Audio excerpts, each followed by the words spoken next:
Our time here is so brief. Be gone fear.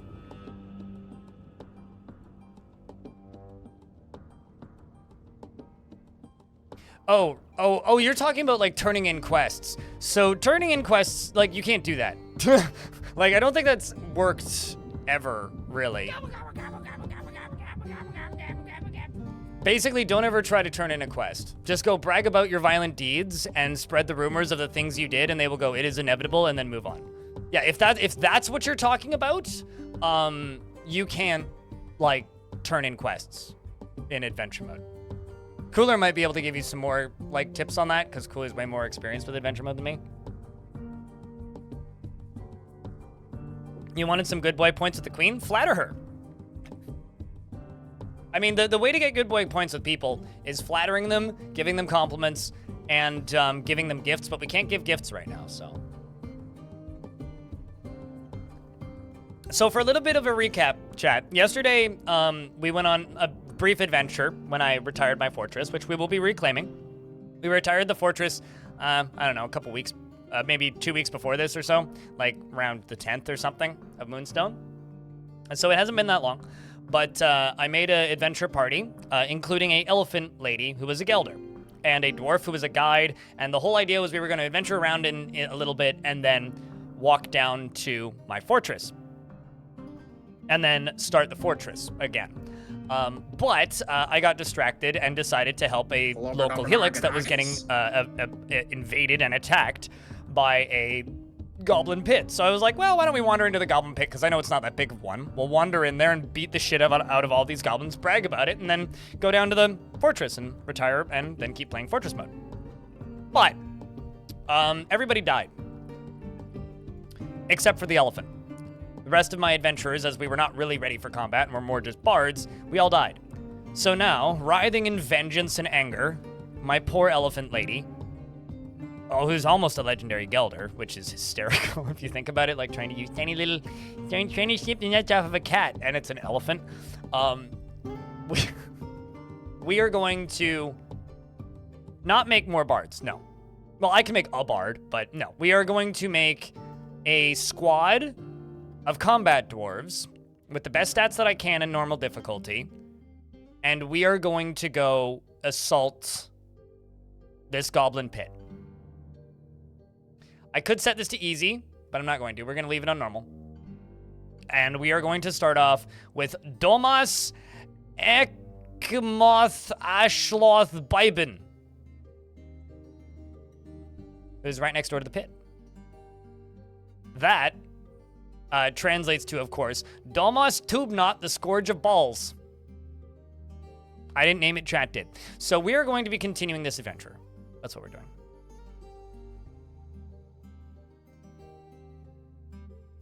Treasure needs to be returned to a specific person in that case. I don't think you can return it to a specific person right now either, because we don't have the trading menu. Like, I can't give gift or exchange items. So because you can't do that currently, I don't think you can currently complete that. But yeah, that is how you would do that. Chat named it, not me. Gelfling Pimp. Chat named it, not me. I take zero blame for all of this nonsense. You can only kill beasts and then brag about it, yeah. But hearing what Tarn talked about in the private press briefing, it really sounds like their plan is to fix all of that.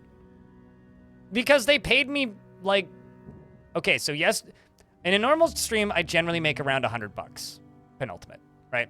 Yesterday, I made about 60. Chat paid me about $41 of that 60 to be able to design an adventure to their specific specifications. So we went through, like, order of operations and named a thing that we eventually all agreed upon, and that's what we rolled with.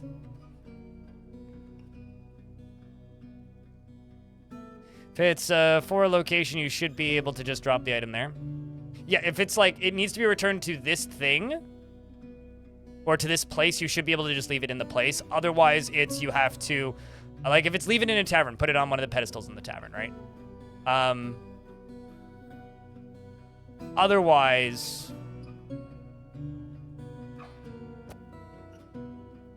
There's some fault there. I take zero blame or fault for anything that chat does. I do not represent chat. I do not have control over chat. Chat is a unique entity. Chat does as chat pleases. And I'm just along for the ride. Which is why if chat leaves and everybody is gone, then I cease to have a job. Is caught before adventure mode is caught up. Do you want to bet? Or do you want,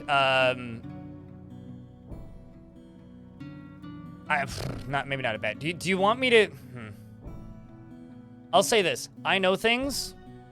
It won't be too long. Okay? I don't know if that helps or hinders, but Tarn is taking a week or two off right now. We know that. Yeah, I would consider that to not be very long right now. Yeah. Generally, when a patch goes into a beta branch in Dwarf Fortress up until this point, it's been about a month and a half to 2 months. So I give it probably roughly that post the point that Tarn is back. So, I don't know. Not too long. 1 to 2 weeks. I mean, that's what Kit Fox said. I'm sure Putnam is just plucking away as well. Yeah, for a week, Tarn is going to take a little rest for a week or two, which means he's only going to work 5 hours a day instead of 11, probably.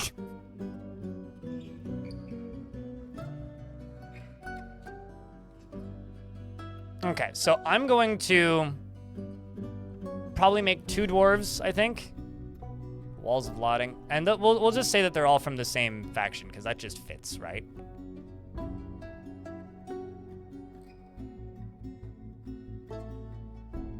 Actually, wait, hold on. Ah, well, too late. I've already selected this one. I was going to say, I think that this particular faction actually isn't the faction that group is part of, but... There's 2 dwarven factions, like, right on top of each other. Does Siege Engineer give you any combat mechanics? Or any combat skills? No, just Siege Engineer, okay.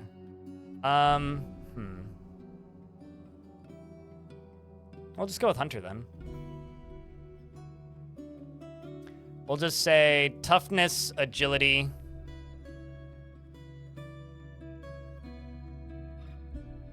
Kinesthetic, sense. And like I said, these dwarves are so basically my headcanon for what happened is group of dwarves shows up and says, hey, we're gonna help deal. A group of adventurers shows up at Dwarven Place and says, hey, we are going to help take out these goblins that have been harassing you. We tried, failed horribly, and are now back and then asked for additional help, and the dwarves are providing additional help, and this is the additional help. That's what we're building here, essentially. So this is our first dwarf. His hair is quite dense. He has a very long beard. His very long sideburns are braided. His very long mustache is neatly combed. His very long hair has a ponytail. He has very narrow... He has a narrow, prominent chin. He has a high voice. His extremely tall, small-lobed ears are flattened. His heliotrope eyes are narrow. His somewhat tall head is narrow. His nose bridge is somewhat concave, and he has a slightly hooked nose and his somewhat broad. And his nose is somewhat broad, and his hair is charcoal, and his skin is copper. Chat, if you guys can come up with a funny last name, I might take it. And he is a short, sturdy creature, fond of drink and industry. His name's Asob. I went ahead and bought DF this morning. Made yourself a favorite. Well, enjoy Dwarf Fortress. The fun's begin. Congratulations, you'll never need another video game. You'll have seen this game being slowly chipped down to its beautiful shape over time. It is very much a slow burn. Like, I do think that we are through... I do still stand by my statements before of, like, charcoal face.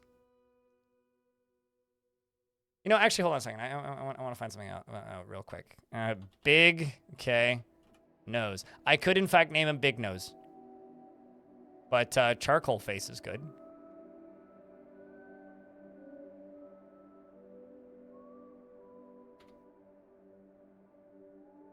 Charcoal nose. It's like calling somebody, like, sugar nose, implying that they do a lot of drugs. Dreams of raising a family. Well, that's unfortunate. Change dream goal. Great work of art. Raising a family. Let's go great work of art. He personally has the highest regard for loyalty. Finds blind honesty foolish and finds those that develop skill with weapons and fighting distasteful. Dreams of creating a great work of art. Can handle stress. Tends to be a little wasteful when working on projects. Likes to take it easy. Tends to avoid crowds. Doesn't seek out excitement. Tends to not be swayed by emotional appeals. Finds helping others emotionally rewarding. Okay, this doesn't really fit somebody who's going to war. Rarely jealous. He has little time for forgiveness and will generally seek retribution. Mastering of skill. There we go.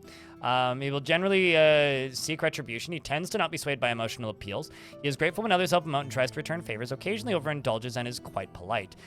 He can occasionally lose focus on the matter at hand, has a active imagination, and tends to avoid any physical confrontations. Works to spread his natural tendency with his respect to martial prowess and finds obligations confining, though he is conflicted by this for more than one reason. You need to stay occupied, drink alcohol, eat a good meal, admire art, craft an object, be with family, be with friends, and practice a skill. I will also state that I will also state that I think that there's a very real possibility with adventure mode that the DFHack people might just enable features that shouldn't be enabled yet. I have a suspicion. Okay, copper spear. Can do better. Let's just do iron spear, and then copper everything else. Copper helm. Yes, they do. If your dwarf gets depressed, they'll start crying and they'll start having negative impacts, basically. Actually, New adventure? No, we're picking up an adventure from yesterday. I'm just building a new party for said adventure. We are going to go avenge my adventurers that died in a goblin pit.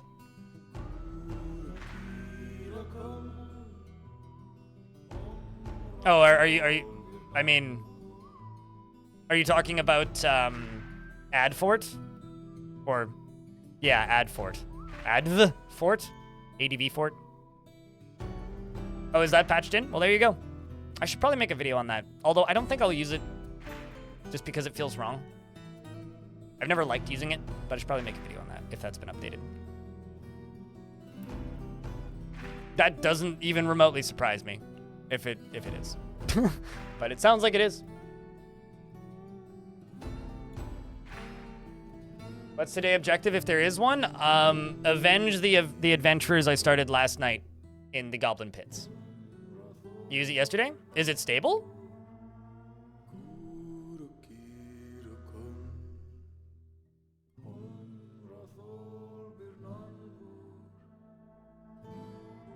That's one of the funniest questions I will ever read. Scumpy. Dwarf Fortress is adventure mode, legends mode, and fortress mode.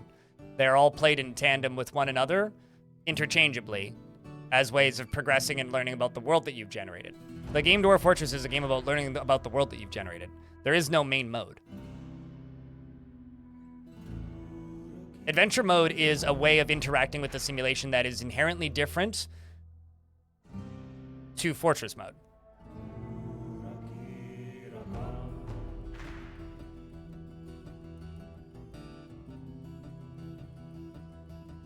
Yeah, I can see that. I think that's stuff that DFHack's had in the past, actually, Frisco Barn.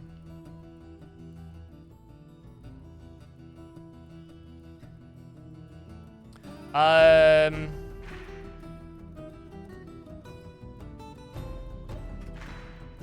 you in an ad? Targan boy. Targan, my boy.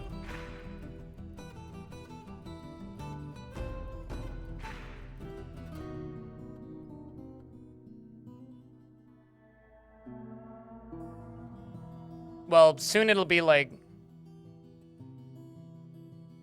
pet companion commands will be very helpful, but then they wouldn't have any direct, what's the word? I don't think I agree with, well, or rather, I wouldn't want that because then they wouldn't have their own character anymore. Advertisement? Okay. So DFHack is essentially Cheat Engine, designed specifically to work with Dwarf Fortress. It's made by a group of volunteers, and it's, I think, mostly open source, if not completely open source. I'm gonna take a real quick break. I will be right back.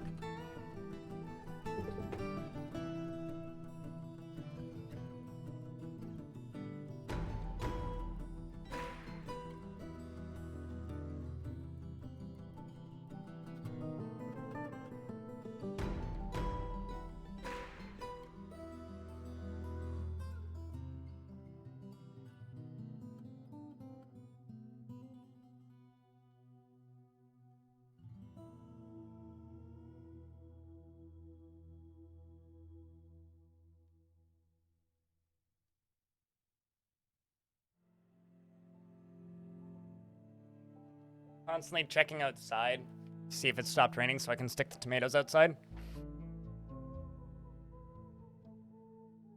How the heck DFHack got officially on Steam? The same way literally anything else gets on Steam. You pay Steam $100 and post it on Steam. And if it's a mod for a game, you need approval from the developer, and they got approval from the developer because DFHack and Dwarf Fortress work together quite consistently.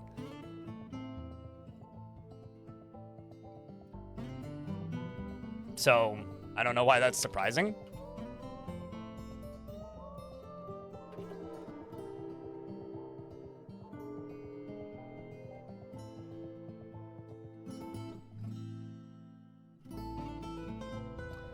All right, so we've got our first dwarf. I'm not gonna bring a mount or pets. I think we'll just leave you like this. And then let's do another one.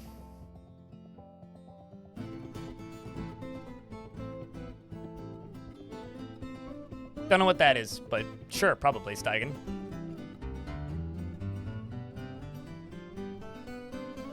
Oh yeah, no, absolutely. I mean, Tarn's been trying for a while to make it easy for the DFHack people to get into builds early. I mean, there's been times in the past where DFHack people have had access like a couple days in advance to stuff. But no, they are separate entities. Looking for that other dwarven faction that's in the same area.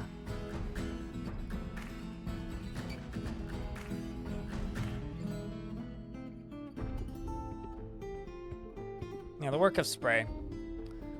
That's where I'm... Oh, Armcraft. So Armcraft is actually the place that we are trying to help, and that's where this adventure is currently. So Armcraft, I think, is where I'm going to make this adventure from.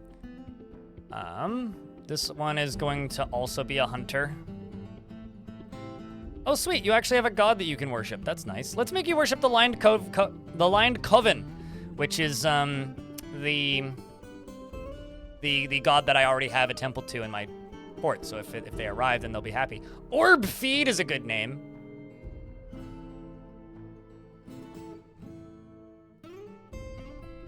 All right, Skyrim script extender. Yeah, I'm familiar that a number of Bethesda games over the years have had various different DFHack things that are similar to DFHack. I just never can keep track of what they're called because I don't follow Skyrim or Bethesda games really at all. Let's make this dwarf into an axe dwarf.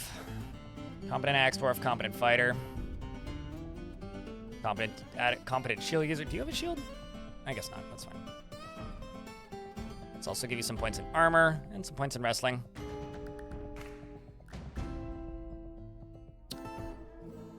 His very long beard is neatly combed. His short sideburns are neatly combed. His very long mustache is neatly combed. His very long hair is tied in a ponytail. His nose bridge is very convex. He has high cheekbones. His Oakshire eyes are round. His ears are very short. His eyebrows are slightly low. His lips are thin. His head is somewhat short. His hair is brown. His skin is tan. And he is a short, sturdy creature fond of drink and industry.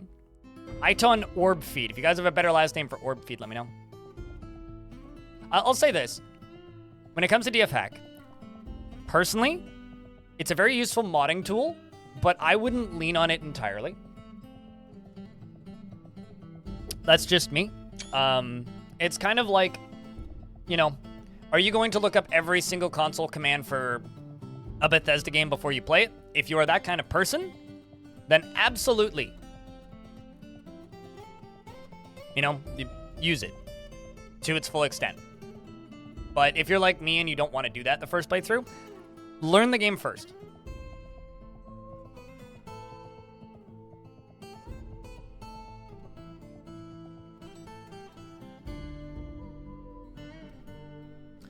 I'm confused. What bug are we talking about?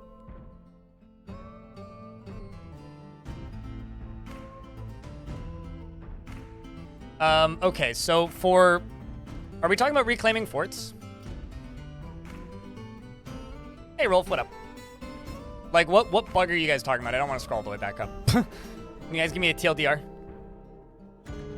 Okay, so, no it doesn't. It doesn't. If you reclaim a fortress, the only thing that happens is no, okay, just pause for a second. If you reclaim a fortress, the only thing that happens is every single container with liquid in it is emptied. And sometimes liquid levels, meaning water sources and lava sources, move up by 1 layer. That is it. It doesn't screw up your entire fort. It literally takes 10 seconds to go queue up, brew alcohol. That is it. Okay? If you abandon and reclaim a fort, everything is everywhere. Okay? So it's not a huge deal. I've abandoned and reclaimed a fort already twice in this world, and it's fine. Or not abandoned. I've retired and reclaimed a fort twice in this world, and it's fine. So, please, for the love of Dwarf Fortress, get your facts straight before you tell it. Literally all that happens is you need to remake your alcohol. That's it. You still have your food stockpiles. All your stockpiles are still there. All your zones are still there. They're all unassigned, but they're still there. Everybody has to reclaim their bedrooms, but everything is still there. It's super easy if you unretire a fortress. Can it screw some things up? Certainly. Do you have to be careful if you're on an ocean? Absolutely. Does it add added challenge? Yes. In my opinion. In regards to liquids changing levels. Is boozes and buckets that had liquids in them. Okay, so abandon is your entire population leaves, and the fortress is considered a wreck. And then any faction can reclaim it. If you unretire a fortress, literally all that happens is your booze stockpile gets reset. So sure, yeah, that's a bug, because it is a bug. But it's so minimal, it's like a non-concern. You can unreclaim, you can retire and reclaim fortresses constantly. Retire and unretire, I guess is the technical term. Fortresses constantly and have like no issue. So just, please.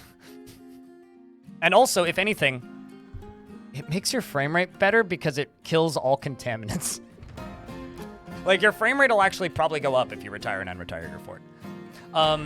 You will need to reassign your nobles, though, because they will just assign random dwarves to the positions.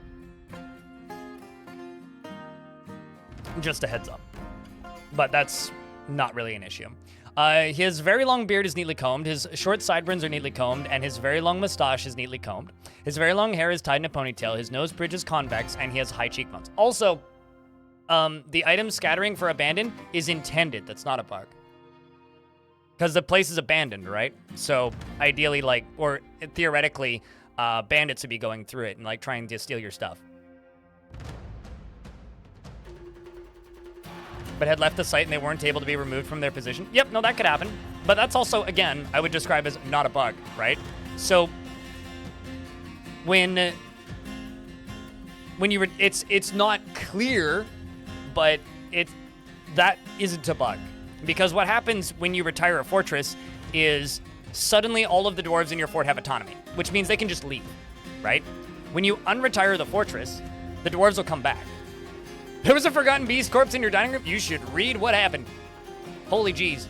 But you need to remember that, like, Legends Viewer does not work because not all of the data that Legends Viewer used is in the game right now. So it doesn't currently work, no. But that is one of the things to be fixed, which will probably get fixed as Adventure Mode gets updated. Why your 50-year-old fort can't be retired because it crashes on exit save? Because well, you answered your question. What you could do is send in the crash report and send it to Putnam and be like, hey, do you know why this is crashing? But you answered the question with your answer. It crashes. That's your problem. That's why it can't be retired, because something is wrong with the save file. I'd see my bet would either be it's an old bug that got fixed, or a mod that you have installed, or God knows what. Is there a way of seeing a combat log of your dead units you vaguely recall that being a thing before Steam? In Fortress mode? I need to clarify which mode you're talking about. Because if the little sword crossing symbols is there, you can click on that and scroll down, or you can go to the all logs thing, go to combat and try and find their combat log somewhere in there. It'll be in the list somewhere. Yeah, that, oh yeah, true. Disable DFHack and then try saving. DFHack can fuck that up in the beta right now. It's happened a couple times to other people. Anyway, his beard is very neatly combed. His sideburns are neatly combed. His hair is tied in a ponytail. His nose bridge is convex. He has a high cheekbones, and his outer eyes are round. His ears are very short, and his eyebrows are slightly low. He has a strong need to craft object, a need to fight. Well, we can solve that. He is emotionally obsessive, forming lifelong attachments even if they aren't reciprocated. He would never pass up the chance for a good fist fight, though he is disturbed by this since he values quiet, at least in the abstract. So I just decided I need to change something. You are no longer an axe dwarf. You are actually just a wrestler. There you go. Never pass up the chance for a good fist fight. And he is disturbed by this. Very good fist fight, though he is disturbed by this since he values quiet, at least in the abstract. He is tends to get caught up in deliberations when action is necessary. He generally acts impartially, is rarely moved to mercy, and likes a little excitement now and then. He is conflicted by this since he considers tranquility preferable to tumult conceptually, is ambitious and prefers that everyone live as harmoniously as possible, tends to make a small mess with his own possessions, and he tends to be passive in discussions and is somewhat fearful in the face of imminent danger. Okay, well, you'll do as well as you can. Dreams of crafting a masterwork someday, mastering a skill. Okay, so copper axe, let's go. Why don't we say, give you 2 shields? Nah, we'll just go with the battle axe. Let's give you an iron battle axe, but I will give you a better shield. Give you an iron shield, copper mail shirt, 2 copper gauntlets. Well, actually, let's go fancier on the gauntlets because you're a wrestler, you're gonna be punching people. Let's say bronze gauntlets. Or iron gauntlets even. Can't do 2.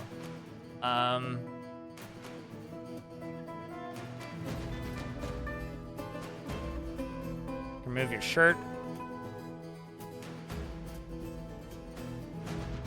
I'm gonna remove some of your food because we don't actually need it on you.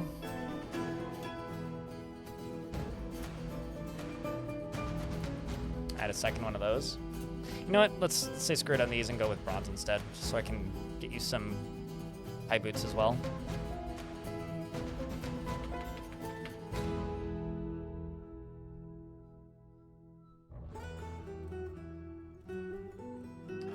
Two high boots, and let's say leather leggings.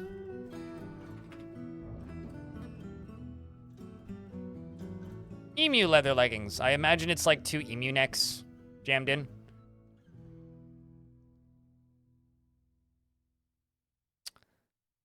And add an adventurer. Chat, I'm gonna quickly add one more dwarf. And then I want you guys to tell me what the last adventurer party member we add to this is. Gorge puzzle. Natural boulder. I doubt that it's a natural boulder. We'll say high strength, high toughness, high average endurance, and we'll make you into a fighter. Your background, I'm gonna make you into a member of the Lined Coven. You're also going to be a hunter. Human spearman, could do a spearman.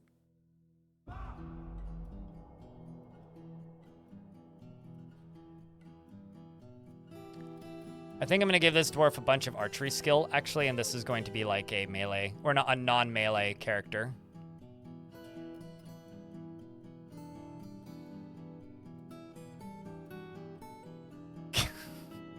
A hamster man riding something huge. I have a question. Have you guys had like party members ride mounts? Because I haven't. Let's make this one a lady. Her very long hair is neatly combed. Her nose bridge is convex. Her somewhat tall ears have large hanging lobes. She has a broad chin. Her eyebrows are low. Her bronze eyes are close set. Her head is somewhat short. Her hair is burnt sienna. Her skin is raw umber. A short, sturdy creature fond of drink and industry. I'm not going to go for an extreme need to argue Frisco-born. One, because I can't fully customize personality, and two, because that would be very unpleasant for literally everything.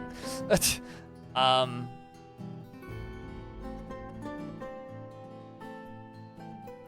keep clicking the wrong button. Mastering a skill. She hates vows, obligations, and promises and other binding elements that could restrict her life. She is conflicted by this for more than one reason, does not feel the slightest need to pay back favors done for her, and no matter how major the help or how much she needed it. She is confident under pressure, could be considered rude, thinks she is fairly important in the grand scheme of things, and she tends to think before acting and rarely feels discouraged and isn't given to flights of fancy, and she can occasionally lose focus on the matter at hand.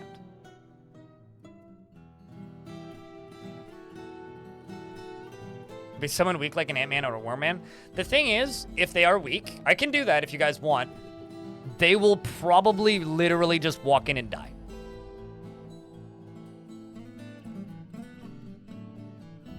How are these portraits ugly again? I don't think that Bloodmare is saying that they're ugly. There was a person at the, what's it called? There's a person in the Steam forums who is really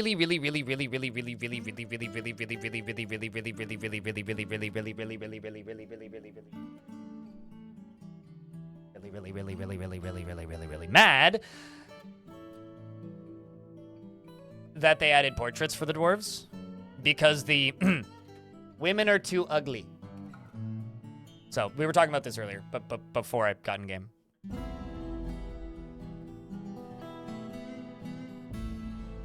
Which is why we were joking earlier about why they need to add like make a mod called Hot Dwarves, which makes them all extremely conventionally attractive, but also makes them slowly, spontaneously combust over time for no reason, at random. I'm just saying. Form troll down bad news at 11. I mean, anime portrait mod's gonna happen eventually, but there was also a big tit mod already. This is true. But seriously, someone should do that. Also do the anime portrait mod, just so that I know who to make fun of on their streams. Whenever I see somebody using it, I'm being like, nerd, weeb. Come on, you want there to be anime portrait mods for video games, so people who just want to be weird in their own free time can be weird in their own free time, and people who stream it can be easily made fun of. The internet was, in fact, a mistake, yeah. Why don't, instead of it's kawaii dwarves, it's just Hawaii dwarves, and they just all wear, like, floral print t-shirts? Anyways, she personally thinks that friendship is important, finds iron work boring, and finds the pursuit of knowledge to be a waste of effort, and dreams of mastering a skill. Let's go. Let's give you a bronze crossbow just to make it a little nicer. And for bolts, ooh, let's not do, I wish I could just like remove all of these. I need a remove all buttons similar to the prepare carefully screen. Bolt, let's say iron bolt. And then this lady's armor is gonna be all iron. I don't know where these are appearing. I'm not seeing them. Oh, they're there. 15. Let's do 30 iron bolts. Wow. Out of points. Okay, well, let's do, let's remove your shirt. Black bear leather armor. That's pretty badass. Hungry head leather quiver.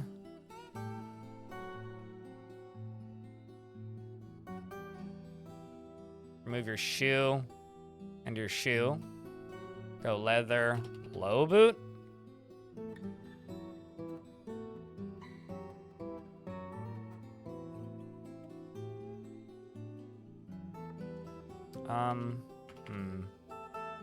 Say black bear leather helm, which is too expensive. Sorry, honey, you are losing...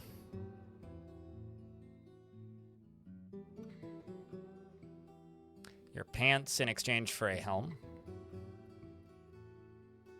Echidna leather helm. And,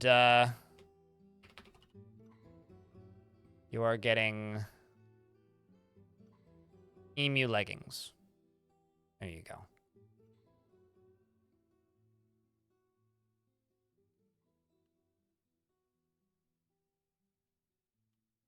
I've not heard that from anybody. Who said that? What?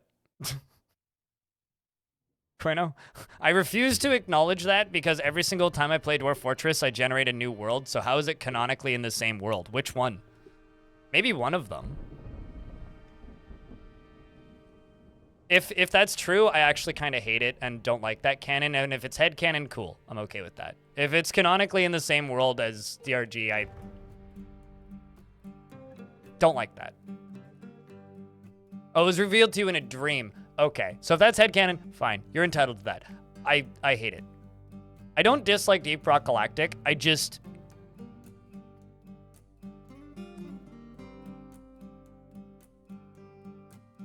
don't like Deep Rock Galactic as much as people who like Deep Rock Galactic. I'll put it that way. That's the diplomatic way for me to put it.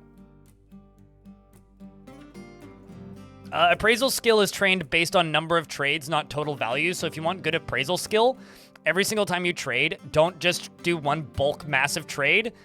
Do tiny little individual trades. Helldivers is canon in DRG? That makes sense. They're just very, very different vibes, is I think the main reason I'm like, about that take, I guess. I really like the vibe of Dwarf Fortress, and I find the vibe of Deep Rock Galactic to be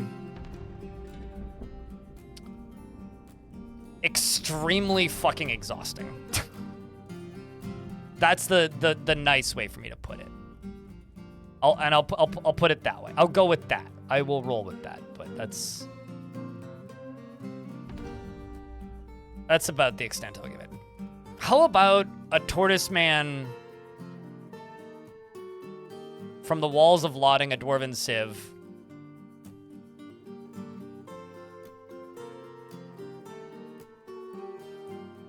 Lancer Justice is a good name. Chat, what sounds cooler to you? Crystal Veils or Lancer Justice?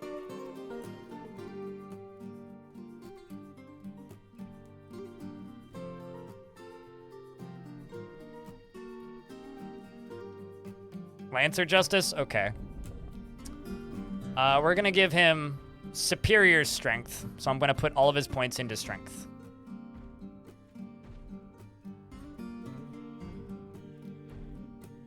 It's not accurate for increasing appraiser. They get appraisal skill for every item in the trade slot if the traders bring a lot of items for the trade to look at. Oh, right. Yeah, no, you're correct. I'm confusing the bartering skill with appraisal.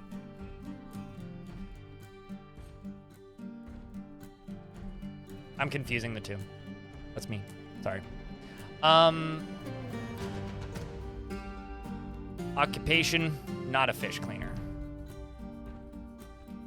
I like the idea of the old turtleman being a leather worker or like a bone carver. How about an armorer? He should be an armorer. I know it doesn't give him any combat skills, but he's a competent fighter. 1 level in swimmer. What weapon would a tortoise use? There's like 20 in this world, Arcloid. The thing that I have to say about DRG is Deep Rock Galactic is possibly the worst motion sickness in a video game I have experienced, topped only by Starship Spacebreaker, space whatever the fuck that game's called. So it's actively painful for me to play. And the fan, not Space Engineer, Shipbreaker, that, yeah, Starbase, Shipbreaker, Starship, Space. Hard Space Shipbreaker, thank you. Nonsense name title. So whenever I hear a rock and stone, it just reminds me of awful motion sickness. So it's like,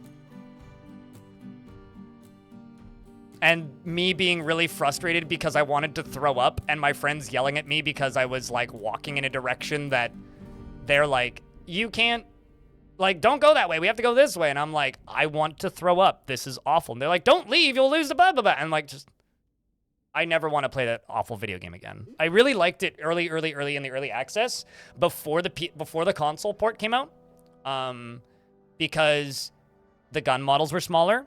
It didn't have the helmet animation. It didn't have the head bob that you couldn't disable, and it had a wider FOV. When the console port came out, the PC version got literally worse.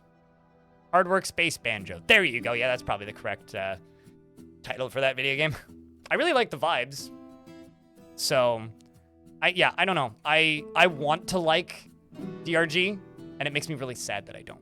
And so the result is, like, I just associate all of the memes with awful motion sickness. So I'm glad people like it, but... And I'm also glad that they work together with the DF developers to, you know, get Dwarf as a official Steam tag. You know, honestly, Hard Space Shipbreaker is, like, top 2 in my brain for video game with a title that, like, a video game name generator came up with, not a person. But I like that game in theory because it's apparently canonically in the Homeworld universe, which is like, huh. It's neat.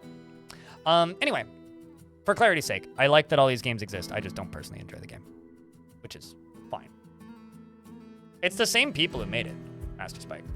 Blackbird Interactive is founded by the two dudes who founded Relic originally.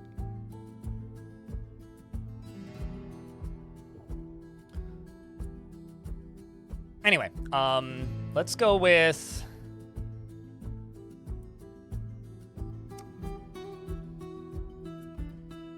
because KEKW is used as an emote mostly to make fun of streamers in a lot of cases, so it makes you say that you're stupid so that I get to laugh at you, instead of you laughing at me. I'm flipping it. It's a part of the Twitch culture that I try and nerf a little bit in my Twitch chat. When you going to stop yapping? Yeah, exactly. When am I going to stop yapping? Chat room, what kind of weapon am I giving this guy? I think a hammer fits a turtle. Or just like a wrestler with 2 shields. Wrestler with 2 bucklers.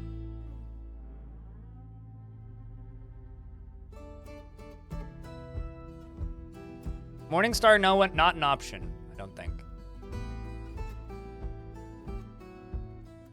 Double mace? I kind of like the double mace idea, actually.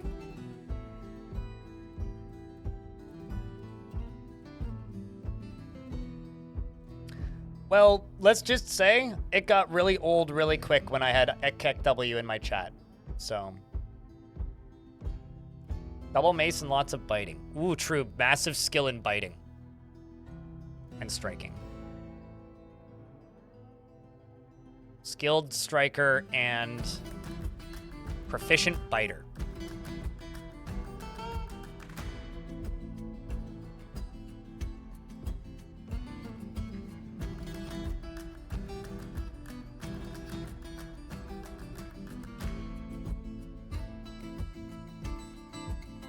Is it bad that I initially read that as phallus phobia? I had to stare at it for a second for my eyes to like register what that word was. I love having blind spots. My brain often, like, some people confuse, like, think I'm dyslexic, but I swear to Christ, I'm not. I swear I am not. It's literally, I just have a lot of blind spots, so sometimes I literally can't see the entirety of the word. So if I glance at it for a second and just, like, assume that I read it correctly, half the time I will read it wrong.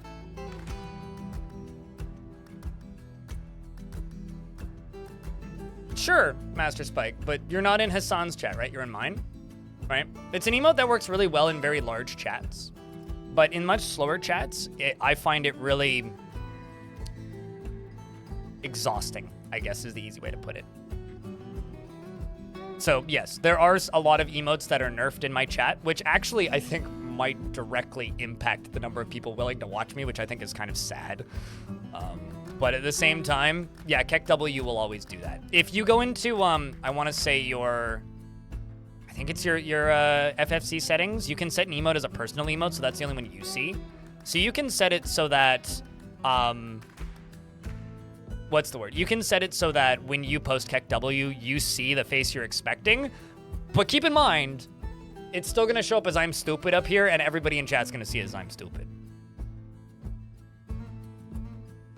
But genuinely, like, that me having that set to say I'm stupid has made some people so ridiculously angry that it still amuses me. Bombwreck Fortress price. Ooh, how about Bombwreck Fortress?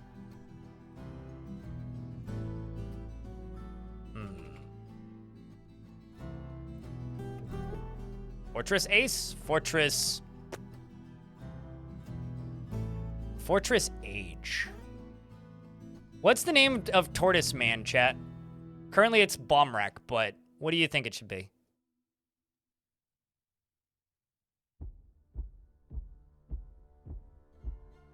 What does Keck W mean? It is, I'll be honest with you, I think Keck is like a way of referring to laughing, and W is like a wide emote, but it's an image of that, the guy with no teeth from, I think, Mexico, just laughing his ass off and squealing. It's that guy's face, but it's an emote that's on Better Twitch TV and FFC and 7TV. It's like an extension emote, basically. It's a laughing. Is he from Spain? Okay, I thought he was from Mexico. Anyway, but it's that dude just laughing his ass off, basically. And it's Keck is lol and orcish. Well, I just learned something. I have maybe 90 seconds in WoW in my life. Anyway, it's this guy laughing his ass off, and the reason I've nerfed it is so that I don't need to see it. That's literally it.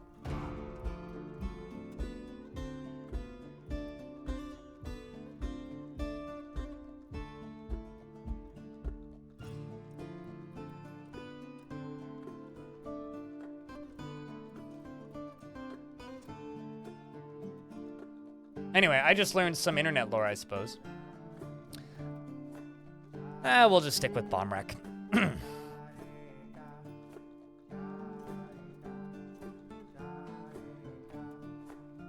I love his pout. His skills are a crew, his eyes are black. We'll never see them, though. He's a person with a large shell and the head of a tortoise. Personally values loyalty, finds blind honesty foolish, and dreams of raising a family. Does not easily develop or develop negative feelings, is quite polite, and he tries to do things correctly each time. And he likes a little excitement now and then. He's trusting and has a calm demeanor and does not go out of his way to help others. Same mastering a skill.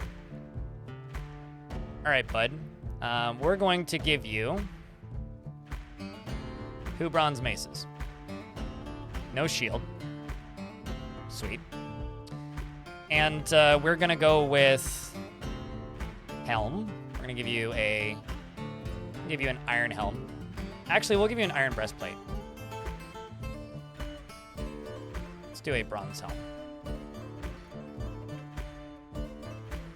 Iron breastplate, I always think about it and then I look at the costs and then I'm like, nah, no. Go with bronze. Just go with bronze everything.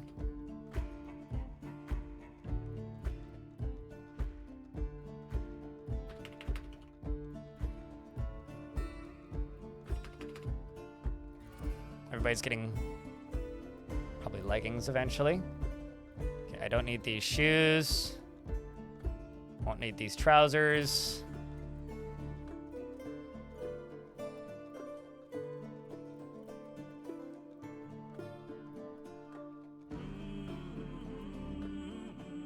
Not gonna need the leather water skin, so that'll free up some points.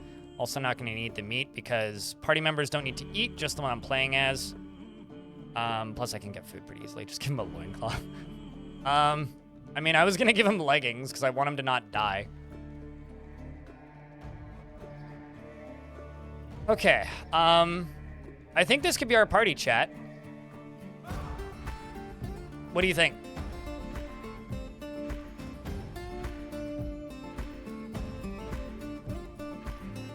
Oh, he only has one gauntlet. You are correct.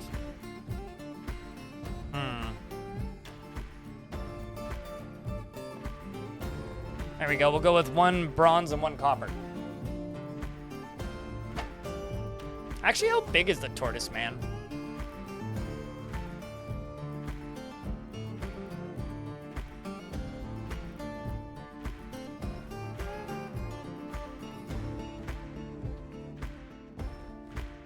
Because now I'm actually curious. I don't know how large a tortoise man is. I also apparently don't know how to spell tortoise.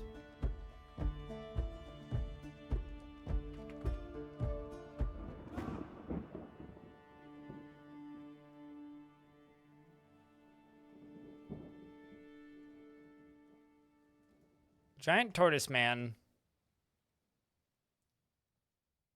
So the maximum size for a giant tortoise man is 185 centimeters cubed. I disagree that they should only live 60 to 80 years, though. 185 centimeters cubed. So a dwarf is 60. Is he slow? I'm not sure. We'll find out. I don't actually know. I do not actually know. We'll have to find that out. Man, I'm not gonna lie. The Dwarf Fortress is already lonely as hell again. I seem more dyslexic by the second. Do I need to explain to you the difference between visual field disorders and dyslexia? Or can you just agree with me that I'm not dyslexic and leave me alone? I've literally been tested for it.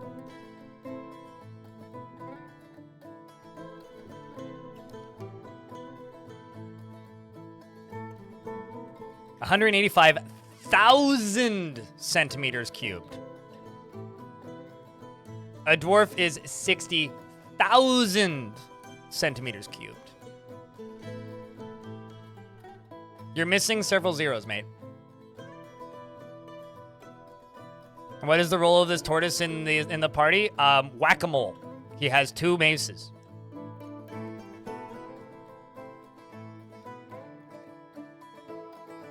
That's this one, the one we started off with. The Scourge of Balls. Anyway, we are now ready to, adventure.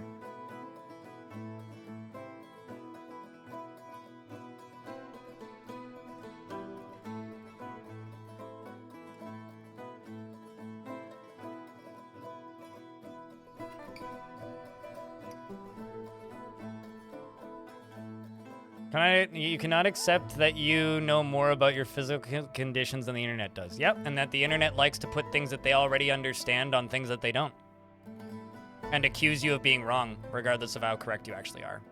So we are going to start at Armcraft, which is right next to where we finished last time. Here we go. Just reunited after a long journey, you are together with your companions again. Iton is from here, and might have some local information. Let the party venture forth.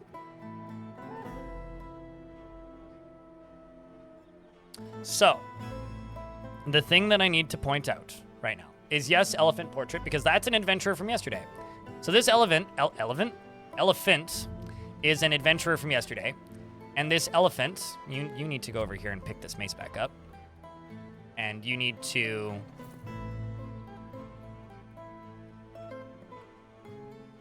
stop dropping it. Otherwise, that's going to get real annoying real quick. So the whole point of this adventuring party is to avenge the previous one. Because the previous party that we had was a group of bards that was going to adventure around kind of this region. We started, whoops, let's jump up here.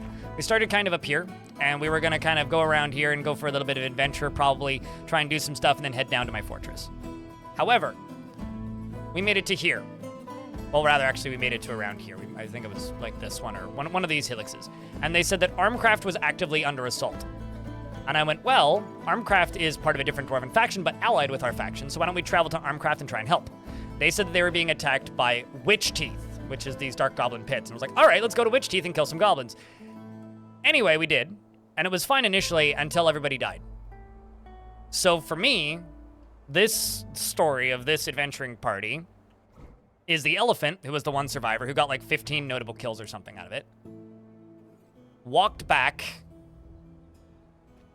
and has put together a new party of enthusiastic adventurers who are now going to go out and try it a second time for real. Although I will say that one of the gimmicks of that previous party was that they were all musicians. And it appears that our elephant friend here knows a lot of songs. So, let's sing some songs.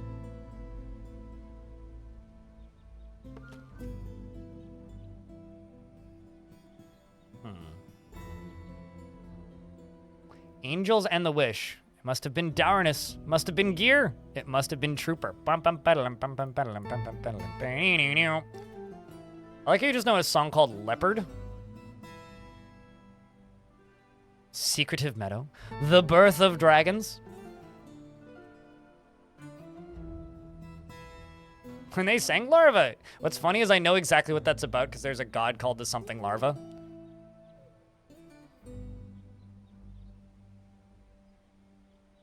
I begin the musical composition, The Birth of Dragons. The dwarf drunk Kivish makes a mockery. Oh, so a drunk joined in with me. Sounds vaguely similar. That's right. I'm doing a very bad job performing it. They thought I was terrible. I did complete the finale. The drunk dwarf made me awful sounding. At least I did a decent job. Let's dance, which is actually what my character is good at. The pumpkin and olive, naturally. That seems like the best dance. How do you remove boulders? Smooth them. If you mean boulders as in like the ones that you can't haul, you smooth them. Otherwise, you put them in a stockpile.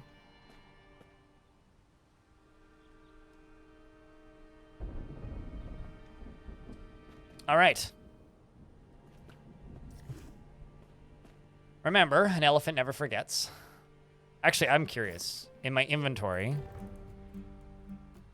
I have 2 shields still. I have 2 shields. One of them is on my back. And the reason I have 2 shields is because my dwarven friend who died dropped the shield. For food, we have 1 piece of troll meat, 4 pieces of horse lung, and 2 water. To adventure. To adventure me.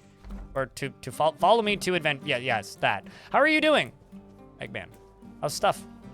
I'm going to go get some water from my elephant. Although I'm probably going to play as one of the dwarves once we actually get into the goblin pit. Because dwarves have better nighttime sight. I'm going to hit capital I to interact. I'm going to click on my water skin, which is not full currently, and we're going to fill it.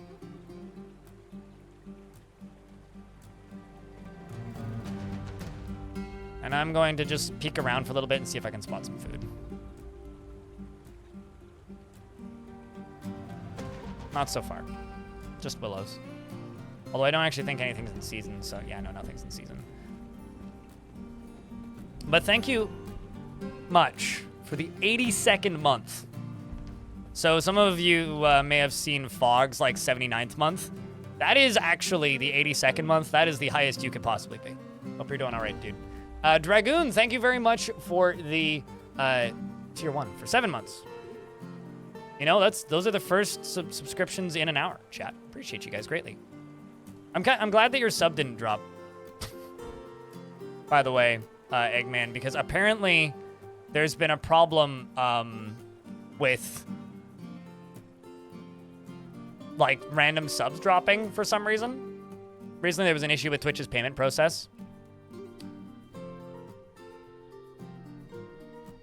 How many months are you on? You are 16 months, yes, under the brim. Hungvi, thank you very much for gifting a sub to General Grub. I think that's their 14th month. Appreciate you.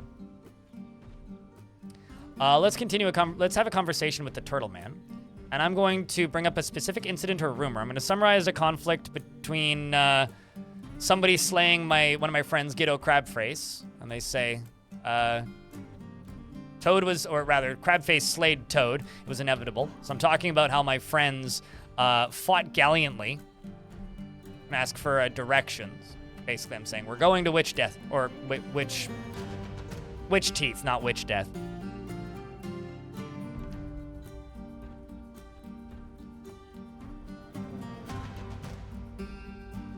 I wonder if anyone has noticed dwarves changing each other's out values in fort mode while arguing. Probably. I don't know if they've realized the mechanical, like, impact of that, really. Conflict which occurred when a goblin attacked a goblin, in which which Bax was slain by Usim, another one of my friends killing somebody. That is a great name. Yes. Several years ago, Olin Constructith became the mayor of the Sacrificial Paddle, replacing Rara. Also, chat room, that's almost a hype train. All we need is 100 bits from somebody, or a resub, or a Prime subscription. Just saying. Right there. Started off with a tier 3, so it might actually just finish level 1 immediately, and then you may get emotes you don't want. Thanks, Rolf. Appreciate you, mate. For giving a sub to I Am Groot. Highly loyal, trusts you, respects you, loves you. Aww. I've never realized that your companions have like such straight up loves you comments up there. Let's keep talking with you for a little bit. I'm gonna inquire about any troubles. An army, Snowdub Malign flag is marching here. That's what we're heading for. So we are heading to Witch Teeth, basically. And I will end this conversation, and we will pick up a conversation with the other dwarf.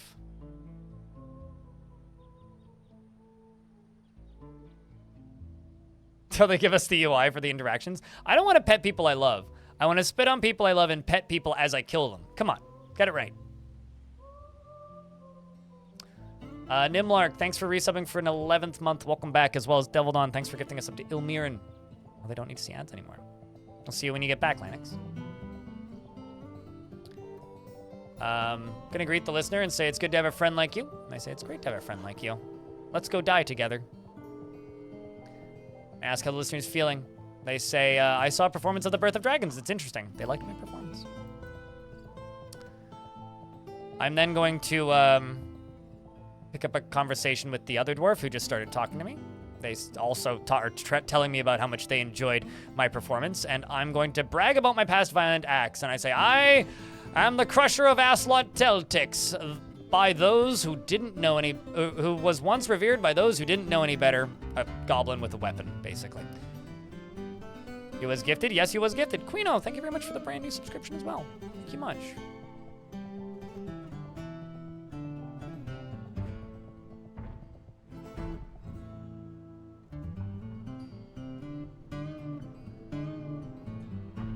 Okay, so let's... And a name that I would absolutely butcher if I tried to pronounce it. Thank you very much for becoming a YouTube member. Say goodbye. All right, so we are now traveling. We're going to go to, I think it's the middle one. We'll check. Yes, Witch Teeth. It is, in fact, the middle one. This is where all my friends died. And when we were running away from this place, I saw a bunch of goblins up top here. So we're going to enter in from this corner.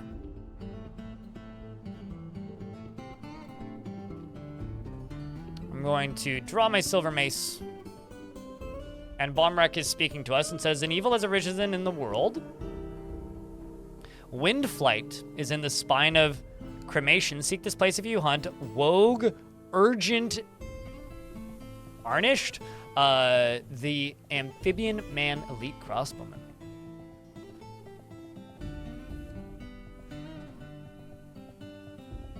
Adorably cantankerous. He looks cranky, that's for sure.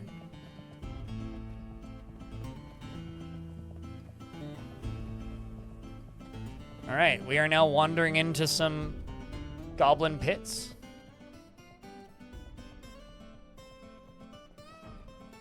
Also, hello, Arende. So now the question is, chat, are you guys ready for some true combat? Denesta, thank you very much for the brand new Prime sub. Prime subs do go a long way, and they add up a lot, so thank you much. So, chat, who here has never seen a goblin pit before?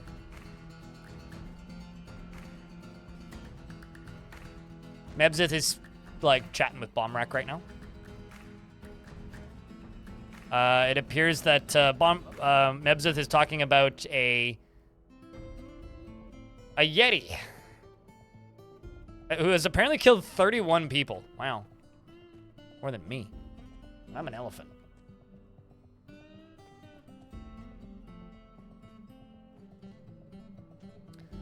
Just hit Shift T if you get lost. Like Shift T, it'll like you can't fast travel, but it'll give you a pretty good indication of where you are currently standing. Hungry, thank you very much for the $1. Appreciate you, mate.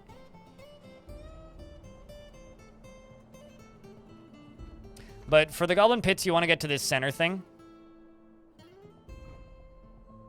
The more towers it has, the bigger the goblin pits.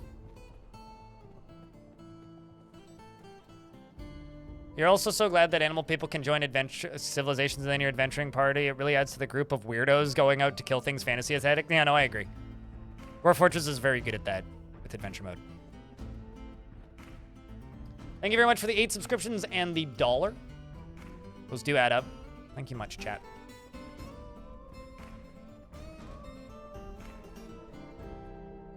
Also, another thing that was added recently is if you click past to, if you right click an area and then click past to here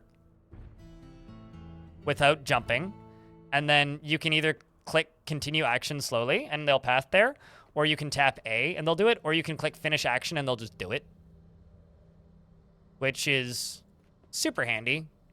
And since we're here, I'm going to save.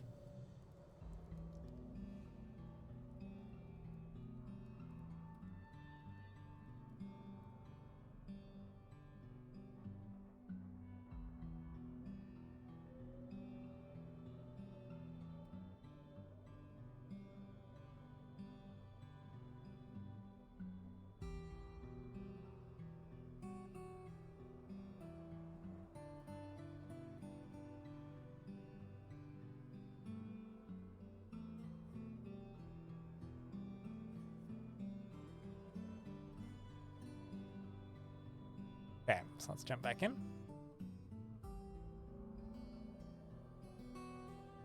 The frog head does look kind of limey. There is a lot of very green stuff in adventure mode. Which also makes me think I've made my thumbnails too green. I may have fucked up with that, actually. But, oh well. Just remember there still is no save functions in adventure mode. So do save and save often. Although, I haven't had a crash since, I think, day 2? So there is that. Like I'm still seeing people like complaining on the forums and on Steam about crashes, and I'm like, I had some crashes the first day, but not since the first day of the beta. Making adventure mode less green. Would that make the turtle or like the frogman like blue then?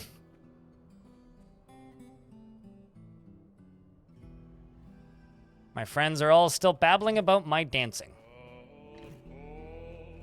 Ah. Now we just need to begin following our wall of carnage. So if you didn't see the combat previously, you're gonna start seeing a lot of bodies. They're all my fault. And also, it doesn't matter how much time you spend away from an area. If you made a bunch of bodies there, they'll stay, most likely, unless the area is extremely populated.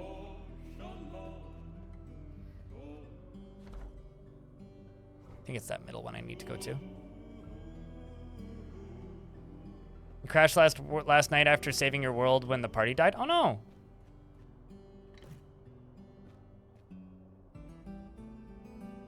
Alright, well, I'm going to just simply zoom in and begin the carnage. I'm going to also change the music to something a bit more appropriate. Into the pits it is. I can get a attack of opportunity on the upper body if I punch it. I punch this muscular goblin and they call me funny. Well, that's funny. Glad you think I'm funny. I'm going to attack this goblin. Although it might have been you saying I think you're funny, but regardless. If I scratch it, who then jumped away. I'm just gonna manually hit you, and then my friends are gonna start attacking it. Hopefully. Yep, they are. Although Aiton is getting injuries already, which is kind of impressive. Your future life expectancy is suddenly very doubtful.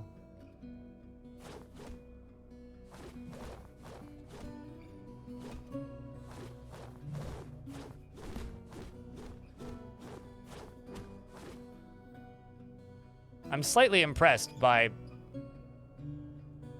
Oh, I see. None of them even had their weapons out. That's probably got something to do with it. We're going to go for the one that is recovering after attacking my dwarf. Let's keep going for this. Wow, there's a lot of dudes right here. You're going to get a strike in your hand, and I'm going to bash it. There we go. That's what I'm talking about.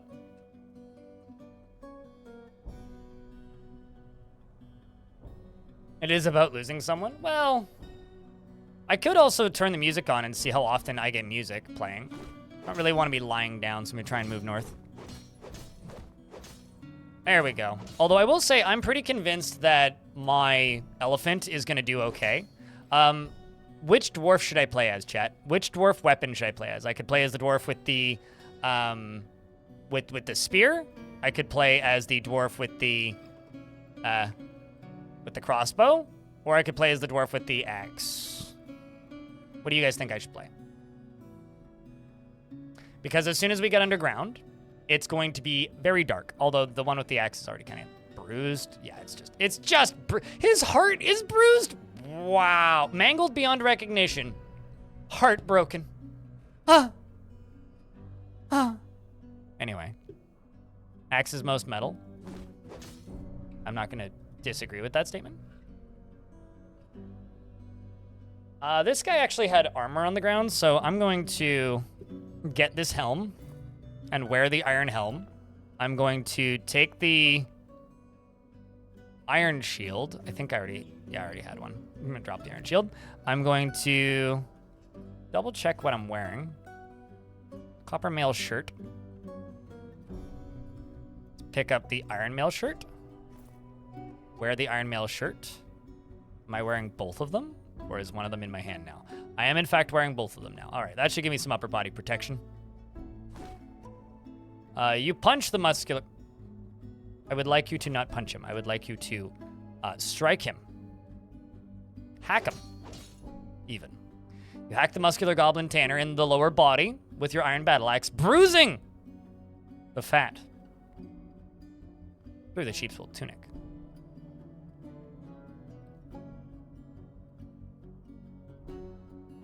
I will say, I probably should play the one that's in worse condition. All right, an ad break just hit. I'm gonna go take this opportunity to take a piss. BRB.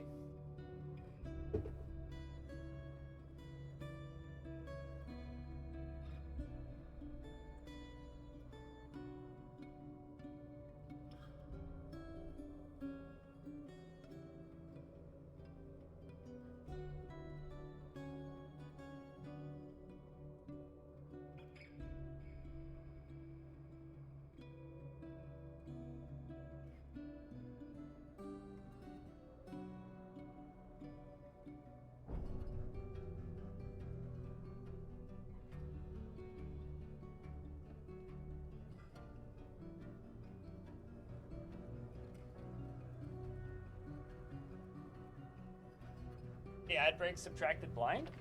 No, blind was waiting for the ad break.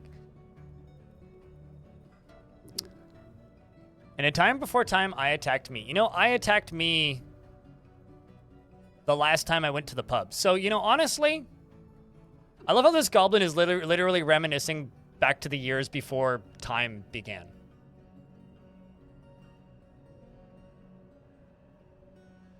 Does anyone know if you can just hold left click? You cannot just left click to move, but you can right click and then click move here. You can do that, if that helps. And then hit C to confirm the movement. But if you're using like arrow keys on the keyboard, you can just hold down the button to move.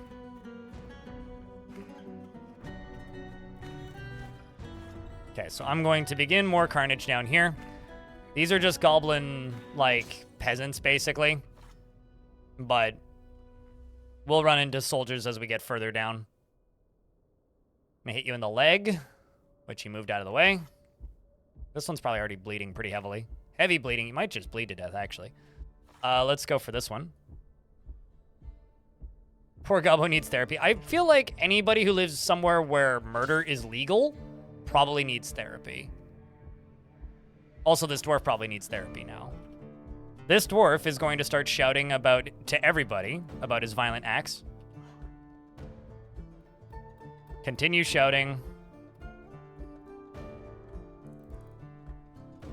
about my violent acts. It is I that felled Atu Dusk Plague the Goblin. I also like how they figure out the name of the person that they murder after they've murdered them. So this is what's happening when you raid a goblin site, usually. Just an FYI. This is what's happening. Well, good hit, friend. It's just dwarves running in. Attacking. Let's go for your hand. You don't need that. You know, I've heard about giving people a hand before, but how about removing a hand? Lots of fights. Asub stabs the tall goblin woodcutter in the right foot with an iron spear, fracturing the bone through the llama wool's shoe. An artery has been opened by the attack. A ligament has been torn, and a tendon has been torn. An artery has been opened by the force pulls the right ankle, tearing apart the muscle and bruising the bone.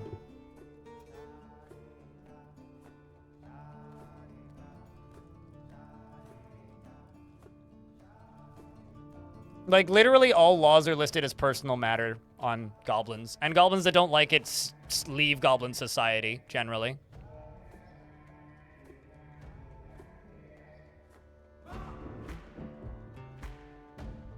Please remove hand is defective. Got it, Elfie. Will do.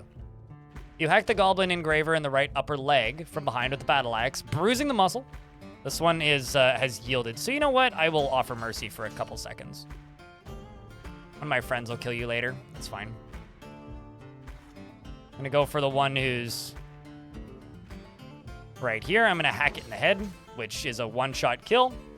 Hack the goblin animal dissector in the head from behind with your iron battle axe, and the injured part is cloven asunder. An artery has been opened by the attack, and a tendon in the skull has been torn. And then you are speaking, so I will, I guess, continue your conversation. I'm going to express my emotions.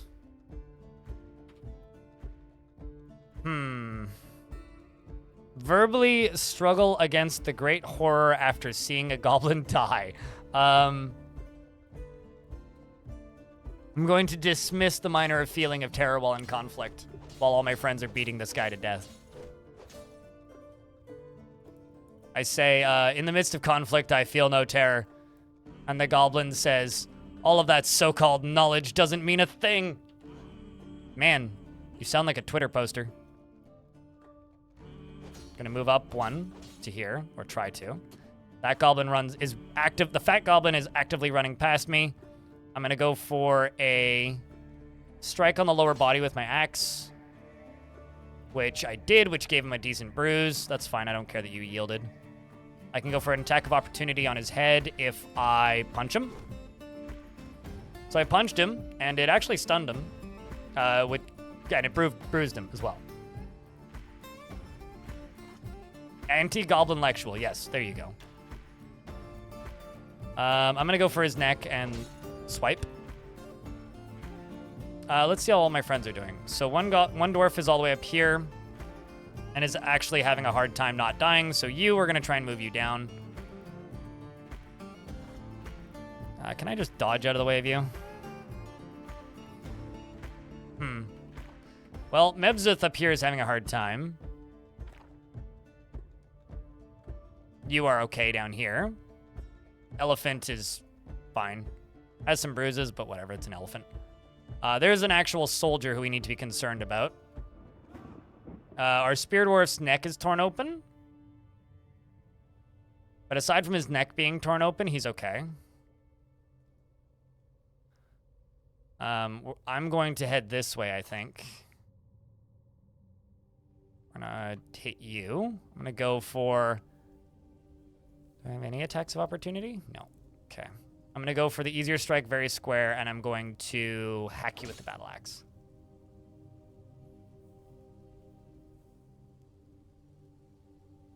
And this dwarf is actually coming out on top, but oh boy. Fire a point-blank bolt directly at goblin.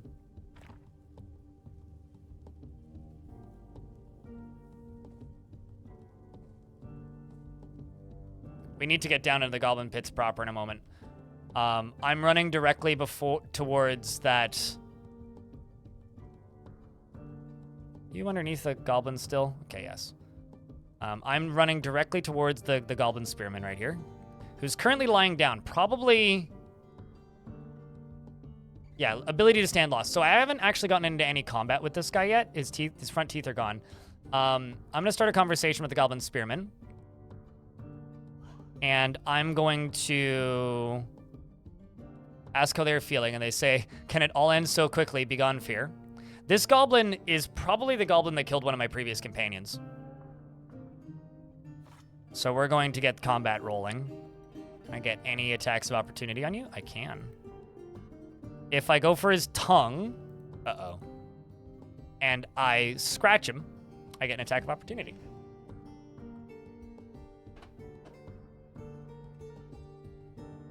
The goblins goblins have very low intelligence, yes. Scratch the goblin in the head, but the attack was deflected by the goblin spearman's iron helm. It's now attacking me with an iron spear. I'm going to try to parry it.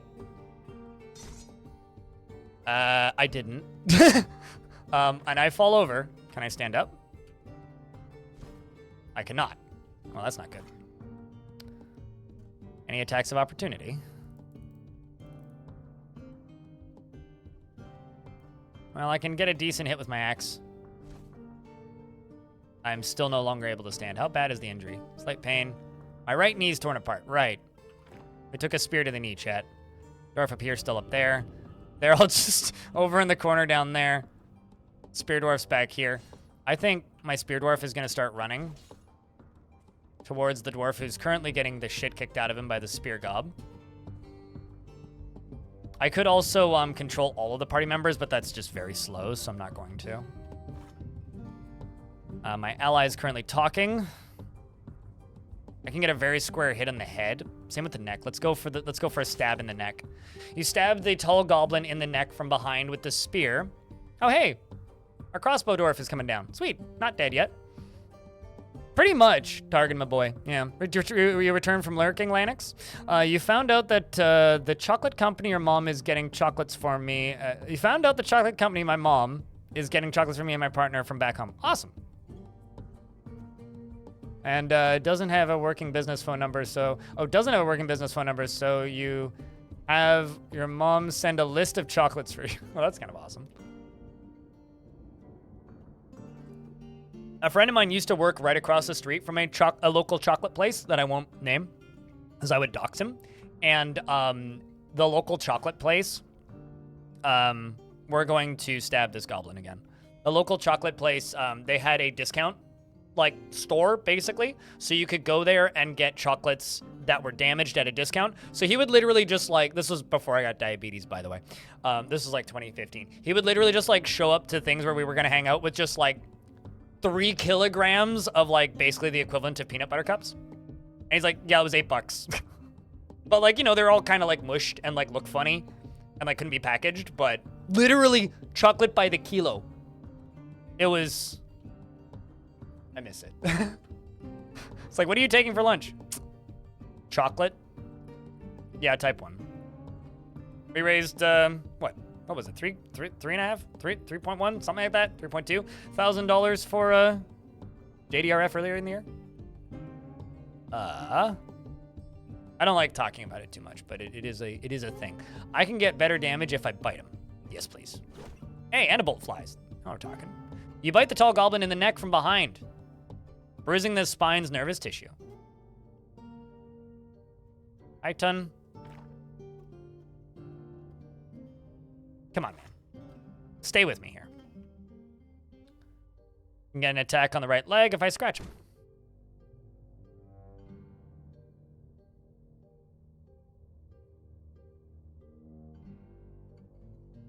Not the only one here. Yep, not the only one. I mean, there are dozens of us, that's for sure.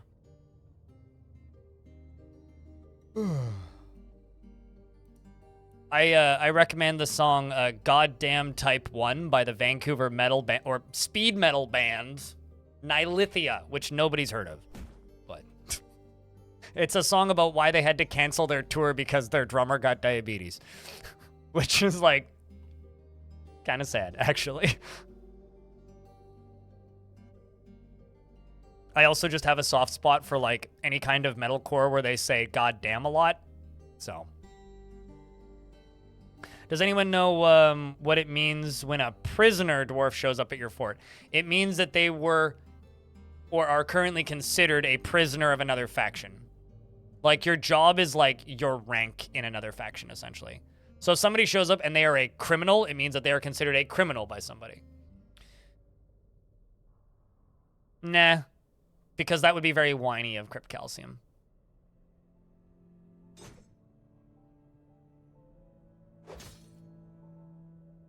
Stab the goblin spearman in the left upper leg with your iron spear, bruising the muscle through the leggings, and Iton kicks him. So the dwarf is underneath him, is kicking him, and we're just above him, making his teeth fly. I just kicked him too. In the left foot with my right foot, in fact, but the attack was deflected by the tall spearman's copper low boot. I think he just lost a nose. Iton bites the goblin in the nose and the severed part sails off in an arc. I would also feel uneasy if I was that goblin.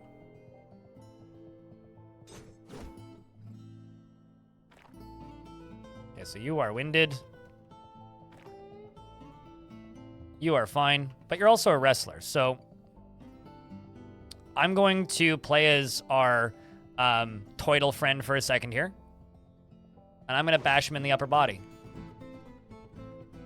I'm also going to put away my bronze mace. We're going to wrestle. I'm going to wrestle. Apparently, I'm already biting him. Well, that's good. In the left eyelid, nonetheless. I'm going to wrestle with my left hand. And we are going to grab this goblin by the iron helm. You grab the goblin spearman by the iron helm with your right hand. Then we're going to go back into the combat screen. I'm going to continue wrestling. Oh, wait, actually, I need to wait a turn to be able to hold the grip. No, I don't want to attack my ally. No, I don't want to attack my ally. Sometimes the hotkeys just, like, overestimate what I'm hitting. Wrestle using my mouth, then. I will shake him around by the eyelid with my mouth, which shakes the pigtail goblin around by the eyelid, and the left eyelid collapses. Ow. No.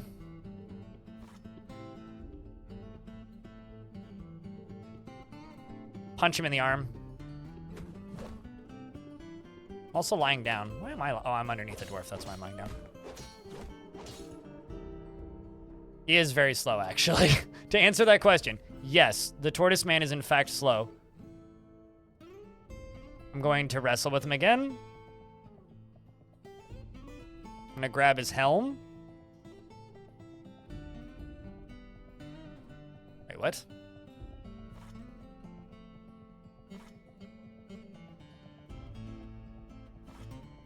Well, anyway, his helm's no longer on his head, so grab with left hand.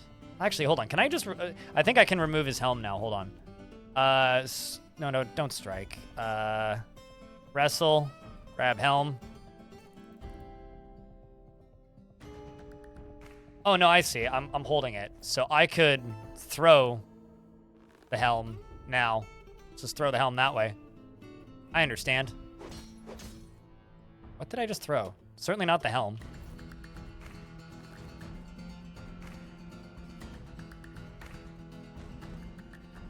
I'm not sure why that looks like bolts when I'm throwing it, but the result is anyway I threw it. How is this dwarf doing? Slight pain, ability to stand lost. Can you pick up this axe? Can you pick up this shield? Yes, you can. Still lying down. Well, ASCII DF stream win? Probably never. I think you probably can figure out the answer to that question without asking it. Alright, well anyway, we're gonna head this way. I mean, like, I'll periodically swap back and forth, but entirely ASCII? I like ASCII, but unfortunately there are enough people on the internet that refuse to understand, not even, like, try and learn what it means, that it's just not wise for somebody who wants to do this job for a living to do that. So, I'm just not going to. Like, I like making a living. It's fun as a novelty now and again for me, but as a whole, it's a very bad decision for me financially. So I'm good.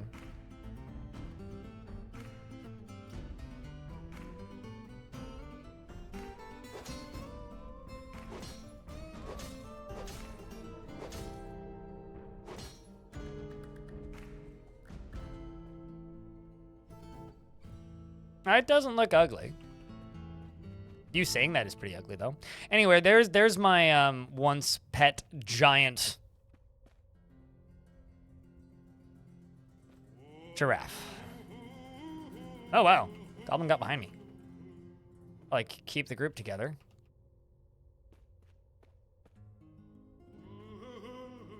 Guys?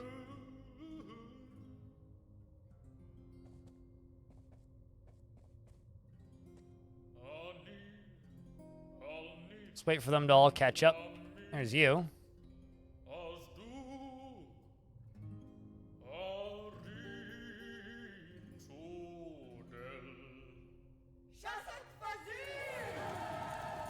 Do you play ASCII while not recording? I don't play while not recording.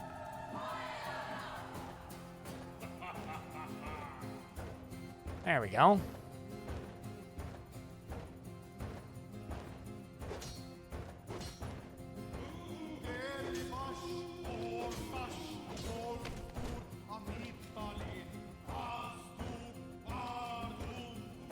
You stab the chubby wood burner in the right foot from behind with your iron spear. Basically, to be honest with you, Ronnie Lopsy, I stream about 10 to 11 hours a day when I stream. Sometimes more, right? And I usually stream about 3 days a week. The other days that I'm not streaming, if I'm not recording something or prepping to stream something, why would I stream it in a format that is quite different aesthetically to what I need to explain to people to do my job properly? Like, I like video games, but what you need to realize is humans who do what I do for a living very rarely play mini games off stream. Because do you willingly walk into the office and work for free on your days off? I go outside.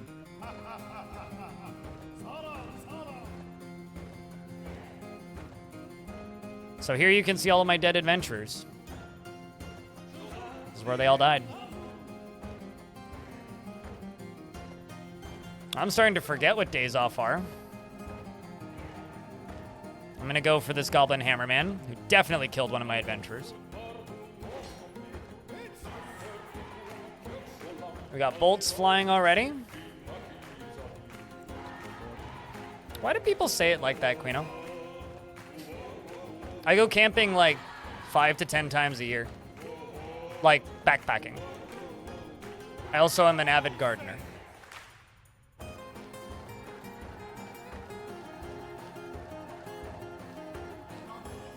For me, I think my favorite song on the new soundtrack is actually Pony Rider. This one is pretty high up there, though.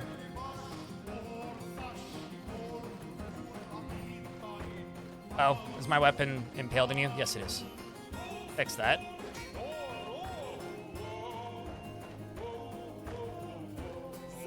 For food, I don't really care too much about aesthetics. It's nice if it also looks good. But to me, I think a tomato plant looks better than any, like, flower. Last year I grew a lot of cabbages and cherry tomatoes and beefsteak tomatoes and garlic, lettuces, spinach. I hydroponic grow lettuce in my closet.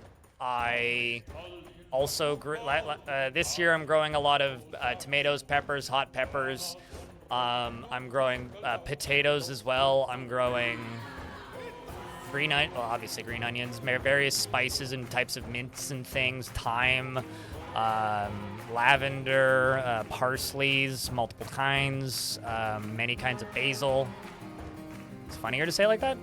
Maybe if you don't hear it 40 times a day. I don't know. It's very old to me.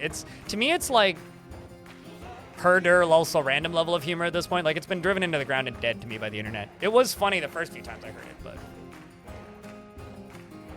You're new to this game? 2 months? Welcome. If I can learn new songs in AM if I read or stay in the tavern. If you hear other songs being performed, your character will eventually learn them, yes. So this person has no more armor on because their armor fell off, so I'm just going to stab them in the chest.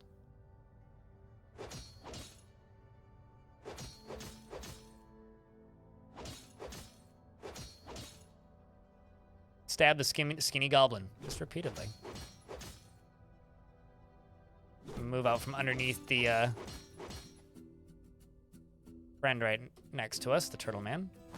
They can just continue beating. Aiton kicks the skinny goblin hammerman in the upper body from behind with his left foot, bruising the muscle and jamming the false ribs through the right lung and tearing apart the right lung. Wow. What a way to go, man. Holy shit, a fluffy wambler. Right, we had a fluffy wambler pet, didn't we? We need to save the fluffy wambler, chat. I must save the wamble. I'm gonna start a conversation with this goblin. Greet listener. Usbu Key Scorpion. Okay, not the one I'm looking for. I will instead just simply brag about my violent acts.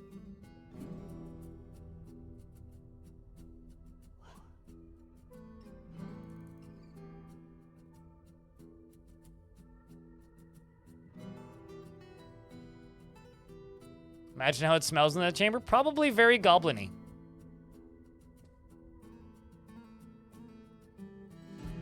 It's going to begin stabbing.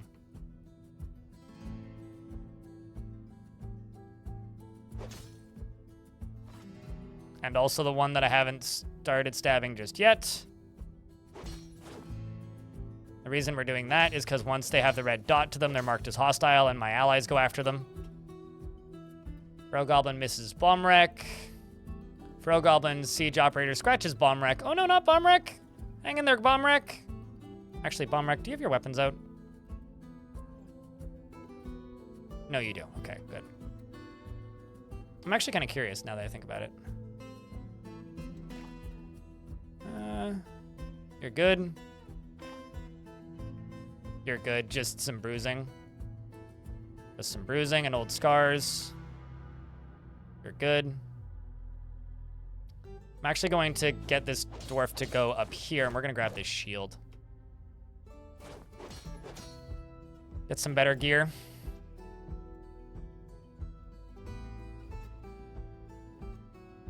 Don't worry, Floofum ain't going anywhere. I think I can just pick it up, actually. It's tuned into a pile of corpses. Well, most of this fun was yesterday, so all of the dead dwarves and stuff were party members that I had yesterday. This is us returning with the new party, and also one of the old party members, which is the elephant, to, you know, turn all of the remaining goblins into a pile of pulp. I greet the listener. I say, hello, dwarf. They say, I am a Maxu. Let's not hurt anybody. I'm gonna ask about the local ruler. And they say, the pretentious devil runs witch teeth. Snowdub is lady. We are in the right in all matters. I'm gonna ask about the position of the group's forces. You sound like a troublemaker. I'm going to tell a joke. And I say, and the goblin said, are you going to eat that? And the goblin says, don't waste my time.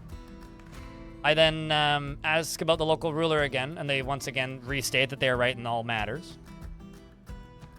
Change the subject. I'm going to brag about my violent acts. I'm going to brag about my violent acts.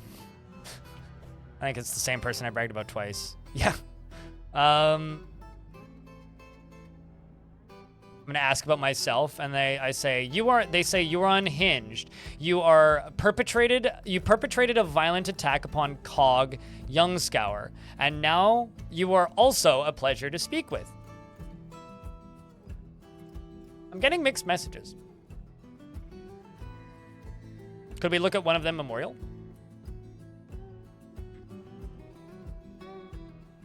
Memorial to Nagasam Samas. There is writing on the slab, but you cannot read. Right. Elephant can read. None of these new dwarves can read.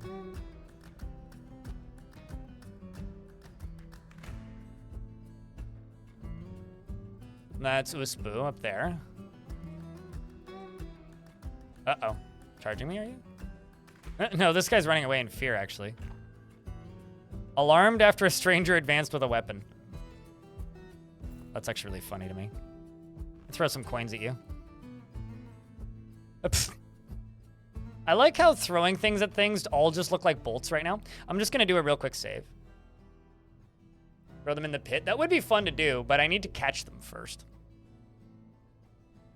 I could throw the bodies into the pit after the fact. They'd go down into the caverns. Goblins respect unhinged violence? Well, probably, yeah. Yeah, sure. I'll bet you they would mean you're unhinged as a term of endearment.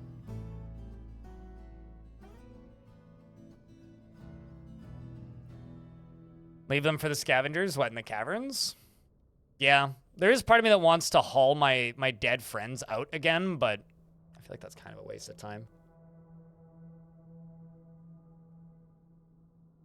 I remember all I know about the Alex Kidd games is that they're kind of underwhelming platformers in regards to the thing that YouTube chat just said.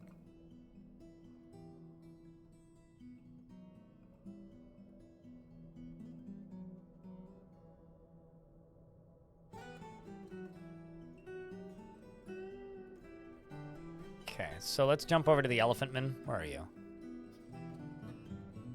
No, this is the Elephant Man.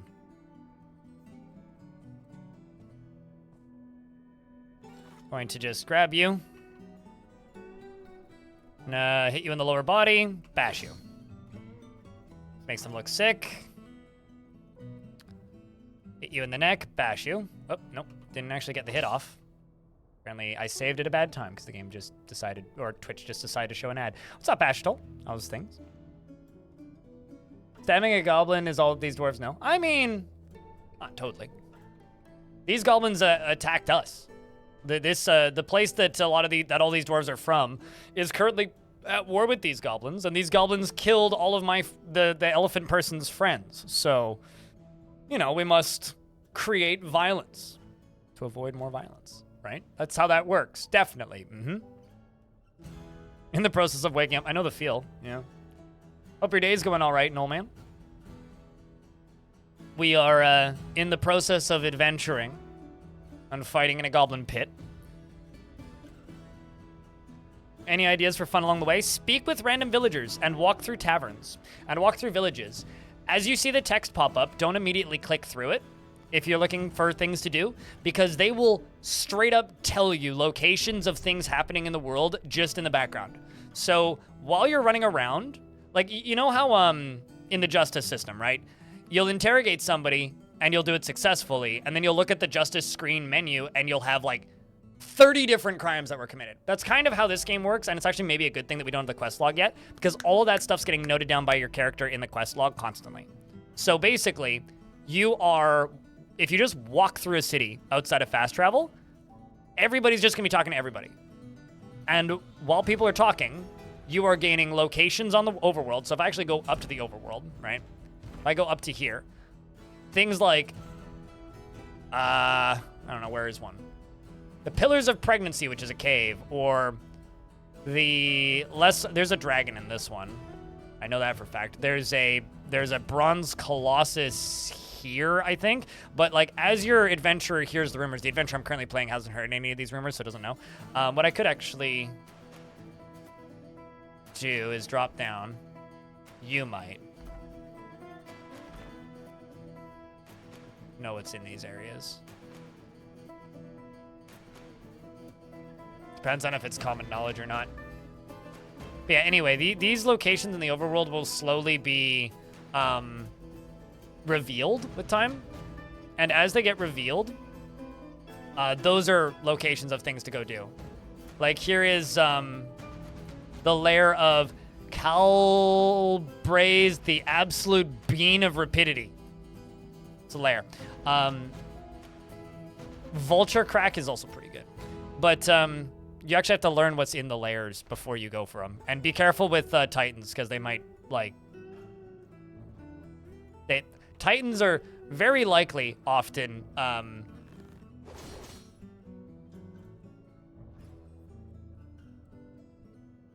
Who was struck down? The lanky goblin. Okay, that's fine. Lairs are often likely to contain things that you can't kill. So... Fire.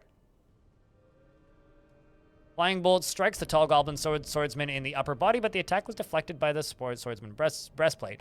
The muscular goblin is laughing at some other goblin's jokes. The frail goblin is also laughing. Yeah, they're just telling jokes and having a good old time, and we're running around murdering them all.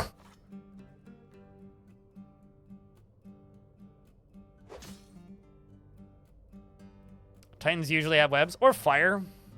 So, if you want to go after things that a party can kill realistically, go after things like giants, ettins, minotaurs, that sort of thing. Try and find treasures, but don't worry about bringing them back, because you don't get anything for bringing them back anyway. So just, you know, steal treasures and keep them, that kind of thing. Stab him with an iron spear, it's lodged in the wound. I'm going to hit him in the left upper arm with my Can I not hit you with my shield? Oh, there we can. Strike the goblin in the shield, bruising the muscle. And the force twists the lip. How are you doing? How's this dwarf doing? Adequate marks dwarf, adequate spear dwarf. Feels satisfied upon improving tracking. Doesn't feel anything after seeing a dead body. Excellent. Can you throw things? Hit T on the keyboard, and yes, you can throw things. This dwarf doesn't have much skill in that, though. I don't think I know I gave throwing skill to somebody, but I'm not sure who it was. But yeah, you can throw things. You just gotta hit T on the keyboard, or I think it's, let's shoot. I don't actually know where the hotkey is. I think you, go into your inventory and then select throw. Not mistaken. Interact with an item. Okay, now you just, I know there's a way to do it without using the hotkey, but I don't actually know what the key combination is now that I think about it. Apparently, I'm stunned. My neck is still torn, but that's fine. That'll heal. The skinny goblin armorer shakes you around by the left hand when the elbow collapses. Ow.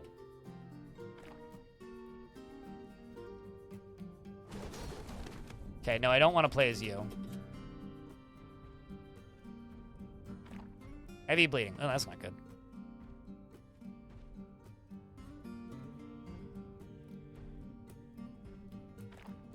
You're the one can't stand and can't grasp.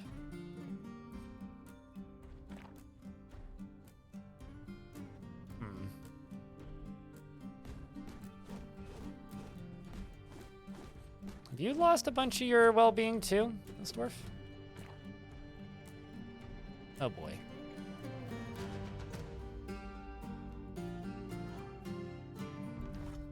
Can I dodge? Or get out of here in any way?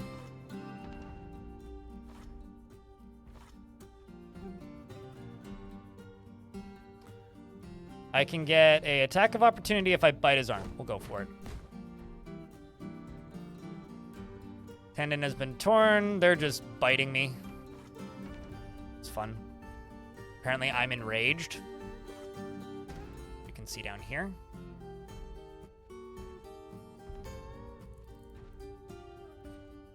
Get an attack of opportunity if I kick him in the eye. Kick the skinny goblin in the head with your left foot, bruising the muscle. Force pulls the neck. Meanwhile, goblins are still talking about how they're funny. Those friends are all the way the hell up here.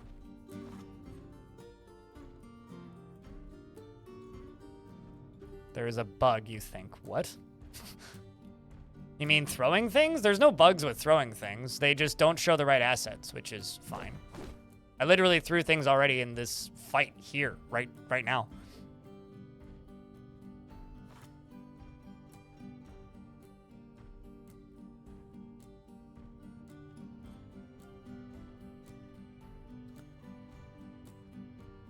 For the varying guy with the exact steps it takes to make a CPU. Oh, wow. Including, like, all the machining and stuff? That seems like a lot. Well, I can go for a simple direct hit on this character's neck, so I'm just gonna bite you. You bite them in the neck and latch on firmly.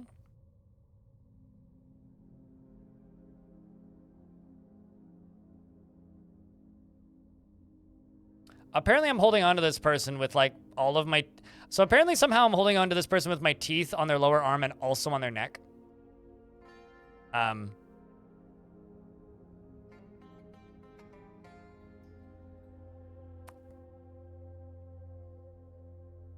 Or wait, no, does that mean that they're just, like, inaccessible right now? Yes, that's what that means. Okay. But I also can't click these. That's weird. I'm just gonna keep kicking people.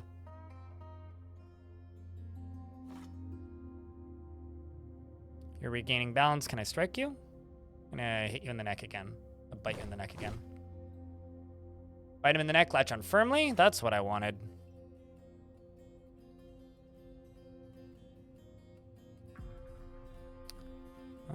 Wrestle using my teeth, I suppose. Take him around. You shake the skinny goblin around by the left lower arm, tearing apart the lower arm's muscle, bruising the bone, tearing apart the left shoulder's muscle and bruising the bone. Good time. You have a massive mouth. I'm a dwarf. Naturally. What is a dwarf if not 90% mouth?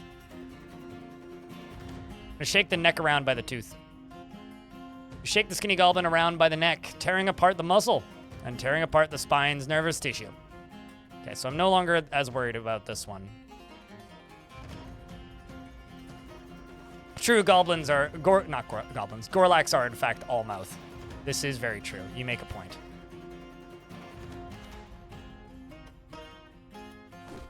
Gonna keep shaking him around.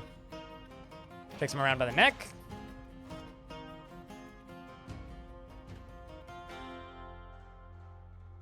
Continue to shake him around. Not bleeding somehow. Let's say where...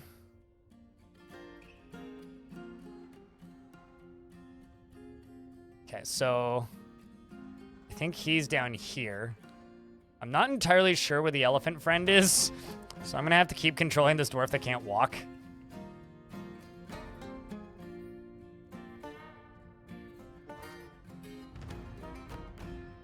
I'm just gonna strike him, kick him in the neck. Kick the goblin. Apparently, this one scratched my ear off, so I just lost an ear. Which is a great time. Oh, we adventuring into dangerous places? Nah, never. Why would we do that? That seems unwise. How you doing, Fanyogs? Just gonna keep biting him. Meanwhile, the goblins are still telling jokes. Okay, I never mind. I do know where Elephant Man is. Elephant Man is just north. Let's see if I can just walk.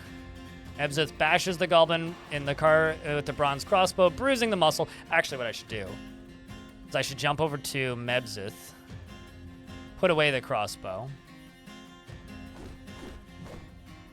occupy the same tile as you, and pick up the shield.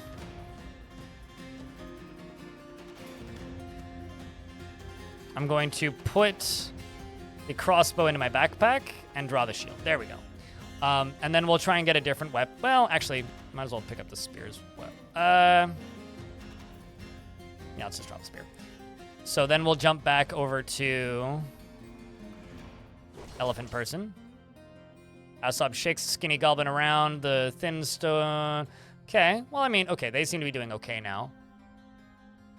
Asab bites the skinny goblin in the head. Perfect. Perfect. Tired as usual? Gotcha. Trying to spend an hour dividing 30 kilograms of very recently still mooing meat. Oh boy. You do farming stuff? Swordsman's not doing too hot. Okay, well, they took out one. That's good. You're winded and bleeding. How about you? Oh, how about me, rather, because that's who I'm currently sitting on. You're overexerted but enraged at all enemies. Well... Okay, looks like they're having an okay response. I will turn around and fight with this goblin.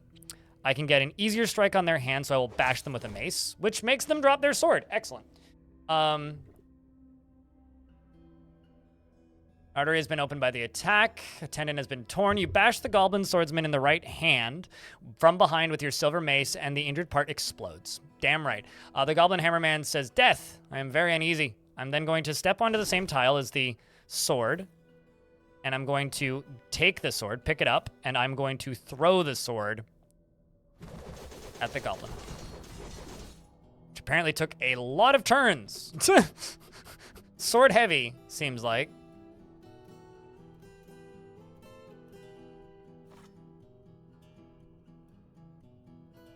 I'm gonna just try and dodge south with you.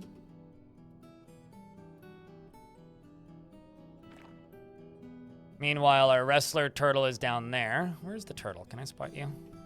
There you are. Okay, so wrestler turtle's all the way down here. It was fine, which is good.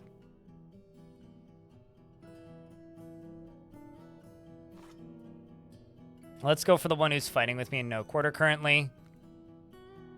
And kick him in the head. Thanks for not the first bits of the day, but for the first bits in 50 minutes. Yes, that's correct.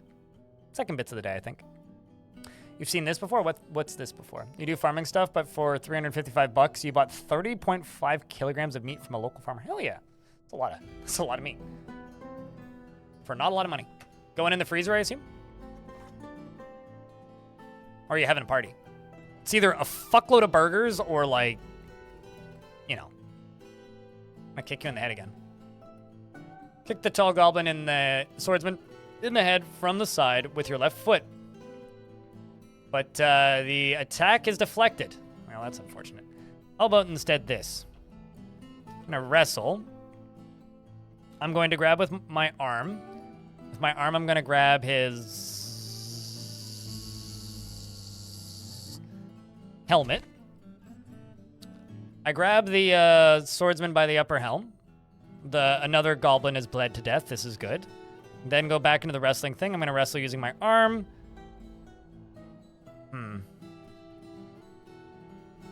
Try and grab his helmet with my leg as well. This is some interesting twister. I'm trying to imagine it right now. Oh, actually, no. Is it just in my hand? Where? Drop. Nope. Okay. Inventory. Let's check this.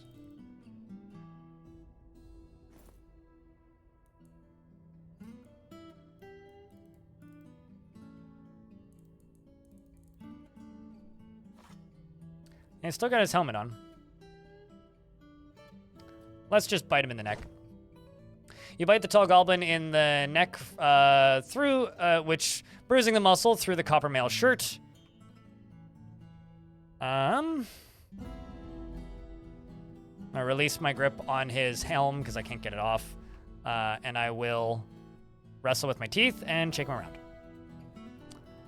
Shake the tall goblin around by the neck with, and the neck's muscle is torn apart and the upper spine's nervous tissue is damaged. Okay, cool. I'm gonna jump up to the elephant. We're just gonna move. Seems like my dwarf friend is winning here. There we go. I just kill stole that, I think, but it's an improvement. Our dwarf here can't stand. You can. And you're gonna go over to this and grab this hammer.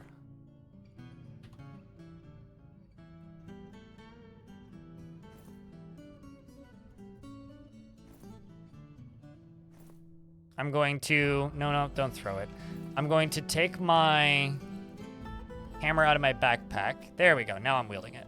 What? What am I holding? Is my hand not working? Ah, I see. I've got too much bruising. Fine then. I think we just need to give our party a chance to regroup here. You need to pick up your spear again.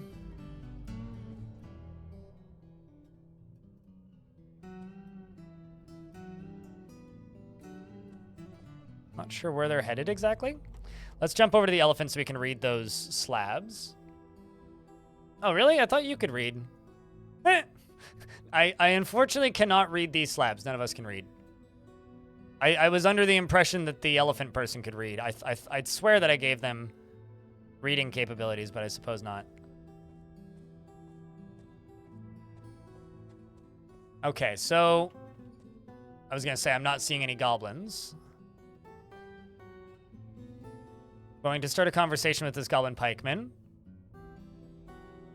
They say, hello, I'm Ago Cruel Bewitched. Cruel Bewitched. Okay, well, that's okay. We're gonna kill you then. Mebza shakes the frail goblin brewer. Okay, well, somebody's beating the shit out of a goblin, looks like.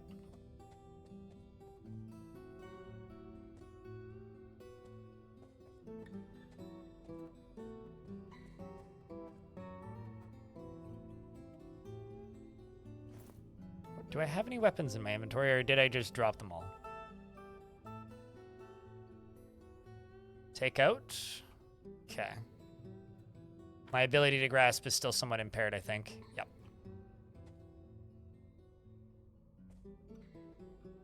How about you?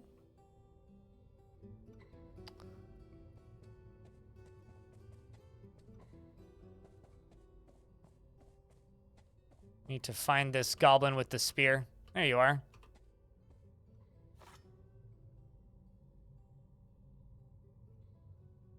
I'm gonna kick him. No, but if you are injured in... Well, okay, yes they are, lava being. But if you are injured, time passes way slower in adventure mode. So there's more ticks per minute, basically. If you are injured or over encumbered, then you get less ticks per turn. So if it seems like my dwarves are moving really slowly, it's because they can't walk. Well, I guess to be more specific, it's because they are moving really slowly. Okay.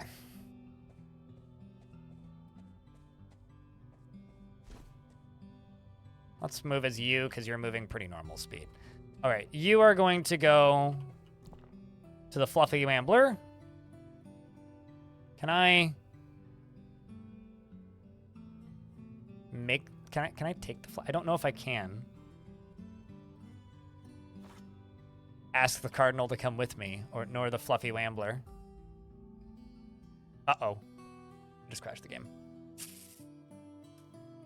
Fuck. I do know that I, okay, so do not click on a vermin-sized pet that is not yours, because it just crashed the game for me. Fight seems to be taking forever. I mean, yes, fights do take quite some time in adventure mode. Unless you're just doing only bump attacks, which I'm going to do now that, you know, that happened.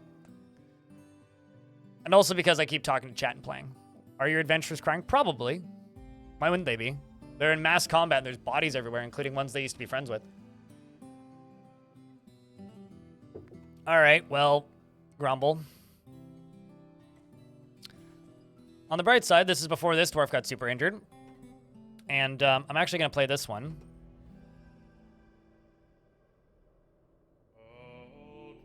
There you are. I'm going to put this away. Chat, remind me to save more often, please. Except I'm gonna, I guess, try and do this fight better this time. Okay, there you go. You have a hammer now.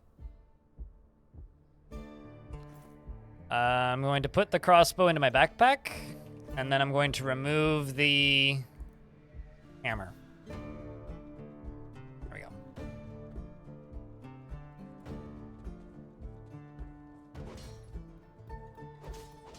And they're just beating the shit out of this guy. I'm gonna go beat the crap out of this guy. Until they start singing Misty Mountains. Man, that goblin had the zoomies.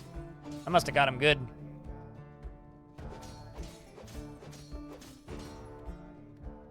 My friends just keep beating him. I'm just waiting for like a bolt to fly by and then two of my friends to fly into that off that cliff down into the caverns. It's like a 15 Z level drop. I'm just gonna try and let this fight go shorter now. Yeah, I've been in this fight probably for about 30 minutes. Think about it this way. It's like suddenly ending up in XCOM length battles, potentially. It's quite literally that big of a, not time difference necessarily, that's the wrong thing to say, but I'm going to kick you in the arm because that's my attack of opportunity. And then I'm going to stab a different person, or kick them, rather. So fight start.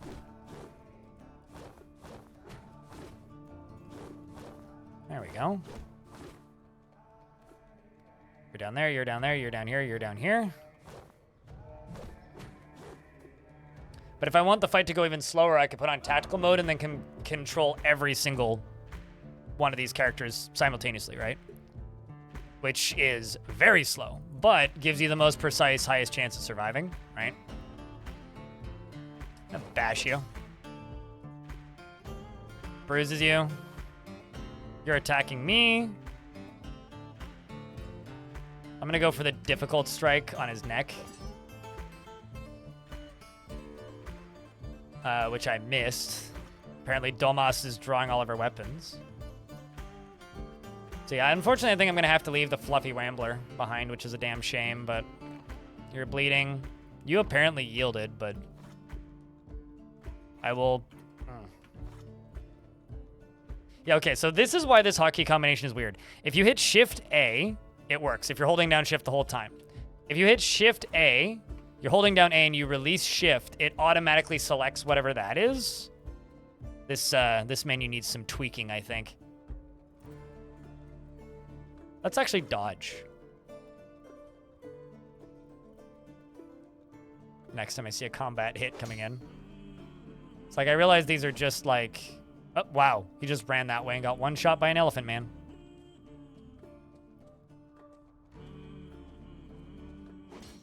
I'm following the elephant. As all of these various...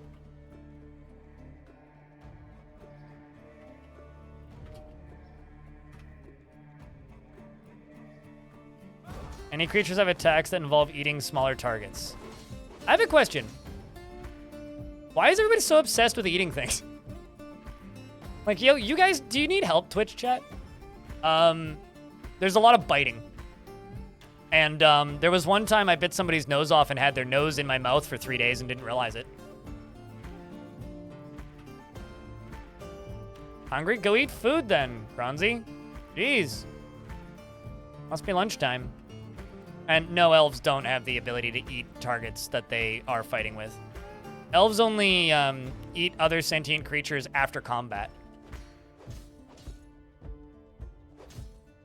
So it's like a post-battle thing. Consume their power sort of situation, you know? I'm just gonna wait a turn. I was gonna say for this goblin to walk to me, but it looks like he's not walking no more. I can get an attack of opportunity on his arm if I smack it with my shield, which I do.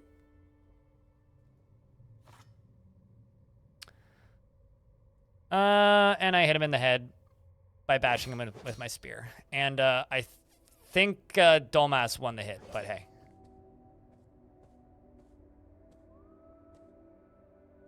I will say I think we're doing a better job of this time around, though. When they all start gathering around me, it's because all of the targets are now caught. Back up. Nope, I can't because there's my allies standing right on top of me. Save the game. Okay. So now, chat, question. Do we keep just murdering all of these peasants? Because that's what these goblins are, is peasants. Do we keep murdering them? Or do we move up to the surface and start to brag about our violent deeds? We haven't killed the person in charge yet, so I do still need to try and find the person in charge. But aside from killing the person in charge, we've done a lot of damage to this place. Rip and tear till it's done. Hey. We will systematically... I mean, we could retreat and rest. We could do that. I would say we're in a pretty good state. If you guys just want... I didn't just retire it, did I? No, I did. I clicked on the wrong one. if... What I think we should... How fast do goblins reproduce? Like bunnies. It will take a couple of months for them to repopulate. It's not like... Like chat said earlier, it hasn't even been a day in game yet.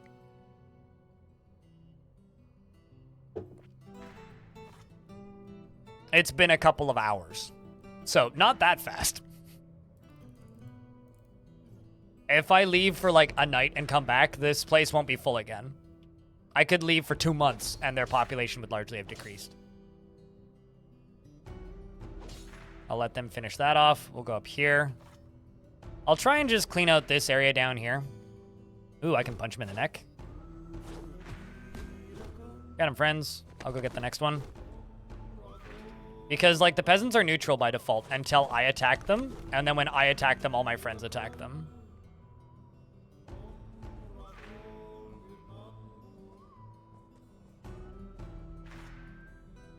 Till then, they're just sitting there laughing and talking. And because murder is legal for goblins, it's not considered a crime. They're not too bothered by me just, like, walking in and killing everybody. Until I actually attack them, which is kind of funny.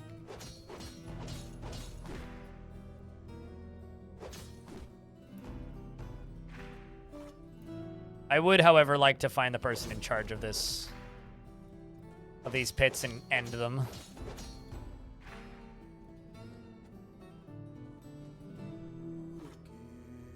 It's actually hilarious. It's pretty funny because, like, you'll look at Legends and you'll see, like, Demon Overlord of Goblin Army. And it's just like, what did he do? Went underground, tamed wild animals. Okay, seems fine. What did he do then? Oh, he went and read some books. Okay, seems fine. What did he do then? Went and pretended to be a Dragon Ball character and took part in a wrestling tournament with a bunch of dwarves and won. Okay, what did he do then? Walked home and murdered 15 people? Okay, what did he do then? Went and tamed animals underground again. Then led his army into battle, and then repeat. It's like, well, got bored, killed 15 people.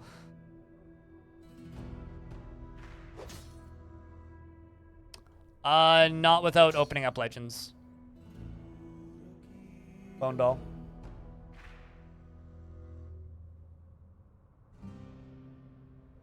For literally forever, how do you find, Where's Troy Boy's response?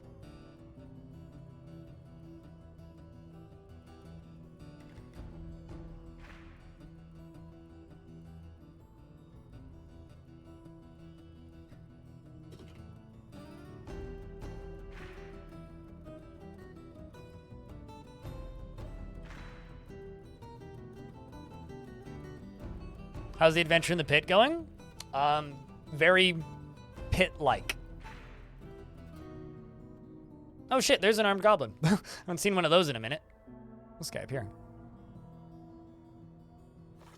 But yeah, literally just seek out the center and then climb down.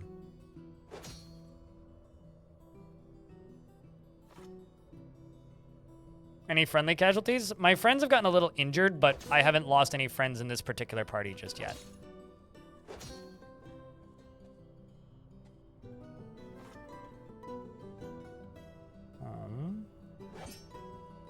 Attack the frail goblin, but he jumps away.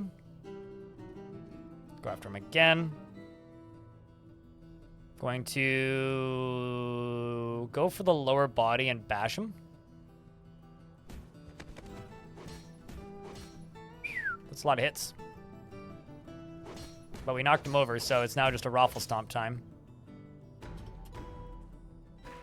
Oh, he dead. Never mind. Oh, now I'm lying down, so I'm moving really slowly. Oh, running up here. Oh, wait, chasing something? Yep, they are.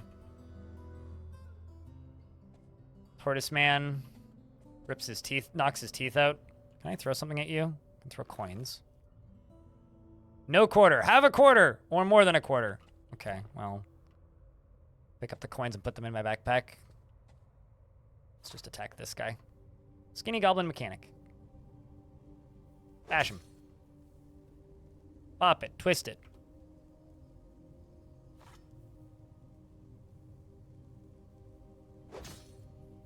Bash it. Kill it.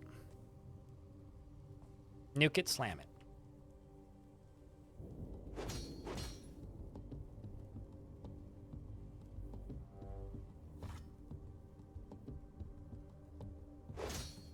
we go.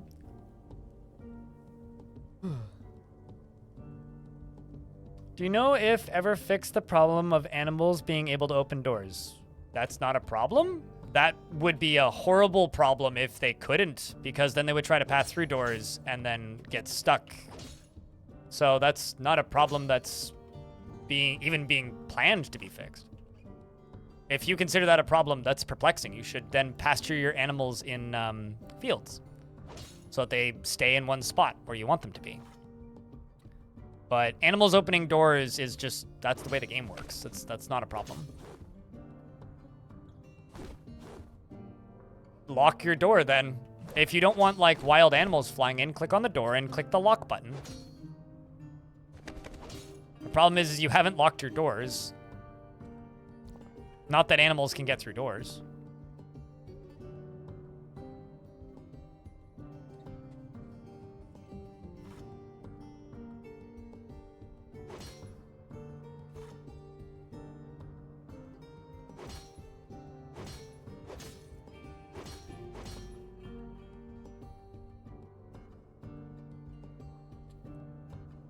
One of your affiliates is mad because you wouldn't process an 1895 Trivial Pursuit game for them. I have a question. What the heck is your job? Ilmirin? You don't have to actually answer that if you don't want to, but I have almost more questions about how that could happen than why it is happening.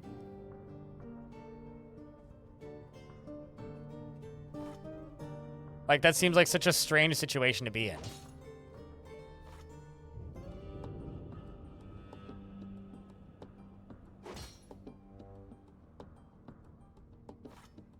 I'm just starting fights with all these goblins so that my allies clean them up. I'd actually go for the legs. Slow them down a bit. Oh, never mind. You're gone. But the elephant got you, so good luck with that.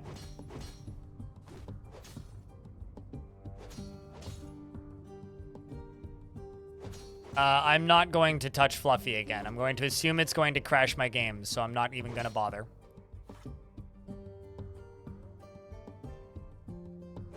Because usually crashes like that are repeatable. Although what chat could do is you guys could go see if that's been reported, because otherwise I can grab the crash log and send it to Putnam. The crash logs I have are actually kind of valuable because you can like go through the VODs and see where exactly it happened and what caused it. You love the combat in Adventure Mode. I like it when they fight back. I think that cleaning up peasants like this is a little boring, but kind of just makes me feel bad.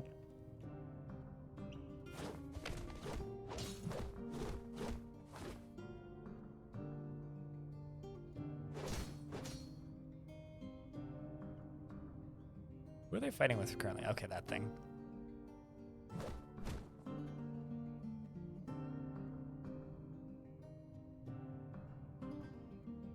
I mean, when you put it that way, it makes a lot more sense, actually, Darius.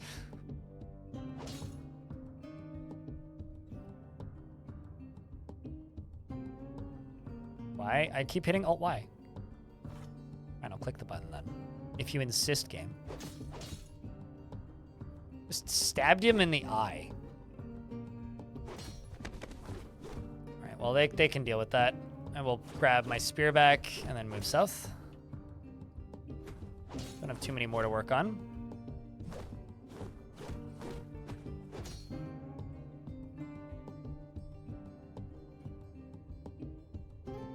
Size can make up for skill, but Elephant Man with 2 mauls with no skill versus a well-armored with skilled goblins would not be as simple as easy XP. Yeah, no, I mean, there's almost no such thing as easy XP except for unarmed peasants. And even like 3 or 4 unarmed peasants could kill an armed goblin or an armed dwarf. Like, if me as a dwarf walk into this pit by myself unarmed, I'm probably not going to make it out alive. Or if I walk in armed, I'm probably not going to make it out alive. Because the peasants will just bite me to death.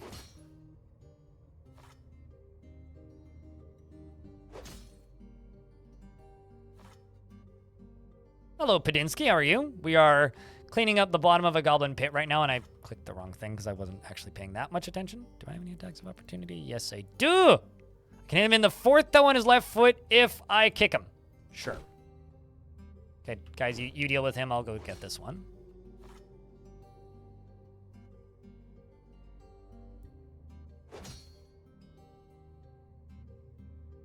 How goes the adventuring? I am avenging my dwarves that previously died here. Or not my dwarves, but my adventurers that previously died here. Going to stab you in the head. Well, you walked away. That's unfortunate.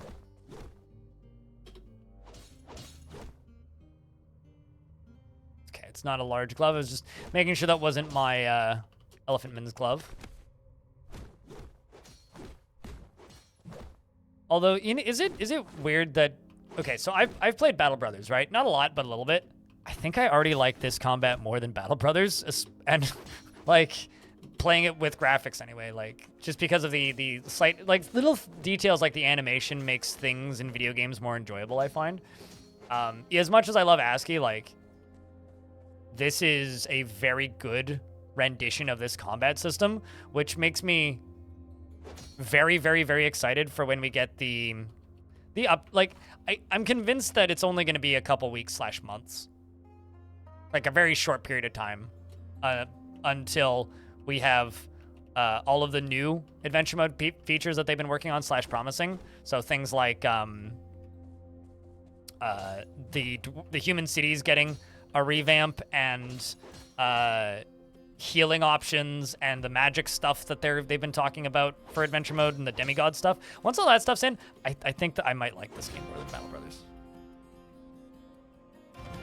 It really is. It's the systems around that are lacking, which if you use enough abstraction in your mind and play Fortress mode alongside of it, it makes up for the lacking portions of adventure mode, in my opinion.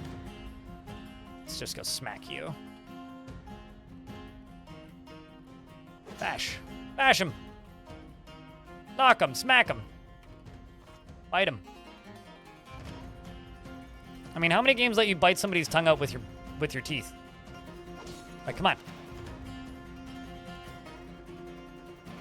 I'd love to see Grandma Shirley play adventure mode.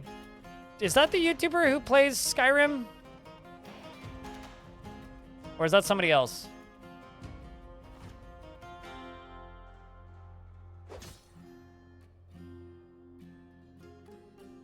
I love how I stab this guy with my spear, get my spear stuck in him, and then he yields. And then I have to confirm that, yeah, he yields to be able to pull my spear out of him, kind of implying that if I'd accepted the yield, my spear would have just stayed stuck in him. That's... Okay, I'll leave now. It's fine. He yielded, guys. That's just very funny. If I punch him in the knee, I get extra damage. I think his leg just flew off. No, Dolmas scratched him in the leg, and it sailed off in an arc. All right, buddy, you got this. I will let Elephant have this. All right. I might be off base here, but I think they're all dead.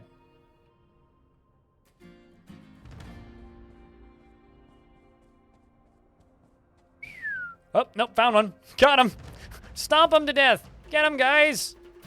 Sing yakety sax as loud as you possibly can. All right, you guys, you go do the killing. I'm going to stand here in the corner and play some music. I'm going to sing, or maybe not speak.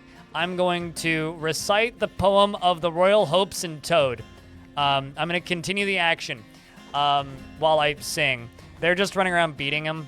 I'm going to finish action in conflict, finish anyway.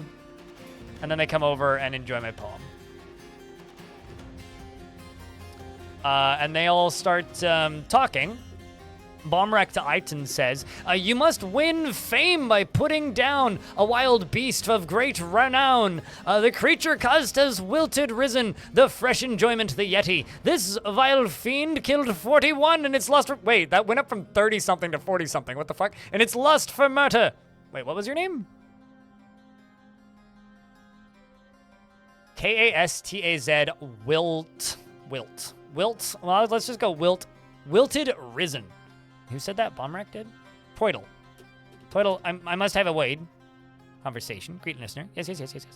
Can I get directions to Wilted Reason? It's not what I was asking about, but hold on. Let me just close this. Oh no, was it Iton saying it to Bumrick?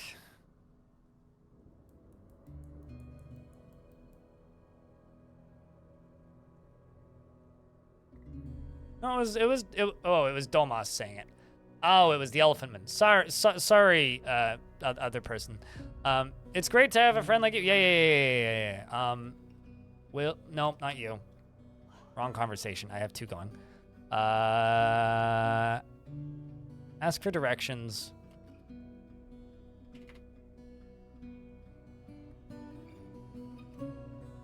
No, okay, so I have to ask about somebody. Am I like not reading this correctly?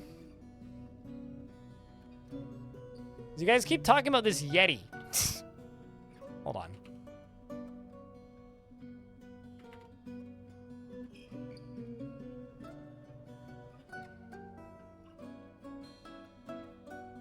Save reminder, thank you. A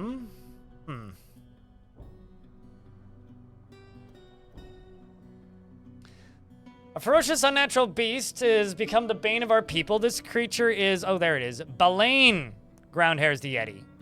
Its vile fiend murdered Stukas. Okay, that's a completely unrelated Yeti, but let's ask for directions.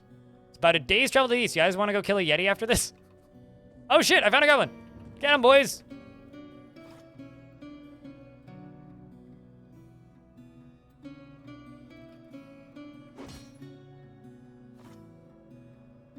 Where's his knee? Leg. Leg. Foot, that works. But, easier strike can't quite connect.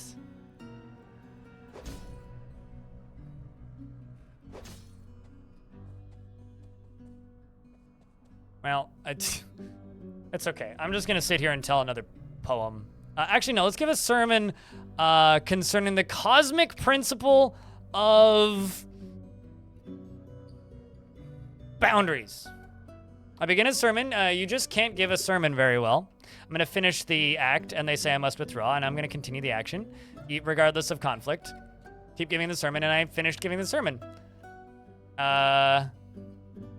You might win fame by putting down a wild, great beast of great renown. Well.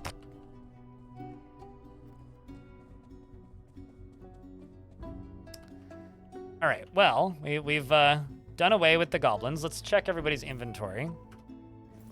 Make sure that we're all still armed.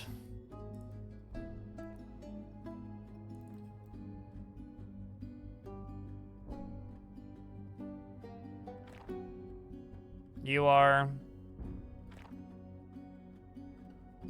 okay. We're gonna play as Dwarf here for a little bit. Let's see if we can all just like climb into here. Can I wait? No, I can't wait while I'm here. No resting for the dwarfs.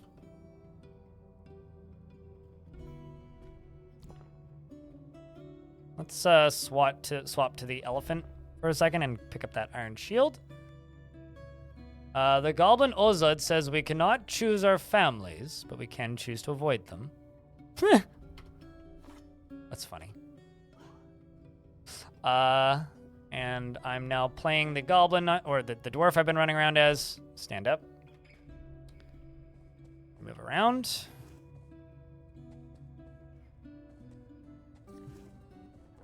This is where the goblins go to snooze.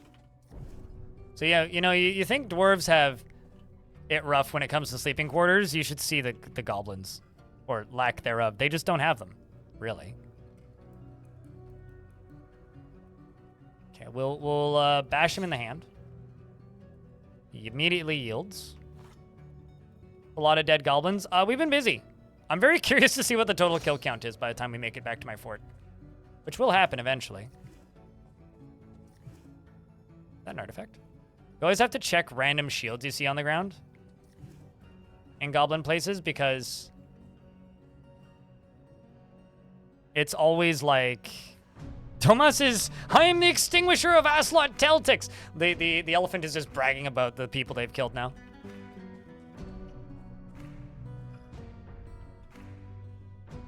What's up, Air Mistress? Is that how you say that?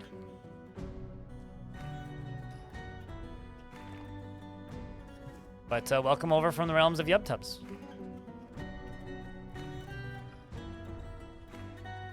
These are goblin bedrooms once again. Some of these doors actually lead to rooms too, which is the fun bit.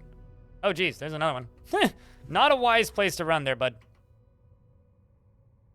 I'm going to stab him in the knee and let the rest of them deal with him.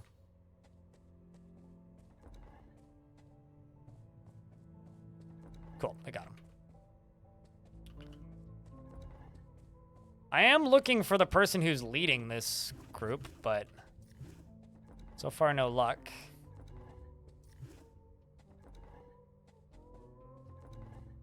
So once memory is implemented, which is funny that memory isn't, you'll actually remember these layouts and they'll just be grayed out instead of disappearing when you walk into rooms, making exploration in areas like this a fuckload easier.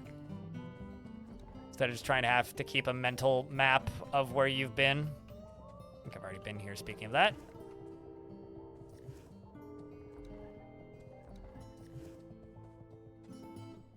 Pretty sure, yeah, I'm pretty sure I've been here.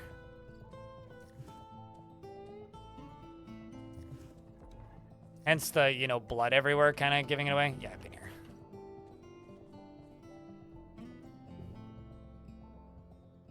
They just steal whatever they want from everybody else. I like that terminology. It's like goblins steal whatever they want from everybody else, whereas dwarves don't have any sense of ownership. So it doesn't really matter unless it's an item that they've claimed. And once it's claimed, then it's generally then they abide by that. Until the dwarf dies, at which point then they go, like, just take their shirt and walk away with it. All right, let's move up a layer here. Click on these stairs. Okay, this is a hallway I have not been in yet, I think.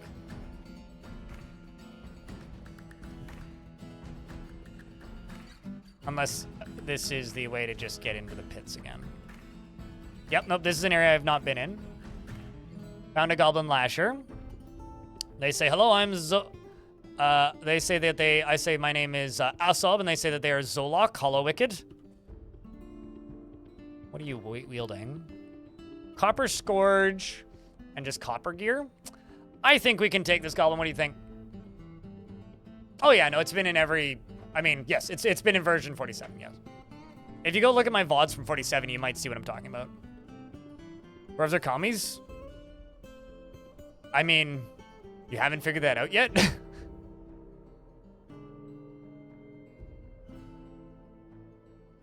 And it did remember the layout?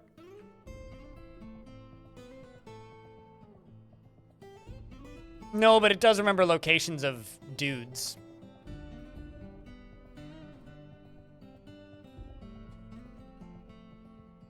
Yeah, I ain't playing like that. To hell with that. Yeah, you're also supposed to remember where dudes are through the wall. For me, it's more important that chat can just follow along in real time. I can get an attack of opportunity on its arm if I bash him with my spear, and he drops his shield immediately, which is pretty damn good. I'm then going to hit him in the head. I'm gonna bash him again. You bash the goblin lasher in the head from the side with the shaft of your iron spear, and the attack is deflected by the lasher's helm. I'm gonna jump past him so that my friends can get into combat, which is actually a bit of a risk for me, but the goblin was unable to break the grip of Aitun's left lower leg, so Aitun is wrestling with him. Bombwreck bashed him. Yeah, he dropped his whip. We're good. We got this. I'm gonna stab you in the hand, and your hand goes bye-bye. I lodged my iron spear in the wound, and he struck down. I'm just going to make sure that my spear is still in my inventory, because I did lodge it in the wound. It might be on the body still. Okay, it is still in my hand. Cool. There's stairs up here. That's interesting. Okay, so this is the way we came in. I think I've done a big old circle.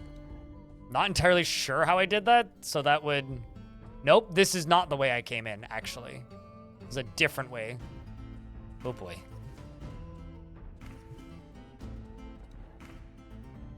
These goblin places are nightmares, man.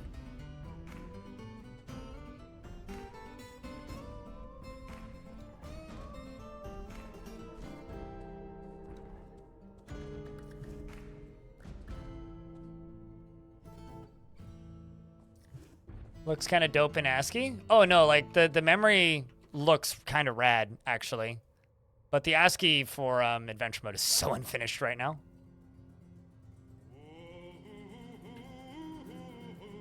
I'm also going to start a conversation with them. Brag about my past violent acts. And they say, I yield, I yield!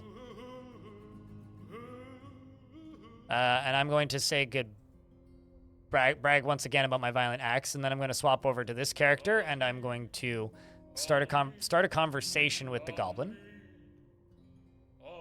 And I'm going to ask them to cease hostilities, and they say, I will fight no more!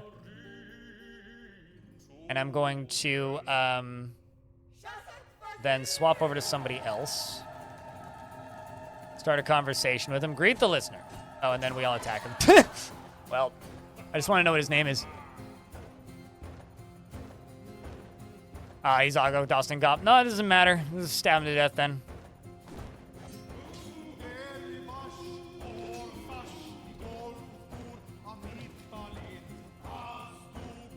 Still looking for the guy in charge, chat. At least getting out of here isn't going to be too hard. It's just a matter of wandering around until you find stairs. Then walking up.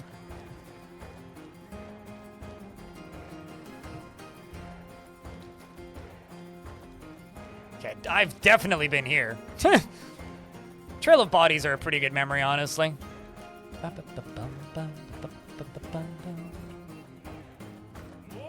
Mebzit says, can it all end so quickly, begone fear?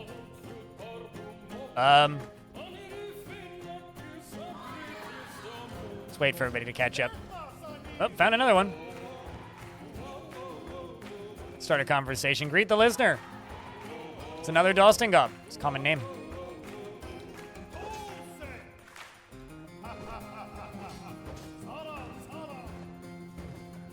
Not anymore, it's not. Goblin bled to death. There you go. Goes so unnecessarily hard. Who says it's unnecessary? I will also say I'm playing a playlist. I'm not actually playing the in-game music. I find that the in-game music in adventure mode doesn't play anywhere nearly as frequently right now. It is still the adventure mode soundtrack, though, which I bought on Bandcamp. Okay, let's take the stairs out.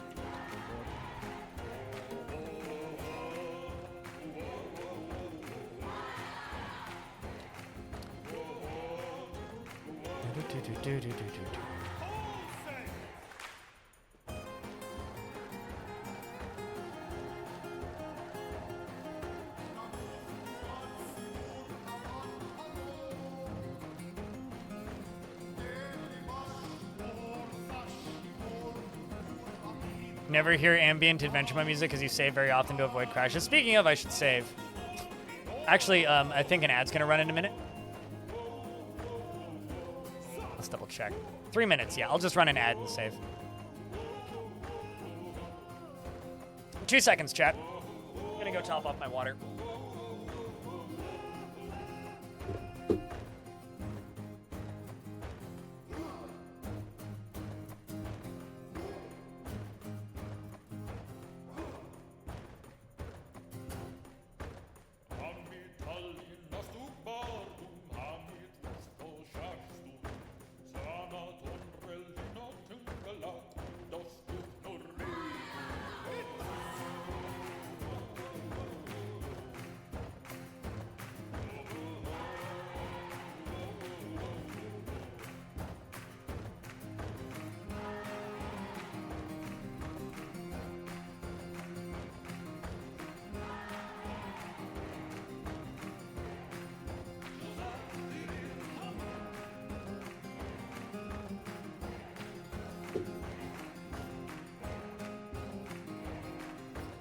Ah.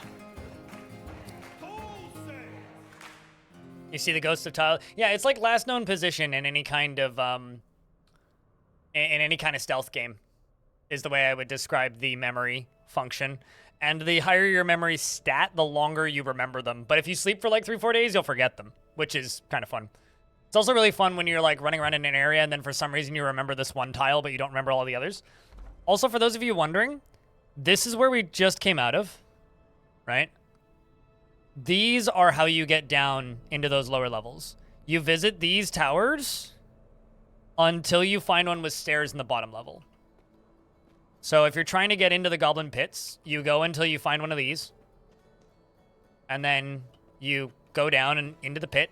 And then you walk inside, and if you see stairs, then you've found the entrance to the underground area. Otherwise, walk on to the next one. That's how you get into goblin pits.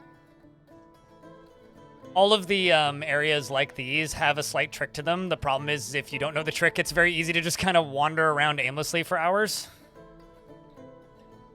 Watch this. I'm gonna jump here. I jump across. And this is how they then path over to me.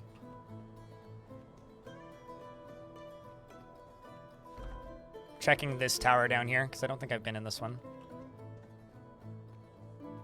Sometimes there's 2 pits. No, okay. Sometimes there's also things on the tops of these, but I haven't seen any. Although I might be confusing those with goblin fortresses.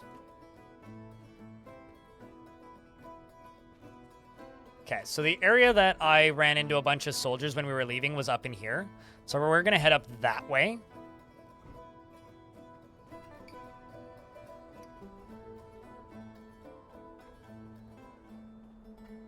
Yes, they would normally be in the pits or in one of the bedrooms.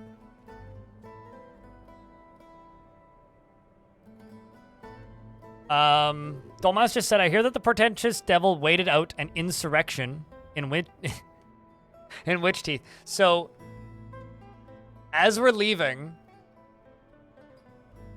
they're saying that we have failed, basically. Because what we did was essentially an attempted insurrection, and I didn't kill everyone. Or I didn't claim the location, so it wasn't successful. If I killed everybody / claimed the location as mine, then it would be a successful insurrection, but I don't really want to make this character a lord. That seems a little weird to me.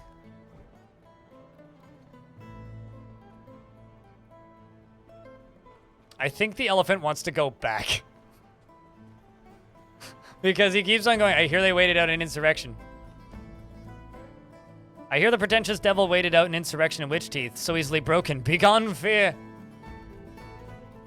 I don't think there's a way to check right now while in-game. Unless you're in Fort Mode or Legends. So I don't know. A lot. I know that the elephant party member here had... It was what? Like 15 notable goblin kills before I retired them yesterday to then pick them back up today.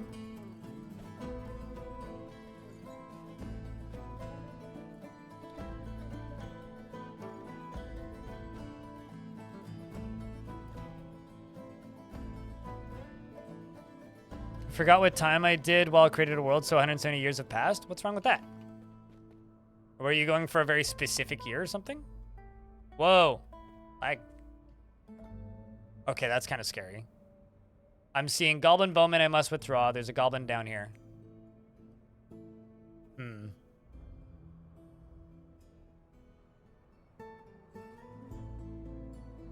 I may have found that army I was looking for. Fire another bolt. We all dodge out of the way. Flying arrow misses us. I have improved my dodging. That was satisfying. Well, at least something satisfying about it. Okay, I'm going to set this dwarf to sprint.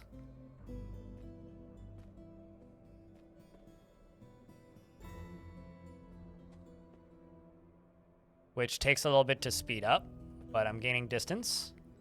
Moving northwest, so he's going this way. I can't wait until we have a combat indicators again. I can stab him in the leg on an attack of opportunity. Excellent. Now you're no longer sprinting. I'm going to open this menu back up by pressing M and set back to walking. Step behind him. Gain possession of my spear again. They are apparently yielding, but that's okay. I don't mind.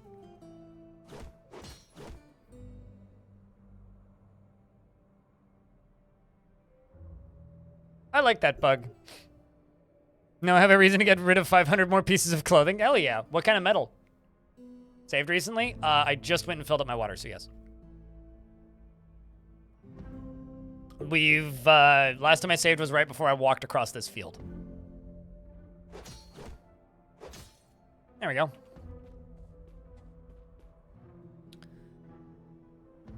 Let's zoom out again. Head down this way. I'm hearing goblins screaming that they must withdraw. I may have actually found their militia. There's at least a pikeman. A dwarf, actually, who's screaming, "Help save me."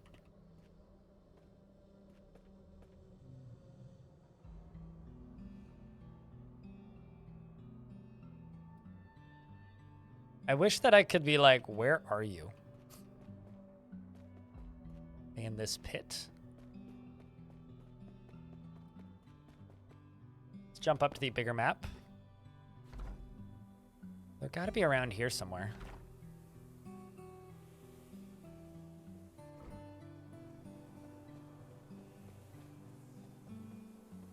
You know what I could do? Because so there's points of interest. Some of them show on map, like camps, if you know that they're there, show. But normally you can just see like motion on the overworld, where you would see like they used to just be asterisk symbols. Okay, so there's a crossbowman goblin retching somewhere. And the thing is, or the way it used to work essentially was when you were walking around on the overworld, you could see like basically armies off in the distance, right? So as you get close to things, like symbols would appear and disappear of armies marching in this screen. And they don't do that right now. Which means there's probably a bunch of armies like camped out here because they're assaulting this place that I can't see right now. So I have to find them this way. What's up, Queen?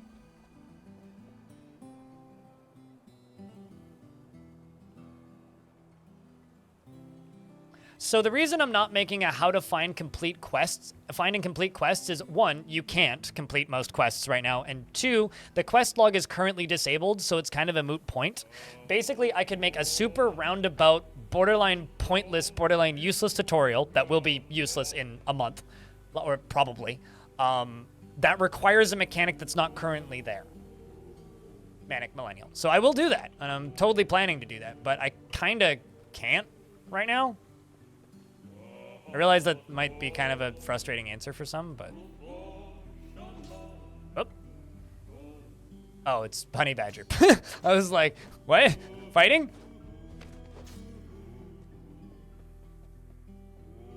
Okay, I think we walked past potential goblin camp, so let's go this way. Why are you bleeding? Or do you just have blood on you? You got red on you.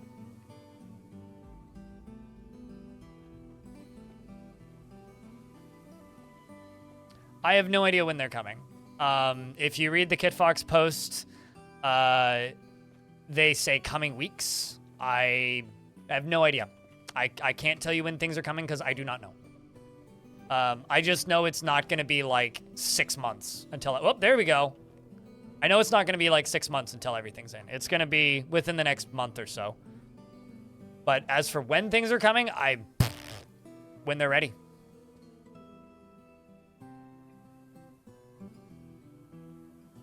Start a conversation with this goblin. I'm gonna brag about my violent axe. That's a goblin's named Axmu.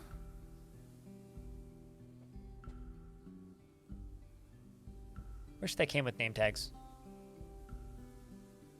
Brag about my violent axe. So yeah, no, they just killed this this dwarf.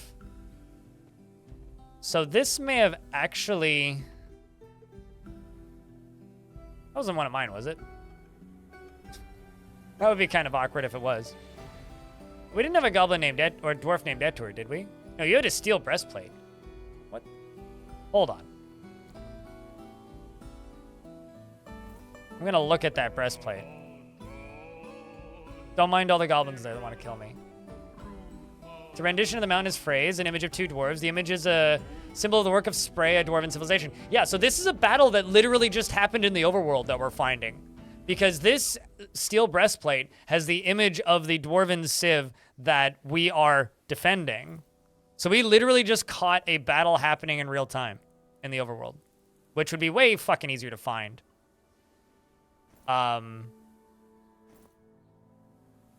If I had those icons. So that's kind of rad. Are there dwarves actively fighting? Goblin up there. Goblin up there. A lot of teeth.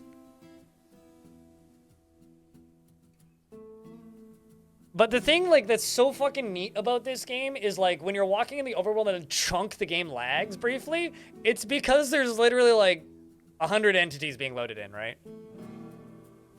Seems like the goblins are shell-shocked. We're the cleanup crew, I think. You stab the skinny goblin in the mouth from behind with your spear, tearing apart the left cheek's skin. The force bends the head, tearing apart the skin. They're trying to talk with us.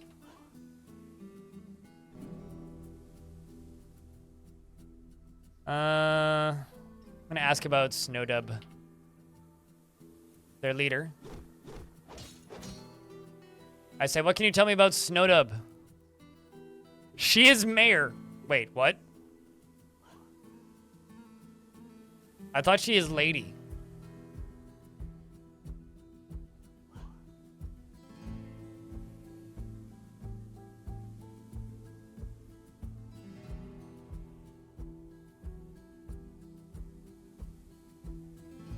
Mayor of the Ignited Banner. Or am I talking about the wrong one? Succession leader Snowdub Asmato squashed Wraith the artisan. Is it this person or is that somebody else? Anyway, the person I was talking to I think just died. Yes. No, Skinny Goblin says it was inevitable. Well, At least I'll be able to get some much better gear now that we're here. That's a silver pike, silver battle axe. Start a conversation with you. I wish I could get their name by just looking at them. Or get their names easier, rather. Belmas is biting people, apparently. Hello, Diamond. Hey, chat room. If any of you guys saw that Gremlin for Mayor Countdown stream, that's the work of Diamond here in the chat. Okay. It looks like my friends are going for this one, so we'll go for this one as well. So we can keep the party together. Okay, Itun's just being slow back there.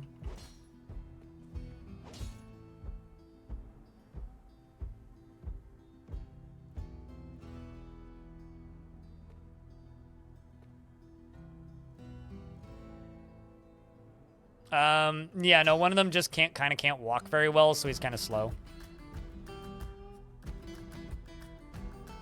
Eternia, thank you very much for becoming a YouTube member. Appreciate you. Hey, chat rooms, can I get a round of beers for the brand new YouTube member? I think we can do that, right?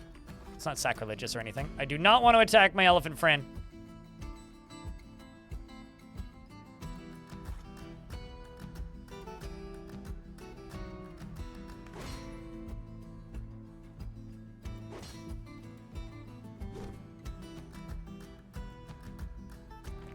It would tell me that they're a goblin mayor, though, actually, if it was the person.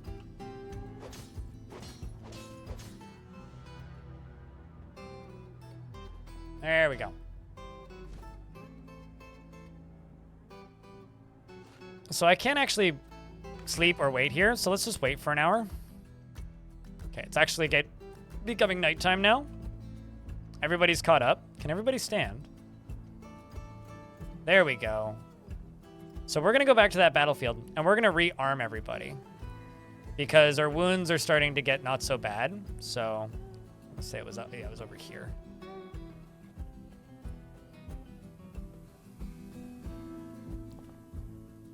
There's an iron mail shirt. No boots. I mean, what do you have on right now? I think this dwarf's doing okay. We've got a copper helm and whatnot. Let's jump to one of the other dwarves.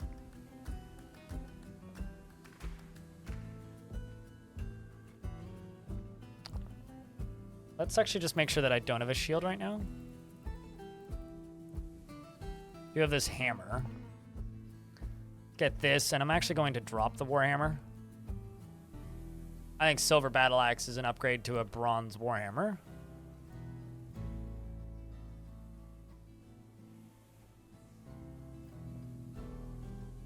There's an iron helm there. I'm going to press R to remove my leather helm. And I'm going to get the iron helm, and I'm going to press W and wear the iron helm, and then I'm going to press D and drop the other helm.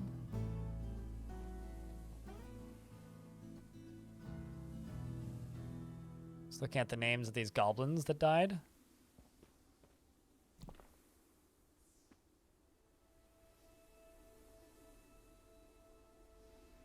I'm going to remove this copper helm, get iron helm, W, wear iron helm, D, drop copper helm.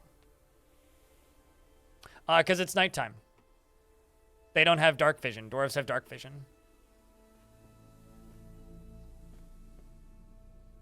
Okay, so we can continue heading this way.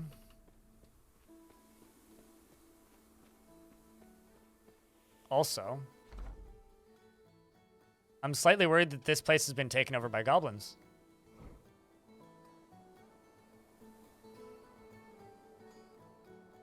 Let's, what's in your inventory? Oh, do you not have any weapons? Yeah, you do. I'm going, oh, I know why. It's because they're not actually in your inventory. They're in your backpack currently. So we're going to take out the shield and the axe. There we go. Okay, everybody's properly geared up again. Let's just sleep until dawn.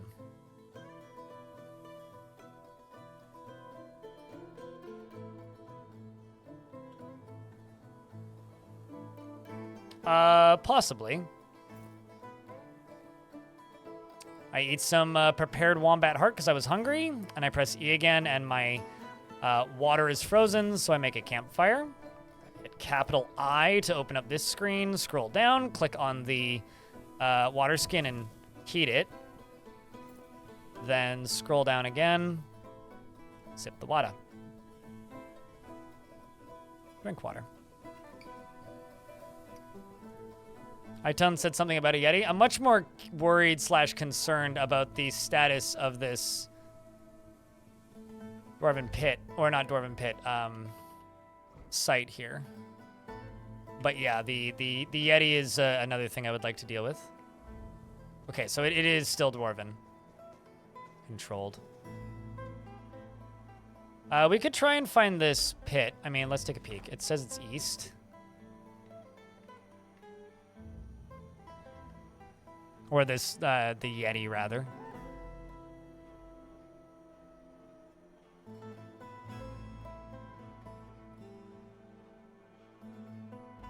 I think that's it. Actually, I think the names, unless you know them, is this. Shorthell? That sounds like the thing that they were saying. The new slab sprites? There's new slab sprites? And do you mean the ones in town?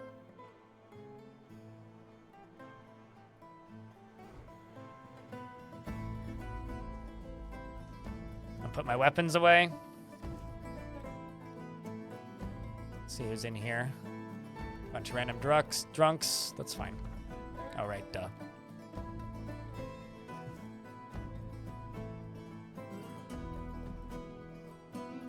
Sing.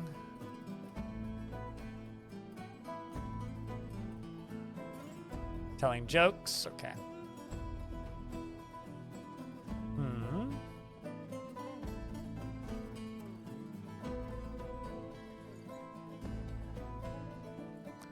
think this is where I've been before.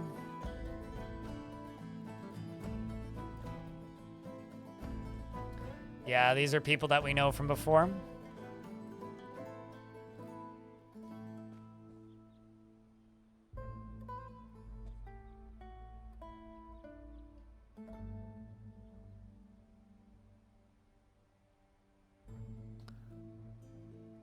Start a conversation with one of these dwarves and say hello. And say it's good to see you. And I'm going to inquire about any troubles. Snowdom is still marching on us. You know, if I had those icons, it would be very easy to find this leader. You know, actually, what I'm going to do is this. I'm going to stay on the dwarf for control purposes. I go back up to fast travel. So what they're saying is that the leader is in the Desert of Shores, meaning the leader isn't in Witch Teeth right now, because that's in the Beak of Amethyst. They're in the Desert of Shores somewhere, meaning the leader of this goblin army is somewhere out here in the desert. So what I'm going to do, I'm going to go sit like right here, move north until I hit the river, and we're just going to sleep/wait for 8 hours at a time.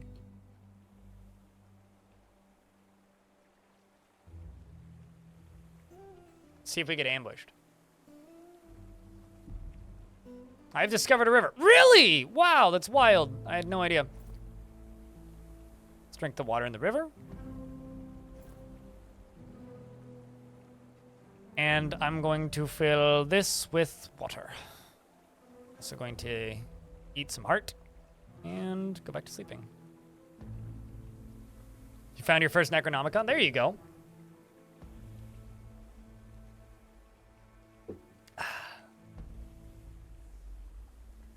If you store it somewhere, it'll still be there when you go find it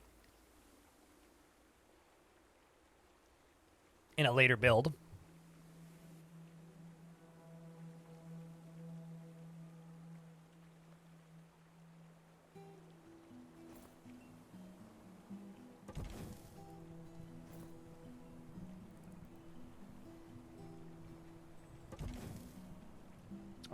And I can now do this.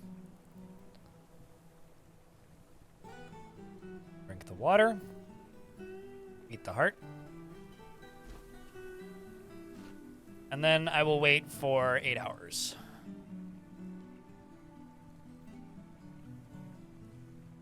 Well, this strategy wasn't successful. That's unfortunate. Just gonna go over to you. You're gonna drop that on the ground, the food that is. You're gonna get those 2 pieces and put them in your backpack. Also, we have a stressed dwarf.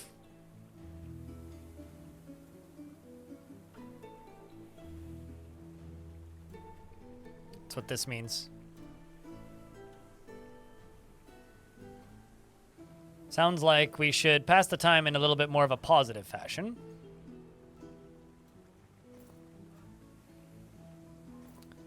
You, dwarf, you are going to dance. The one song you know. Sloppily, but, you know.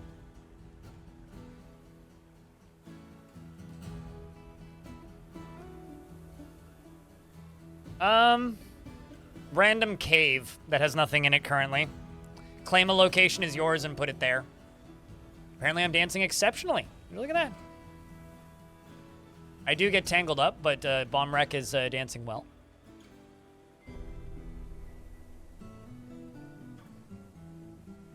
Trying to just give this dwarf some good thoughts, because they've had a rough week. Oh, hey, the water melted. Excited while performing. So this is, of course, Iton, Orb Feed. Let's jump over to you. Start a conversation with Iton. Why are you... These hostilities, what? Ever? What? We're not in combat, though. Alright, well, that's odd.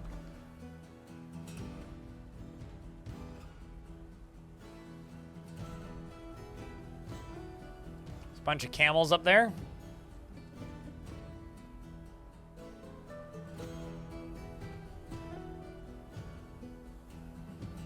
not running, am I? Yes, I am.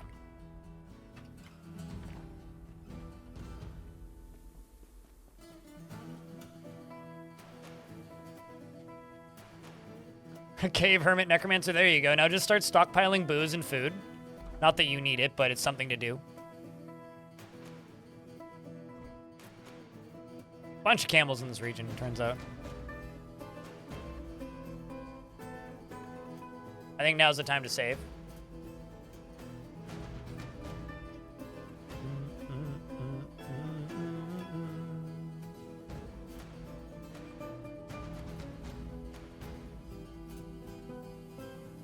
Oh, absolutely.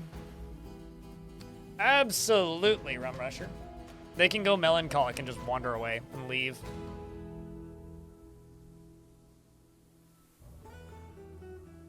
Also, YouTube chat. Thank you very much to the 100 of you that are tuning in, by the way. It really does mean a lot. Cheers.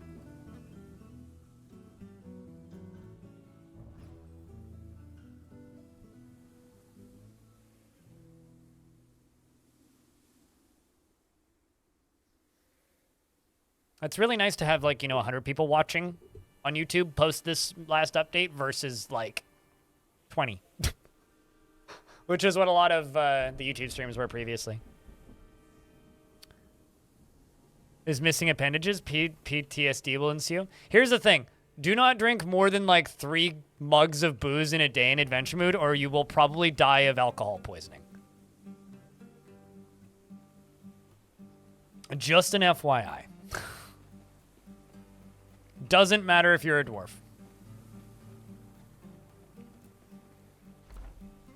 Okay.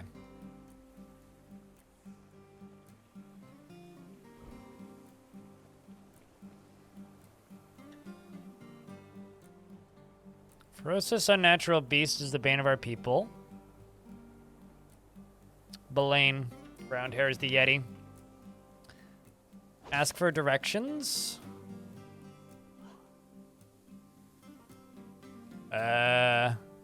Directions.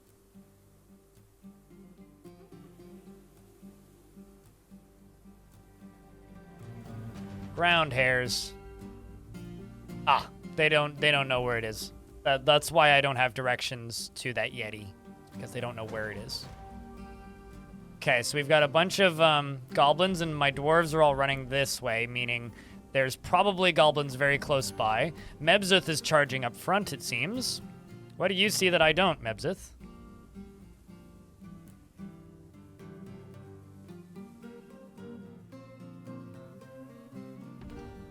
That or they're running away in fear of conflict. Terrified while in conflict. Well, let's just wait a few turns. Ah. Goblin walks up to us. They may have been running away from conflict. It's always kind of hard to tell. Bombrex just bashing them into pieces. That's pretty brutal. Oh no, did you already drop? No, okay, that's the goblins. It's the... Holy shit. So, they hit the goblins so hard that, it's literally flying through the air unconscious, I think. Yes.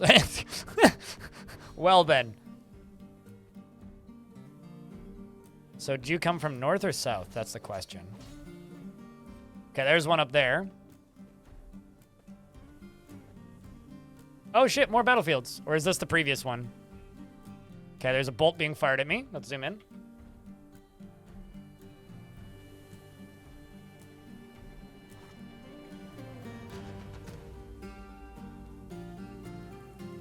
I can get multiple attacks of opportunity on his fingers and on his... I'm going to go for an attack on his finger on his right hand.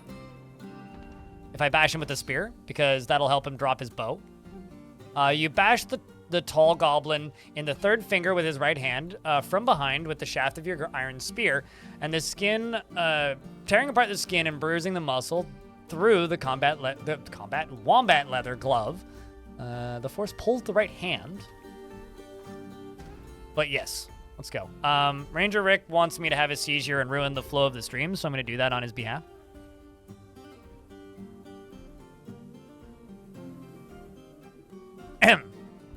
Hey, you guys have done the thing. Cool. Okay. Proceed with caution, young gremlin. Beyond beeping beer burps, betrothed bubbles. Certainly, said calmly gremlin. Grammar is all caught up.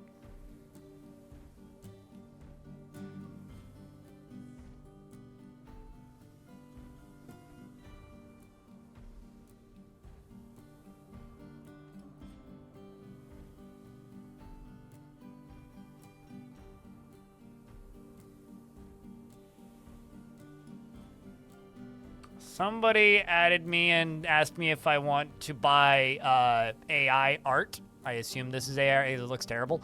Bad art, shall we say, on Discord. So I'm gonna block this person and ban them from my Discord. Apologies if any of you also got DMs. Ay, ay, ay. Anyway, we're in an ad break. Now's a good time to save. We'll do that.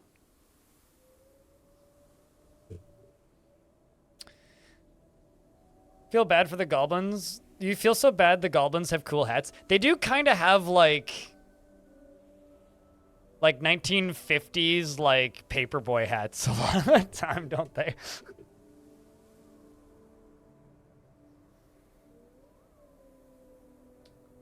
Warthogs, have you done this recently? Because the way poisons work changed. I drank two goblets of beer, okay? Went for a walk and then drank a third goblet of beer and then died 2 days later of alcohol poisoning. So, I don't know if I agree with you.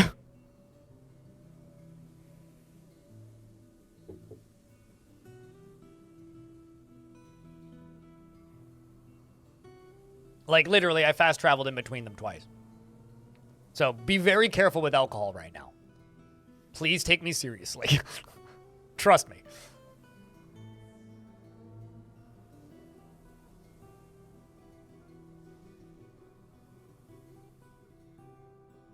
I don't know, because they're a scammer who's trying to make money.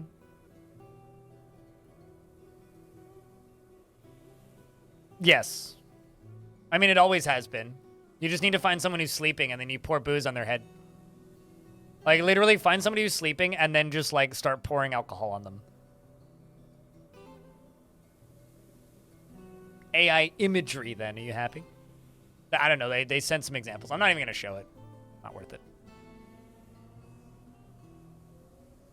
I mean, I did once read a story about some guy in the Wild West, like during the Gold Rush, who was selling huge plots of land that he didn't have the rights to sell, but was just good enough at mimicking the paperwork that he was just selling it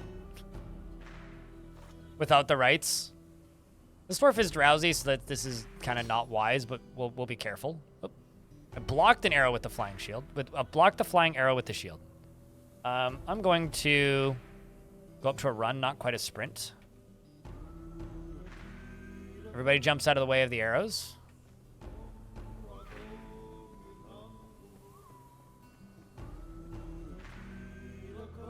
Okay, never mind. I do, in fact, need to sprint.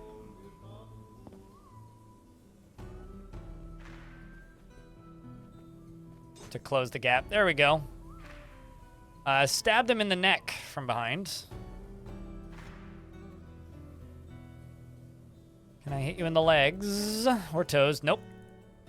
Well, I can go for a lower body bash, which I didn't do much with. Get him, boys! There we go.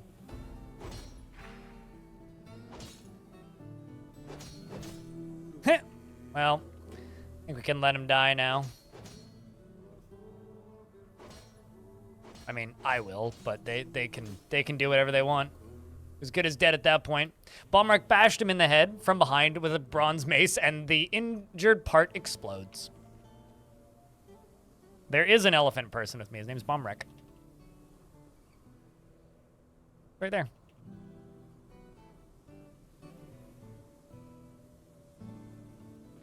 Balmrek was fighting with somebody behind us.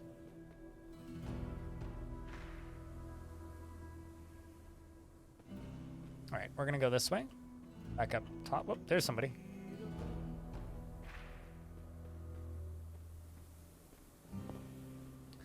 I'm gonna go back down to a walk because I'm probably getting tired. Yep, and I'm drowsy. Been a long day.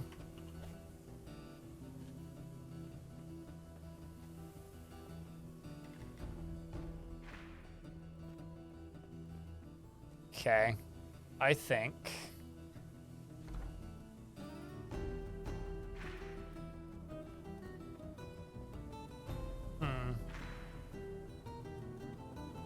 Start a conversation with the goblins and tell them to yield, and they say you first, coward. Where you headed, elephant? You also tired? Nope. Well, I am. Kind of split. They're all the way up there, still chasing that goblin.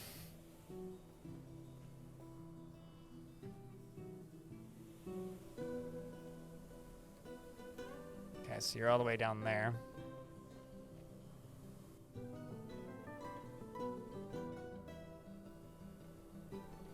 Running away in fear. It's a pretty natural response, I say. Can I hit them in the leg? How about foot or toe? Nope. Okay, so instead I will hit them in the hand. I'm just gonna bash them.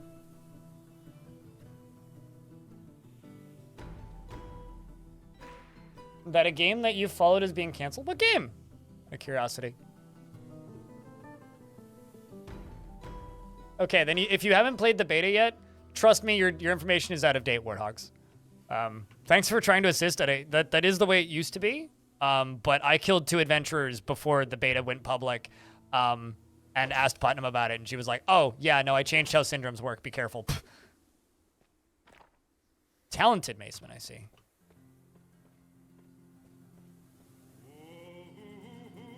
Okay, they did catch that guy. That's good.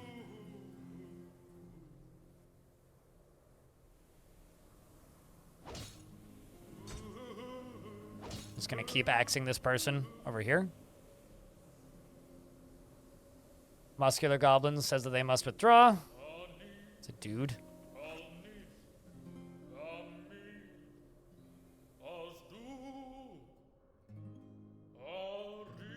A joking version of RuneScape Classic.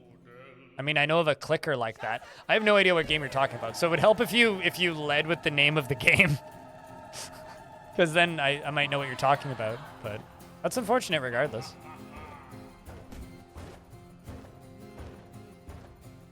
Oh, Genfin. Okay. Yeah, okay. I'm not familiar with it then.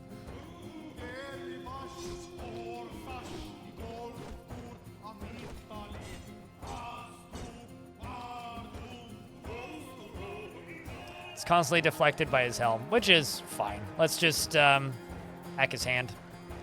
Or kick him, apparently. Okay, they got this. These 3 are probably chasing something currently. That goblin, most definitely.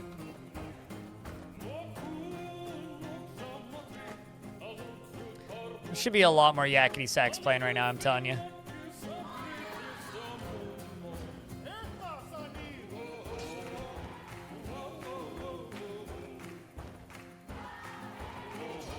This dwarf really needs a nap.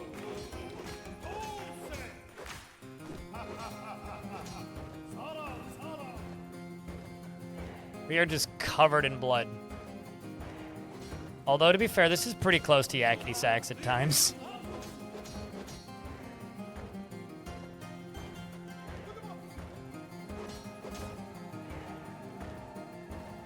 The tortoise said it felt snow to some?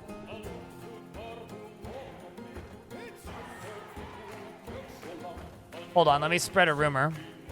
Start a conversation. I'm gonna brag about violent acts. It is I that felled Uspu, Singblazes.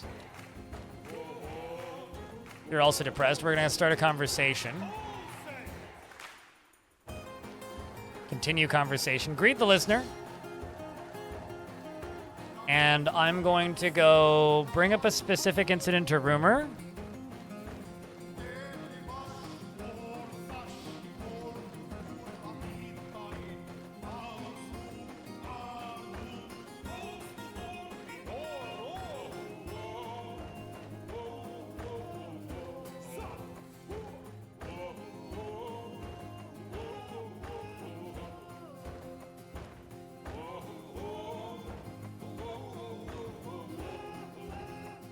So their opinions of you towards you can change how they react to you.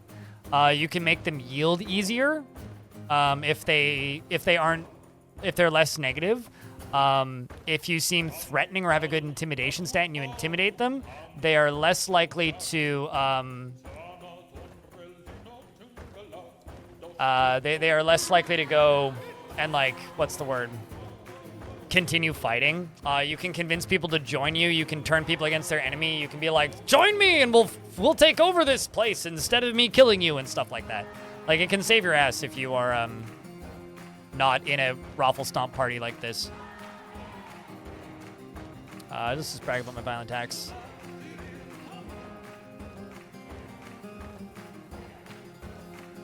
The Zaya that felled you test the goblin. Okay. Yeah, we'll just go with this.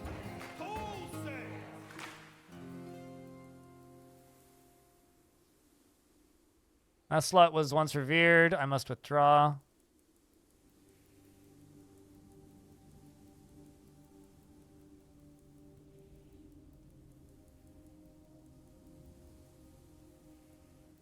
You felt Snowdub. So Bombwreck did it, supposedly.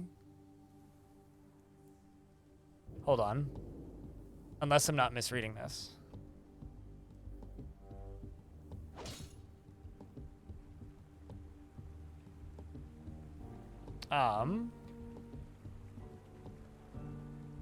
It might be a different Snowdub.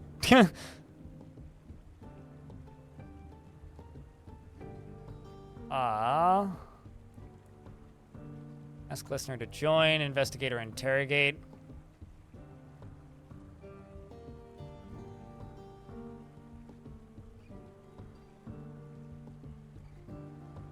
A local ruler is what I want.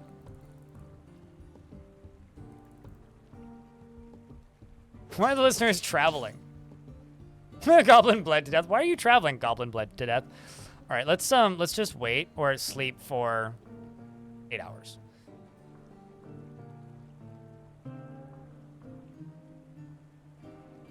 You're a sucker for dialogue options.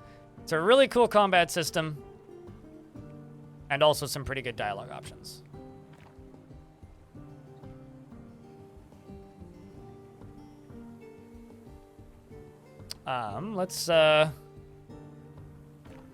This is Dolmas right here. Yeah. Let's... Conversing with the giant tortoise. Oh, ask for the whereabouts of the Yeti. God dang it. Shout out to everybody. Great listeners. I'll say it's good to see you.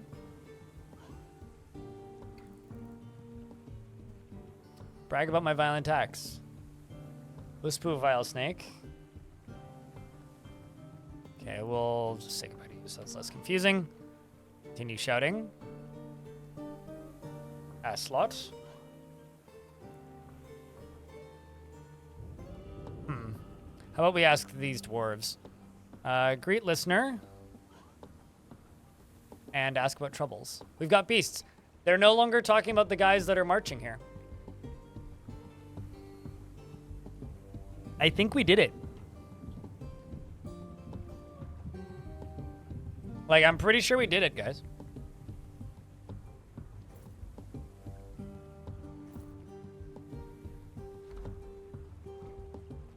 I'm pretty sure it was the elephant who did it, but... No, I don't want to lick it. I want to interact with it. Wrong menu.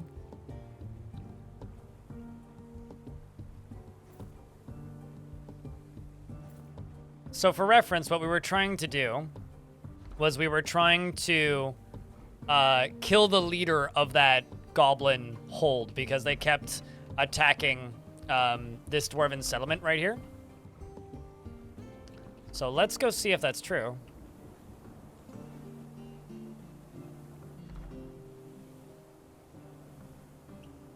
I'm gonna go talk to them over here. Go to the drinking mound.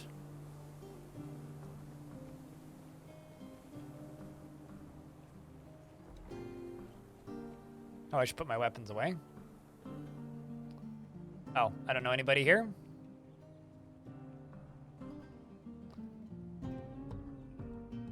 Drunk. Beekeeper.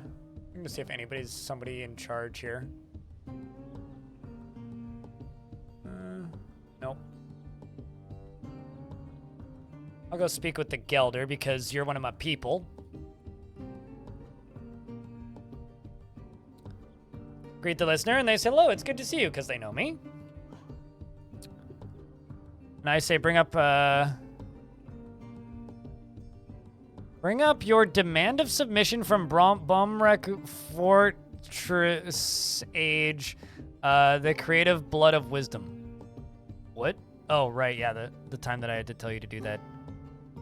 Slew Esther, slew that. Can I just type in slew? Does that work? No. Only the green words are things that you can search by, and it's a little bit annoying, actually.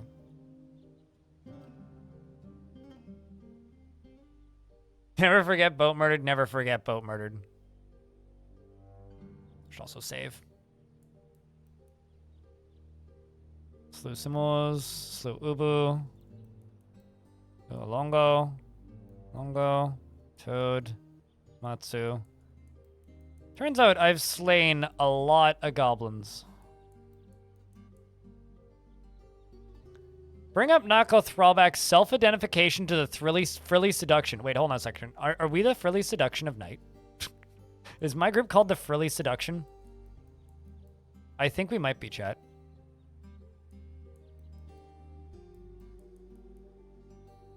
I think that's the name of our traveling band. Huh. That's funny. Okay, I'm gonna jump to the Turtle Man. You're gonna start talking with this person. Greet the listener. Say hi, I'm Einod. Oh, I should put my weapons away. Of course goblins attacked goblins.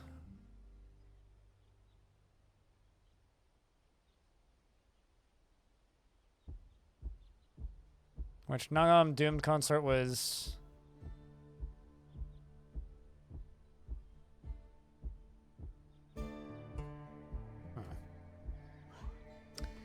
The thing is, it would be so much easier if I could just open up Legends right now.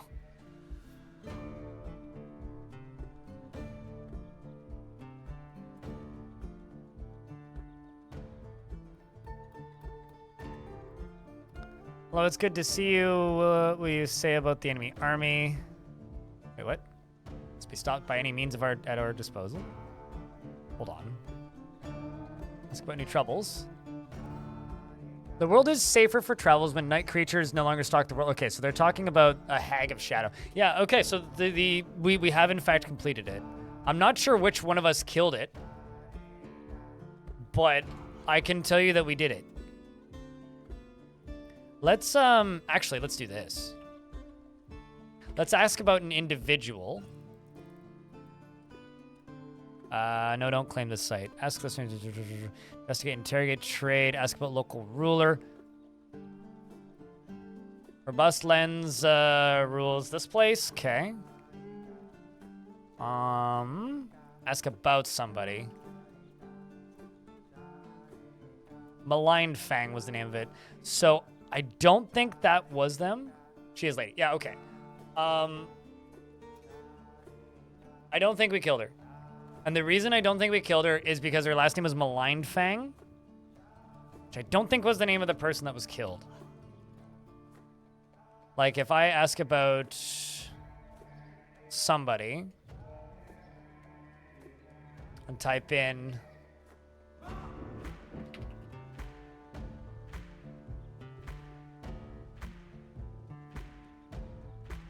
They would say that she's dead if they knew. Did you ever tell the Snatcher story? Maybe.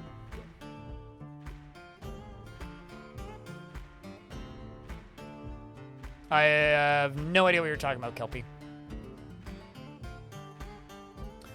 So if I remember, folks in-game didn't know it's dead until they hear a report of them dying. Totally, but I can't find any reports of them dying, even in my own dialogue. Here, we'll try shouting to everybody. Great listeners, to everybody. Snowdub. Malign Fang.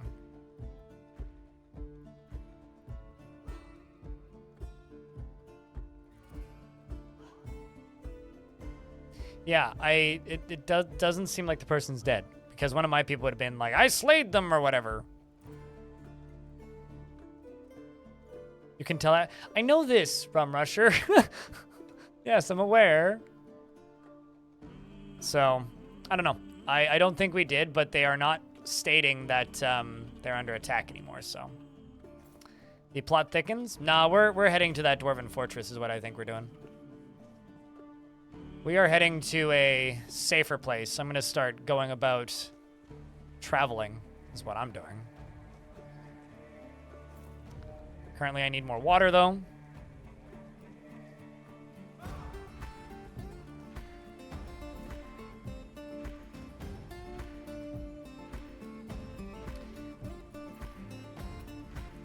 It's a little strange that I can't just fill items from that screen. Yeah, no, we totally could do that. I mean,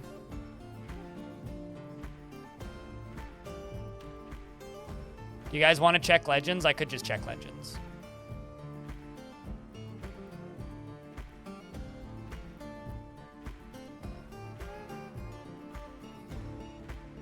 The Dwarven child was snatched by an elven goblin, grew up, became a child snatcher, had a fell mood, killed the elf, made her into a nice chair, and then was killed by another goblin. That's funny. Yeah, okay, let's check Legends. Let's see if we completed it. Save to a new timeline. We're just gonna call this Adventures Legends check.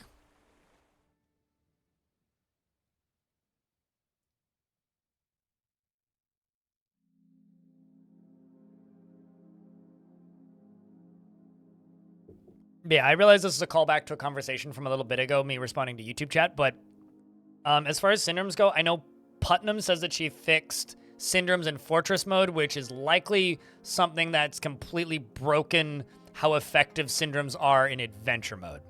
So they're probably all way too effective now, which I think is kind of funny. It's like you fix one thing in one mode, and then the other mode goes blap and breaks, which is a good time, you know.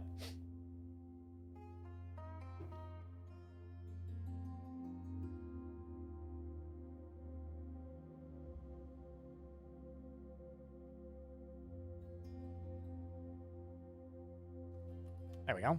It did the thing where it minimized it twice. Okay, so let's start a new game and exist 8 adventures, good lord. Legends check, there it is.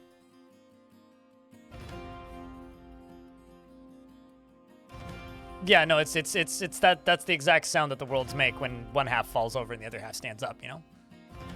Speaking of VODs, I hope I didn't just put a VOD up this morning with no thumbnail, because I didn't do thumbnails last night. Just gonna go double check. Holy shit, my news video from this morning has 5,000 views. Jesus Christ, people. I hope some of them went and watched the Let's Play. That's the video I actually put effort into. Oh, okay, so some of them did. That's good. If you guys want to make my heart grow slightly from its tiny, shriveled, microscopic state, go leave a like and a comment on the Let's Play. You want to hear about vomit? I mean... fair.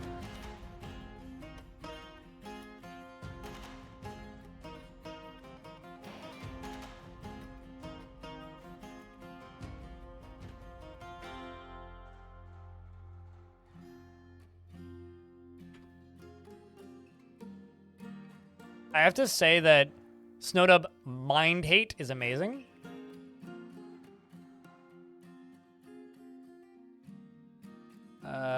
Malign.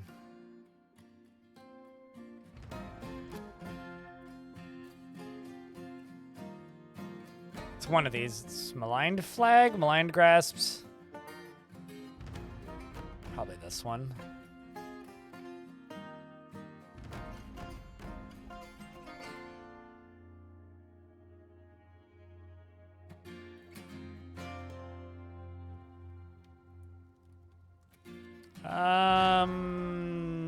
No, it's not you.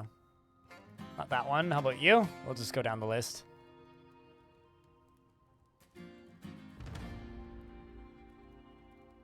Ah, there we go.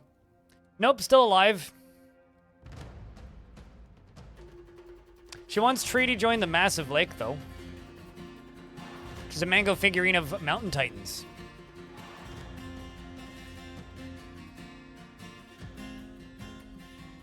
So yeah, no, she's just a massive abductor.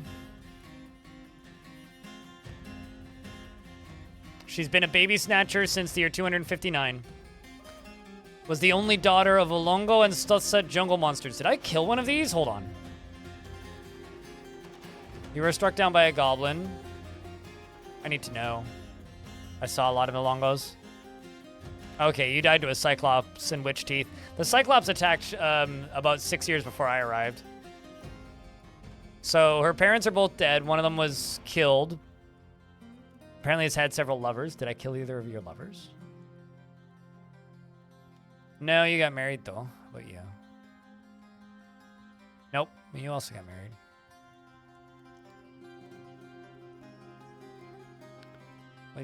All these dwarves are settling in various places. Killed one. She's only killed one thing, which is a cougar man. Although I do need to look up Domas.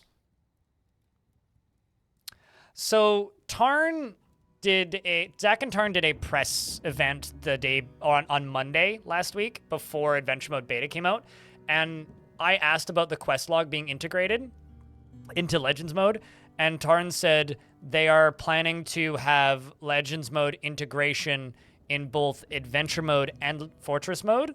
So basically, there will be a button where you can open up Legends, and he said that they are trying to have it so that depending on what, because there's two settings when you make your world, right? When you make your world, you can set it so that the only legends that you can see in this screen are things that you have discovered, as in you have either clicked, that has appeared in your fortress, or you have talked to in Adventure, or you can have it set to just be open. And they say that they want to make that setting more clear in World Gen. So for people who want to avoid spoilers and only want to see things that they know about directly, can have that option. And that's it, basically. So we're getting Legends in Adventure and Fortress Mode. He did say the caveat of there will be a load screen, but fucking whatever. Dolmas. Why am I forgetting my, tube not. There you are. Chat, what do you think the kill count of my elephant is? Also, I like the fact that in the midwinter of 305, the goblin Aslot Teltix joined with Domas to live a life of adventure. And then the adventure concluded with Domas after a violent disagreement. And then Domas mortally wounded them and they bled to death in Witch Teeth. At some point, a goblin joined Domas. Probably the first time. Probably yesterday, actually. That's very funny. 231, 23, 35. 39 notable kills.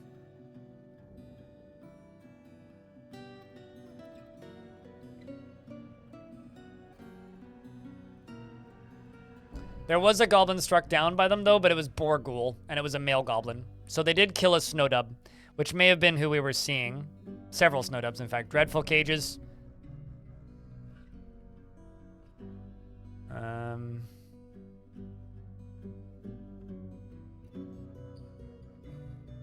Nobody was really fun titles, though. A lot of just unknowns. I wonder if we've killed anybody that's more notable than just, like, doesn't have a name.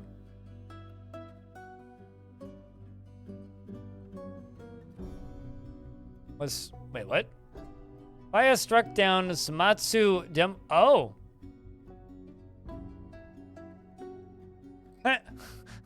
Well, apparently the goblins were fighting. This goblin killed another goblin. Typical goblin. Aslot Taltix, this one. Anyway, let's get back into the adventure. Hey, Chad, is there anything else you want me to look up before we dive in?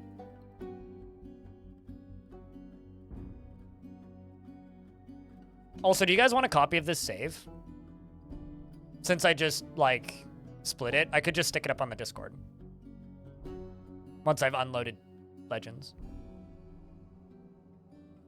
Hey guys, quick question. Is food consumption per time equal to that at Adventure and Fortress mode? No.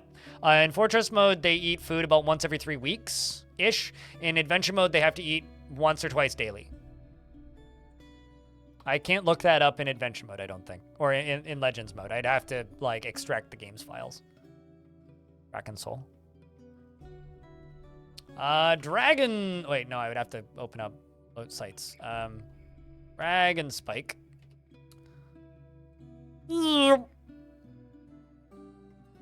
Apparently the Human Hollow Slayer has corrupted Olbach. Well, that's good.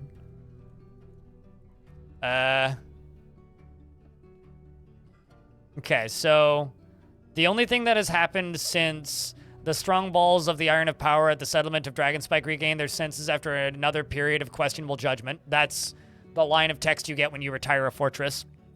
2 people have visited. So not much has happened.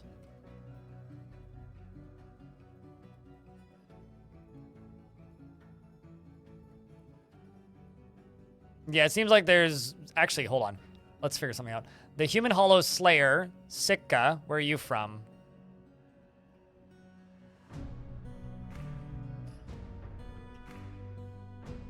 The Infamous Empire, got it. Former. Plotted to steal Gloomy Greaves. So Olbach is trying to steal one of my artifacts, it looks like.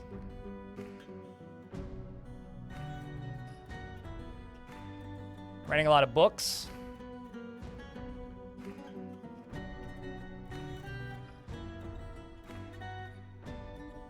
Well, I don't want today to be the entirety of Adventure mode. I want to reclaim the fort and play some more fort mode.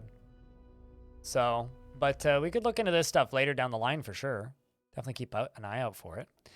This is the image of the Cheetah Man in Daysite.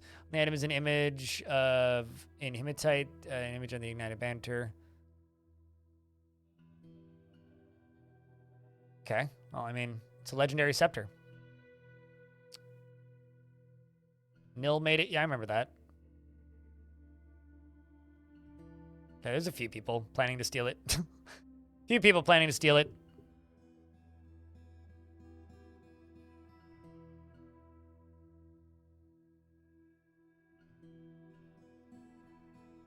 During an infiltration mission. Who do you work for?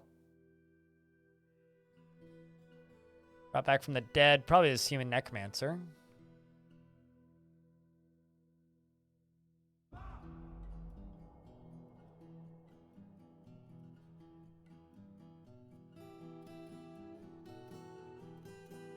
So lives in Brass Echoed.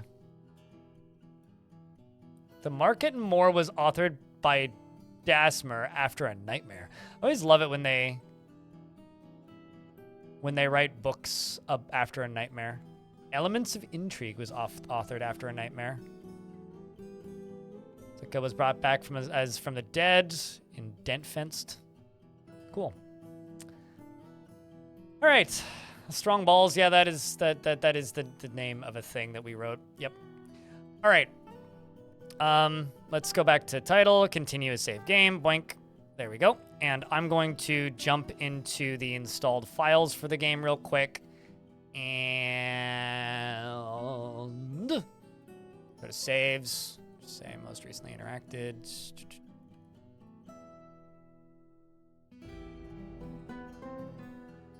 I have too many saves, chat.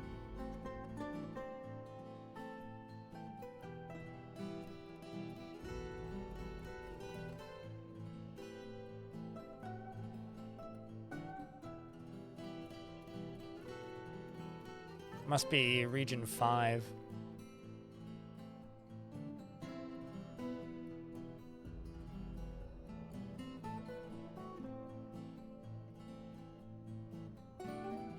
Hold on, let me just do this real quick.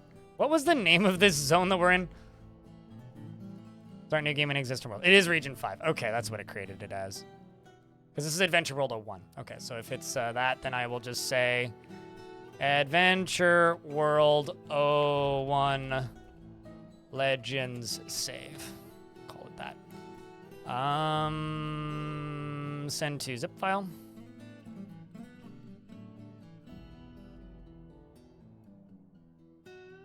Holy shit, it's 2 p.m. When did that happen? And if you guys would like this save file for this world so you guys can, you know, follow around or follow along, it's in the announcements section of my Discord. It's just uploading right now. All right, I'm gonna go see if it's still raining outside because there's some natural light coming in now. If it's not, I want to put the tomatoes out. Hold on.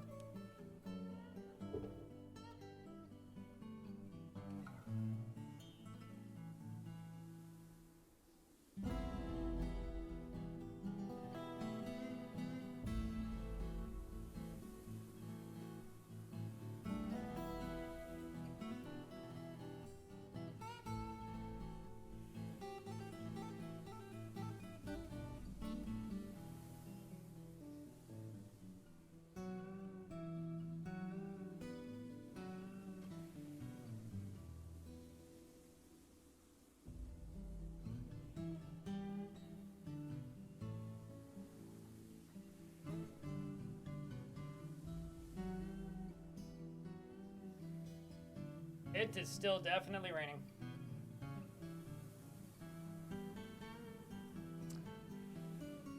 At some point, your fort investigator guy simply disappeared and an item was... At some point, your investigator police guy simply disappeared and an item was stolen. I didn't see him in the missing dwarves or dead list. Is that normal? That is not normal, I would say.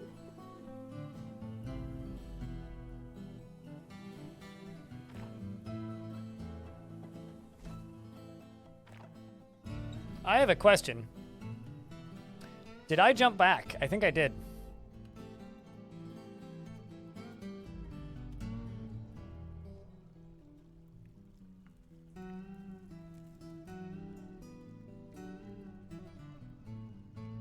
Did it make a split of the save? The momentous domain.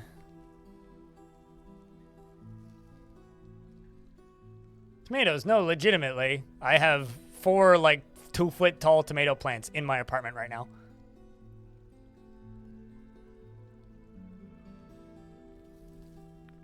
I'll say Taco Sunday, what's up? Okay, I'm very vexed right now. Why does this happen?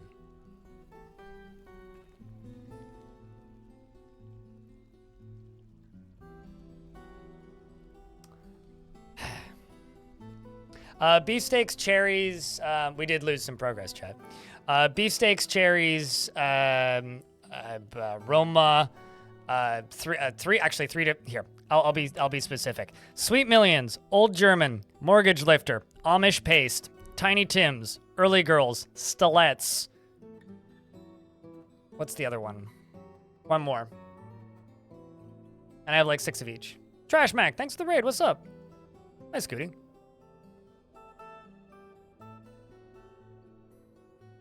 I just lost a little bit of progress because I apparently screwed up upon saving.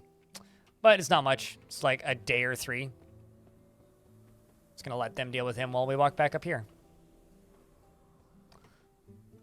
I need a new shield, but that's about it. We, as you can see, are fighting in the open wastelands nearby a goblin pit. How do I eat all those tomatoes? Have you heard of the concept of canning before?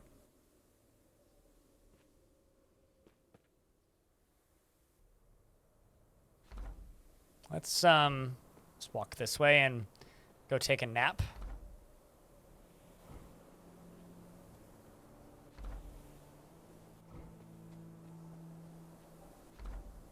There we go. Let's just sleep for 8 hours because this dwarf I'm playing is really tired.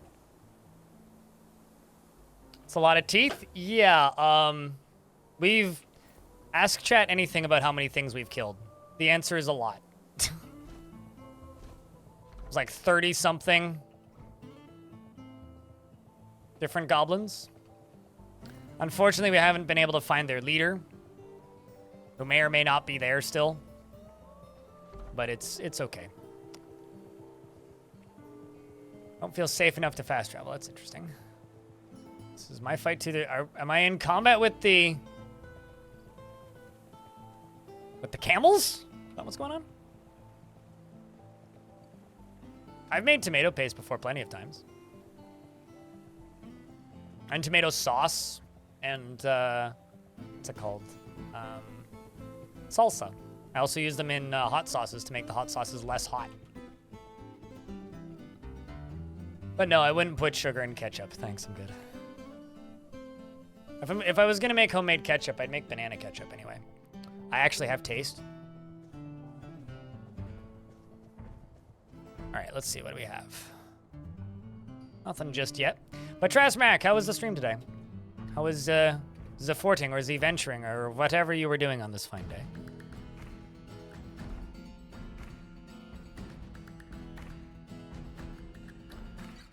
We are now heading south.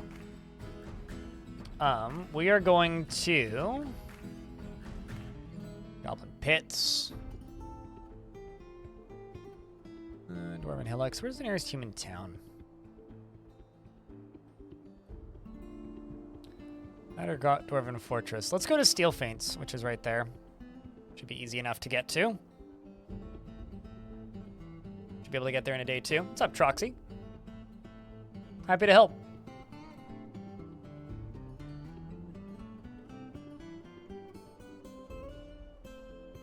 Reporting, nothing really exciting happened. I mean, nothing wrong with that. Banana ketchup is a real thing. And unlike tomato ketchup, it doesn't require any added sweetener because banana is really sweet already. It's like mashed banana paste with vinegar, basically. It's very good.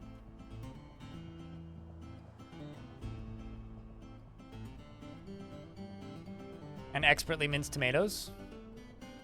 If I make chutney, yeah, I guess. I'm trying to, like, actually, like, humor you here and think what I would mince tomatoes for. Okay, no, that's not what I'm going for. Down. Oh, no, I missed it. It's all the way back up there. Duh. Dwarf gonna be real hungry when we get there. Be fine. It's been all night. Wow. Yeah, we're gonna be tired and hungry. This is where I'm going. Come on, dwarfs. You can make it. There you are. It's west.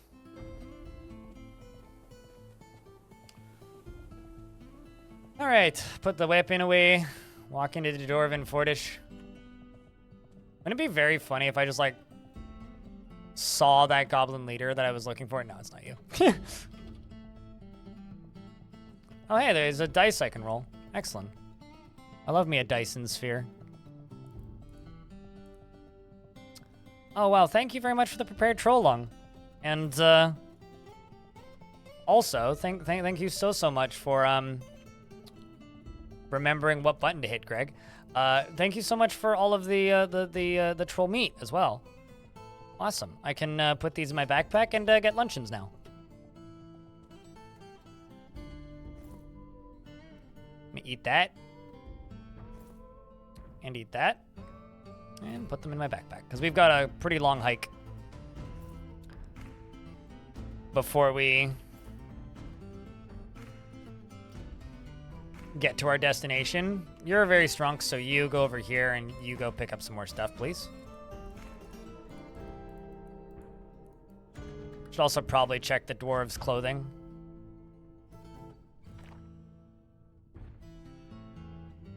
Yeah, like this item here needs some more, some new leggings.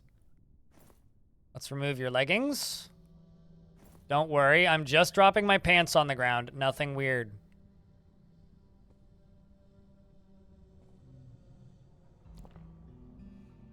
Any pants? Could grab the schwanky ones. Into an animal for a week? And it seemingly decided to turn you into an animal for another week instead? Well, that sucks.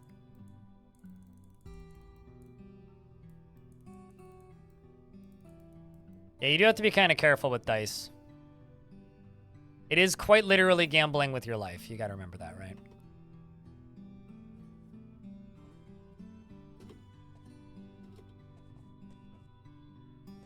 Put that away. But, you know, it's okay. I like gambling. inventory. I'm gonna roll the dice. Oh, I'm in Chris with a week's bad luck. Rip. How's your items doing, actually? Doing okay. Do need some water, though. That's okay. That's easy enough to get. Be very careful with the alcohol. I'm actually just going to go over here and play some music and perform The Birth of Dragons, and I'm going to speak.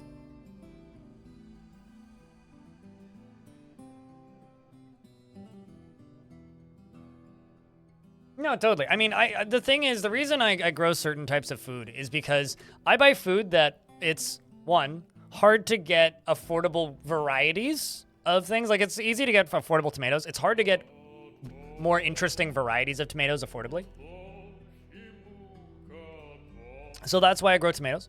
But the second reason is also, like, I don't know if you've ever, like, had fresh grown tomatoes. But let me tell you. Let me tell you that homegrown tomatoes grown outside taste significantly better than literally anything you could buy at the store.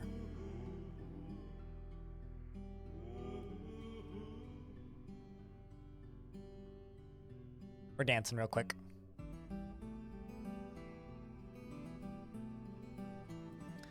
Just going to do a real quick save.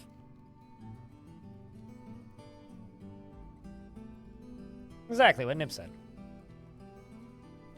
They're too sweet. All right, enjoy your blandness of dull, boring, sad life of factory-grown tomatoes. Or just simply get a less sweet variety. Am I a dentist? Do I look like I'm employed to you? That's wild. Also, yeah, I guess it would be a dentist that would have teeth lying around. Aren't dentists, like, supposed to dispose of the teeth, though? That would be a really sloppy dentist.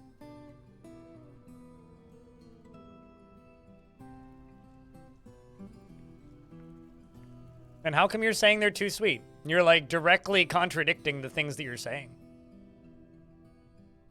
So now you're just saying stuff that doesn't make any sense, mate. All right, anyway. Okay, I say things that don't make sense all the damn time. It's time to go find some, well, actually, let's go grab a quiver if they have one. You have a quiver? I could yoink. We got bolts, but no quivers. Well, I'll take the plump helmets, though.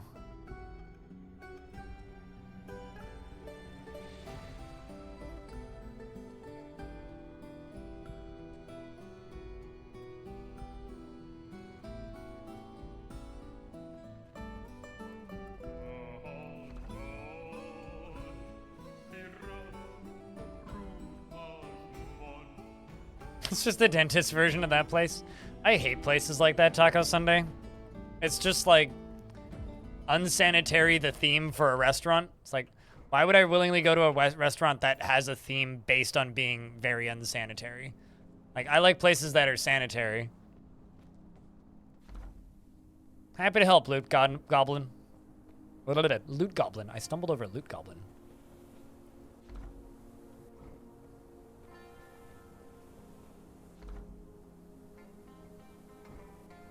Ah, well, I'll just sleep for 8 hours. We'll do that. I'm gonna be really thirsty and really hungry when I wake up. Yeah, I don't mind, like, a themed restaurant, but, like, if the theme evolves either... Wait, what?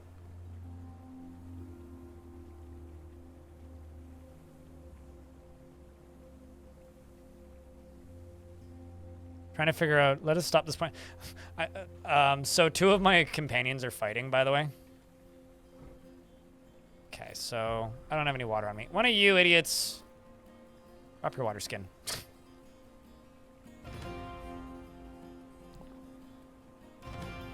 I'm going to...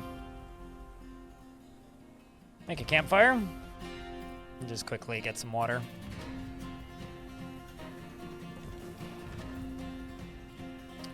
There we go. Now I can move out. Oh, actually, I also need to eat.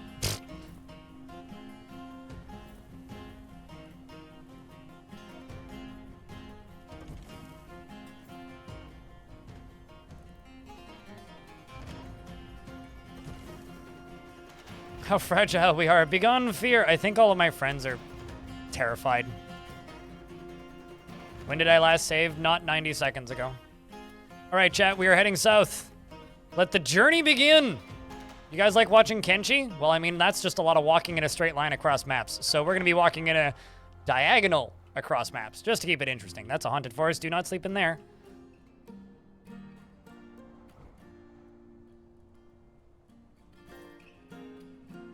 Let me drink my water.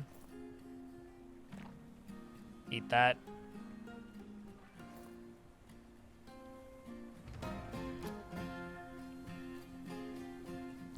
It is kind of funny that only one of your adventurers actually needs to drink and eat. But it is significantly more convenient, I will be honest. Drink that, eat that. There we go. Keep at it.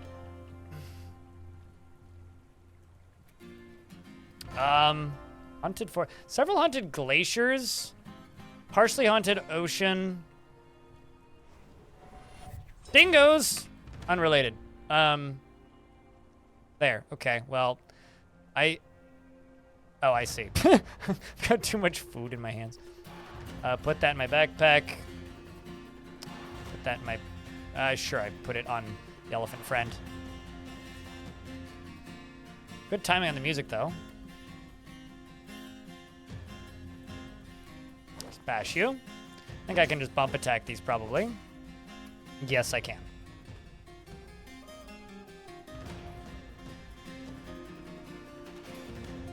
Hello, the unseelie Seth. How's things?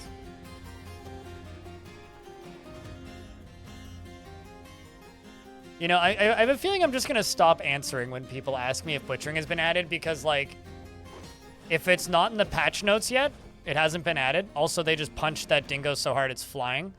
The second thing is, Tarn is taking a 1 to 2 week break. So it's going to be a bit. 1 to 2 weeks, guys. 1 to 2 weeks. Be patient. And I realize we've been patient for years, and that's a very frustrating thing to hear, and I get it. Aiton hacks the dingo in the lower body with the iron battle axe, and this other part sails off in an arc. The lower body sails off in an arc, chat. Well, at the very least, I might even just wait. Just let my party deal with this. Get them, boys! Kick their asses! I wish they were donkeys so I could say that. Be literal. Gives you 1 to 2 weeks to learn how to play the game. You don't need butchering to be able to survive, trust me. Developers love vacation. I think Tarn has earned the break, personally, because as much as people will discount the work that Zach and Tarn do because it's not as fast as they would like, they do work very hard on this goddamn video game, guys. Yeah, let's continue heading south. I have not traveled through this area before. Let's see if there's water flowing here yet. Nope.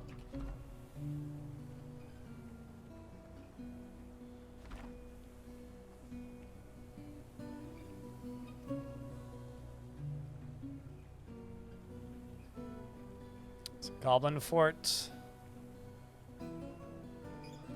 Cave that's something named Muffin Wasted. So there's a brook named Muffin Wasted right here. I just have to say it's a really good name for a brook. I like Muffin Wasted.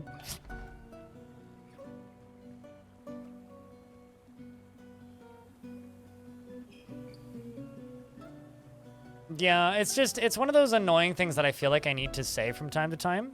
Yay, there's a river that's flowing.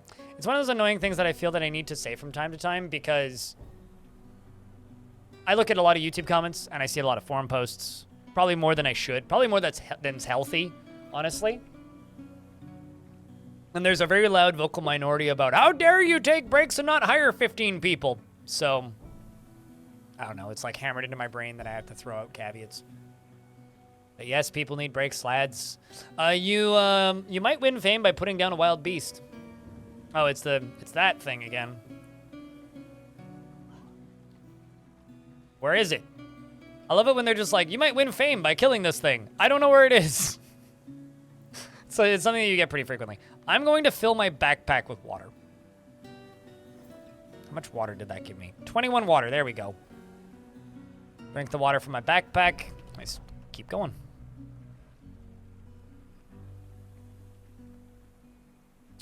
How do you get meat pieces without butchering and such? So if you're playing in the summer, because like the best way to play adventure mode is play a fort for a bit, retire the fort, and then play as an adventurer. If you're playing in the summer, you can just harvest wild food literally everywhere from the ground. So any fruit tree will have food in it.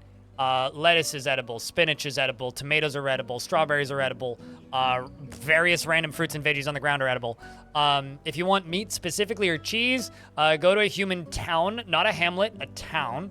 Towns have markets in them, which have freely, naturally occurring piles of meat in the streets that they call markets. And these places, while they claim that they charge you money, the game doesn't actually have a functioning barter system in it right now. So, or functioning guards for that matter. So you can just go and harvest the wild meat deposits and be good for food.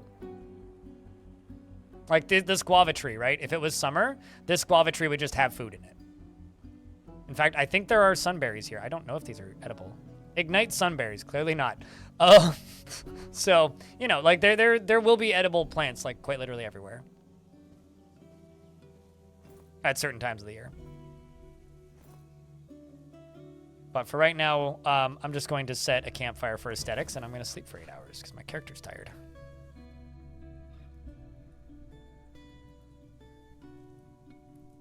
Yeah, basically, if you want to, if you need a, I don't know what they're fighting with, but they're monitor lizard. Okay, beat up the monitor lizard, I suppose. If you really want to have access to a large supply of meats, specifically, simply visit human towns and cities. They do get a little laggy though. Wow, I've been subbed for 2 months. When did a month happen? In the last 30 days, I think. I could be wrong though. Dead rice plants? Probably because somebody just stepped on it. Actually, I wonder, does that kill them? Okay, no, they're just seasonal. Wow, that's a lot of blood, guys. Holy shit. But yeah, trust me, the game is perfectly functional without butchering. It's just easier with butchering, if that makes any sense. Yeah. And then, like, most leaves aren't edible. And also, unlike in fort mode, plants are seasonal in adventure mode. How much blood is in an elephant man? I don't want to know. Probably a lot. Chat room, can I get a round of beers for Healthane? Keeping that subscription live for a second month. That is the first notification of money in the stream in... Holy shit.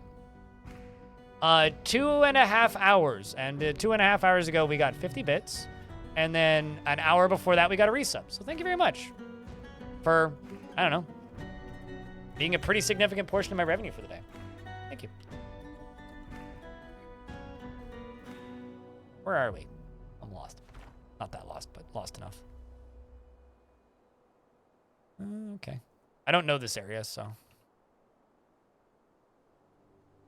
Placater wants you to post beers.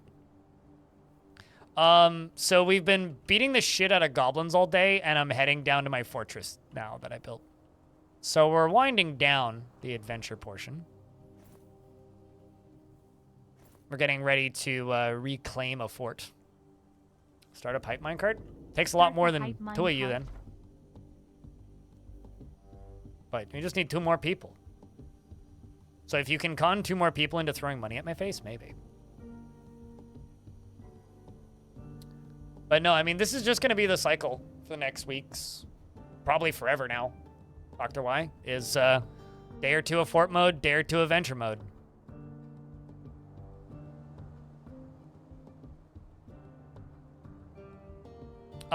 So my computer is apparently a monster beast that can run this game superhuman-like that nobody else can. So maybe my statements are inaccurate, but like, I don't know, 5 frames a second. We were in a goblin pit and it ran fine. Like, full frames.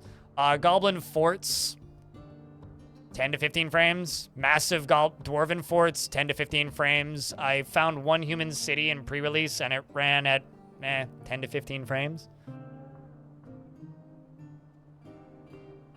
I mean, that's the way the game's meant to be played. I will always think it's a little bit silly that some people only play one mode. Because the way to get the best experience out of this game is alternating, you know? I'm currently basically playing a really bizarre migrant wave to my fortress, so...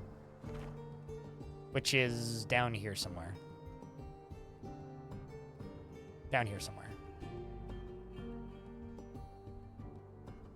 Actually, is a human hamlet down there. Could visit a human town on the way. Here. Forest retreat. Blazed twilight. Right, yeah, that's actually pretty far away from where my fort is. That keeps getting sidetracked. Isn't that most of them?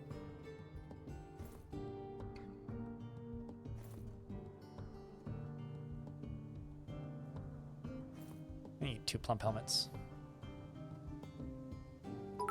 Thanks for the 10 bucks, Slippery John. Bits for the beast migrants.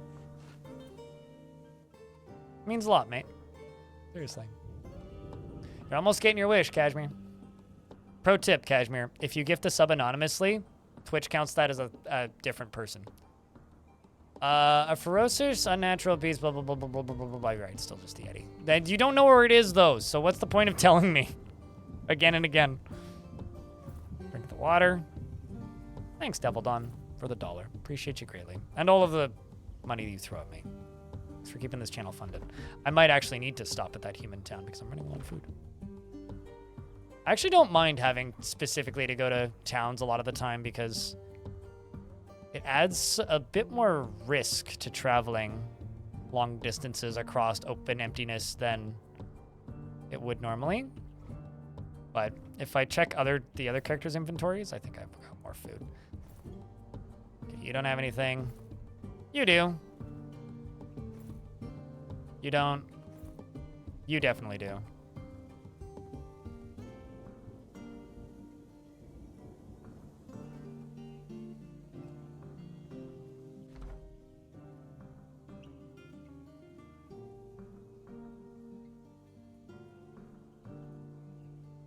So we got a game plan for the next adventure. So my game plan... Are you in an ad, Dr. White? Type in N if you're not.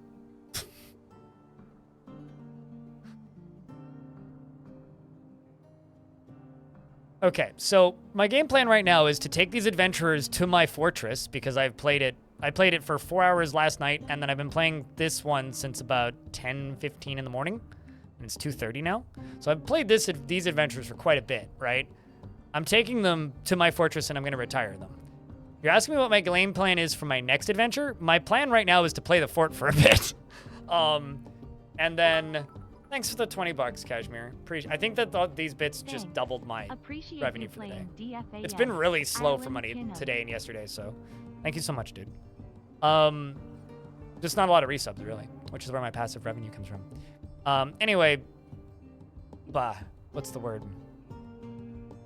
That just distracted me. But anyway, the statement is, I'm currently running this adventure party, my Let's Play adventure party, a fortress, and 2 more adventurers, which I'm using specifically to record tutorials for. I have zero fucking clue what my next adventure party is, man. So hopefully that answers your question. Sorry, but I'm kind of doing a lot. Or I'd give you a more direct answer. I have absolutely zero clue. What future adventure mode runs might have? I don't know. There's a zombie that keeps trying to steal my shit. There's a necromancer that apparently is controlling them, so maybe that. But fuck, I don't know. We'll figure it out when we get there. Devil Dawn, thanks for the 5-pack. Before I start saying things like doubling my revenue, I should go make sure I'm actually being accurate. Okay, so before you guys started doing that, my revenue for the day was $12.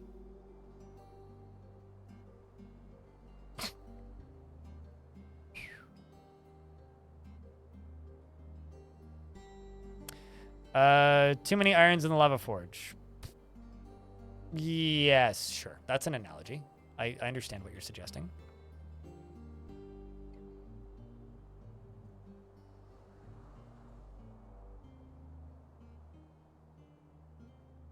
Okay, let's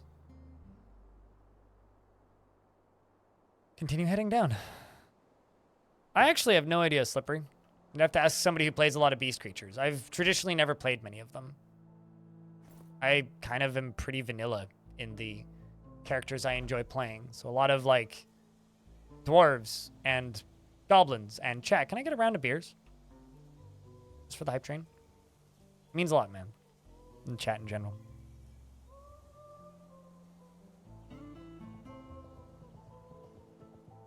You love the tortoise, man? He's got a good sprite. Uh-oh.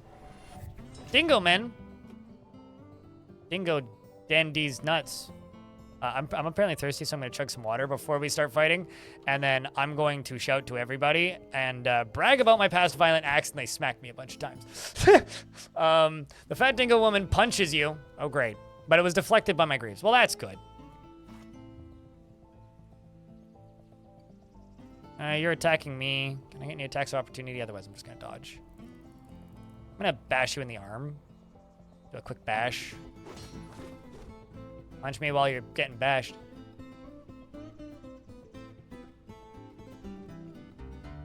Oh, it's the dingo people coming to avenge their dingo friends. Is that what you're saying? You know, everybody's going on about Kung Fu Panda. To me, it's just Dragon Ball and nothing else. You bash the dingo woman. Domas scratches the dingo woman from behind, tearing apart the muscle and spilling her guts. Get a attack of opportunity on the lower body if I kick him. I think one of them's already dead. You kick the dingo woman in the body, which bruised the guts. And wreaked havoc. Yep. No, Elephant Men is like not quite a free win ticket, but it's certainly how you make things easier. Attacking you, recovering from attacking you, regaining balance. Let's go for the one that's regaining balance. I can hit it in the knee if I kick it.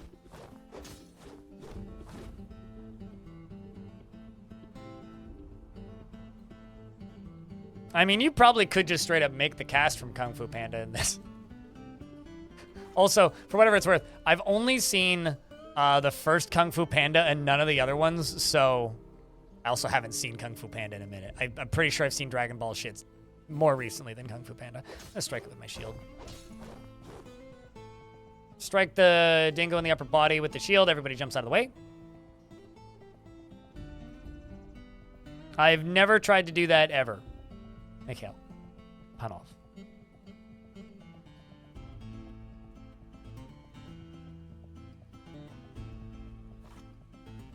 Oh, I'm certain they did that. Whoa! 10 pack of gift subs from Anonymous. Holy shit. I'll raise a can of fake sugar water that makes you have a mild headache. In thanks. Also, UGDPY, thanks for the 5-pack. Holy shit, almost 200 gifts total. That's a lot, dude. This one's attacking me. I'm gonna try blocking. Try my block a little bit.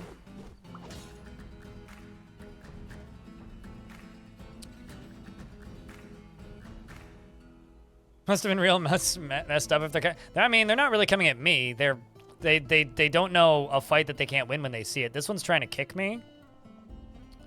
I would say I didn't do anything. I'm just traveling through with weapons drawn and blood on my armor. But I digress. I digress. It's definitely a minecart hype, yes. You bash the dingo woman in the neck with the shaft of your iron spear. The reason I want to play some more Fort Mud, though, is because I want to mess around more with the new cave, or with the re-added cave adaptation mechanic, because that is one of my favorite mechanics in the game, and I love building forts around it. But, we didn't get it until like halfway through yesterday. Spear Dwarf's in a martial trance, that me? Yay, I'm in a martial trance. Woo! I'm just gonna bump attack then. This basically means I get massive bonuses.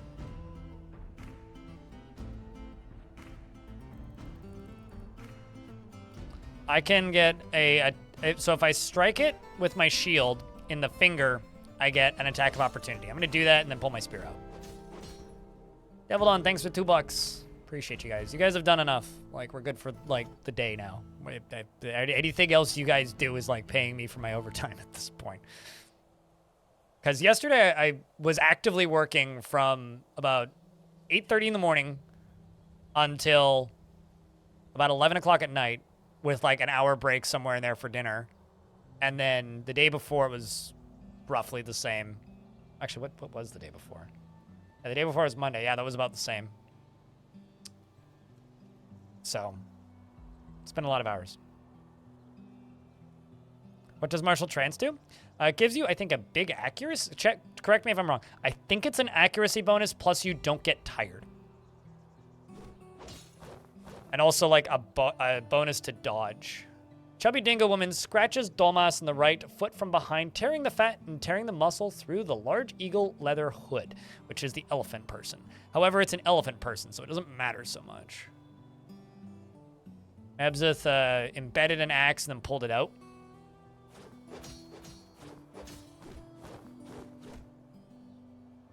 Stab the dingo in the leg. Dingo is going after Mebzith. Mebzith. There's Mebzith. How are you doing? Good? No health problems? Just some bruises? Okay, that's fine. Can't start up the hype cards? I beg to differ. I think you very much can. But you can choose to continue the mine cards. How's that? Recovering from attacking me with bite. Ooh, upper body square. Stab.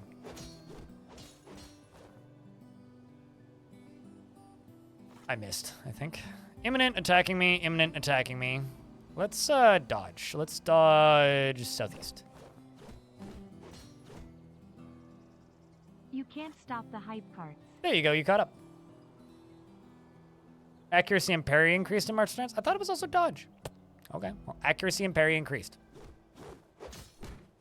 But I'm pretty sure there's something to do with, like, not getting tired. Because... at least I was always told that. I could be very wrong, though. Regardless, it's a unique to dwarf trait thing. There we go, they're starting to fall, finally. Not tiring too... okay, so I am correct, then?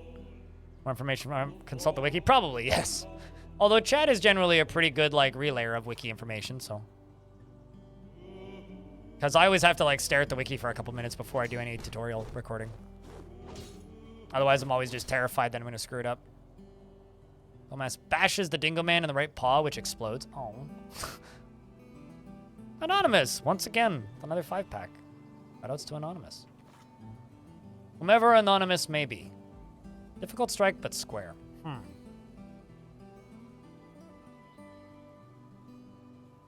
Yeah, let's go for a stab. I think I hit it.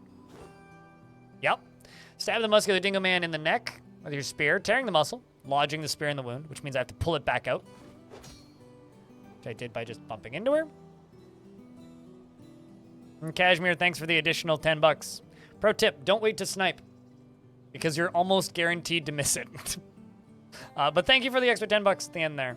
Chat room, can I get a big round of beers for the hype train of 26 subscribers, $36 in bits? I think that matches all of yesterday's revenue, actually. It removes effects from all bad modifiers like pain or dizziness. Okay, so I was right, but it's like more than I thought it was. So it removes negative modifiers. There we go.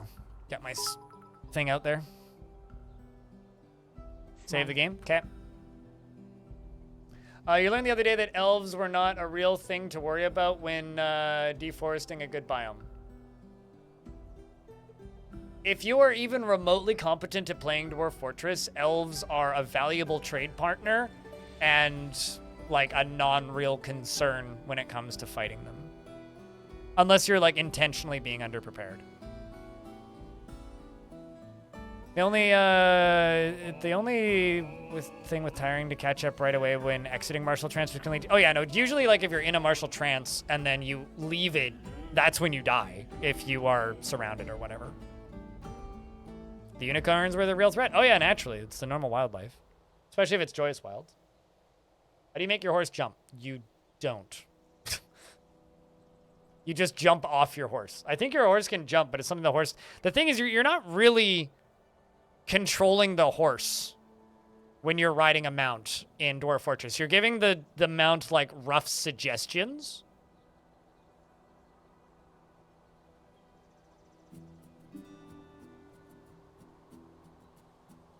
12 tutorials in 2 hours, or 12 tutorials in 2 hours? You mean like my upload rate?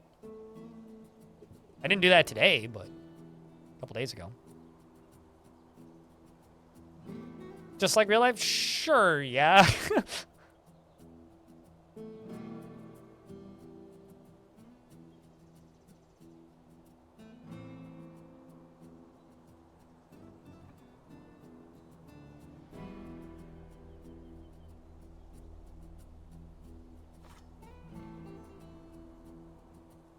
Wish you could have blinds on your horse for more control. Why would you want me's on your horse? I know what you mean, though. I mean, you do gain more control as you... What's the word? As you gain riding skill, you get more control.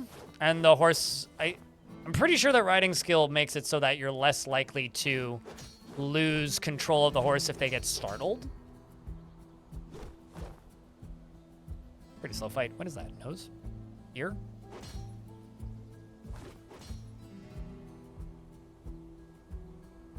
It's an ear.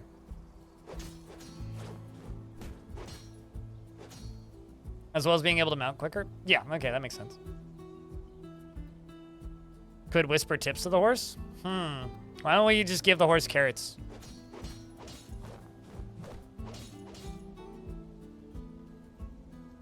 Trying to move, but all my allies are moving faster than I can. There we go. Everybody's recovering. They're all talking too.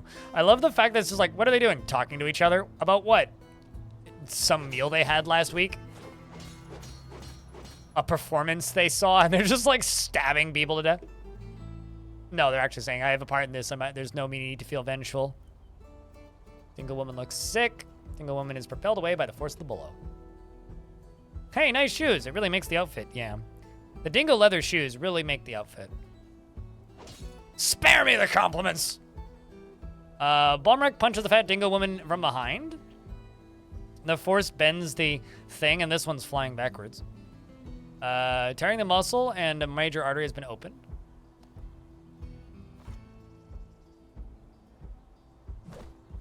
Oh, that one's dead.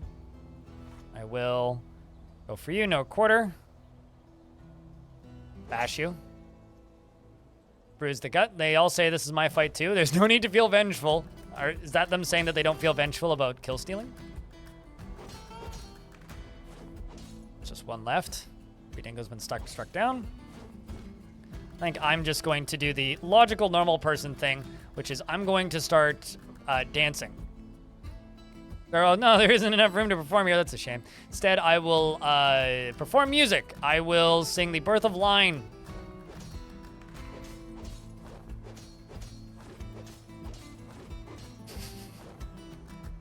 It's like, you know, they're just beating the thing to death and I'm singing.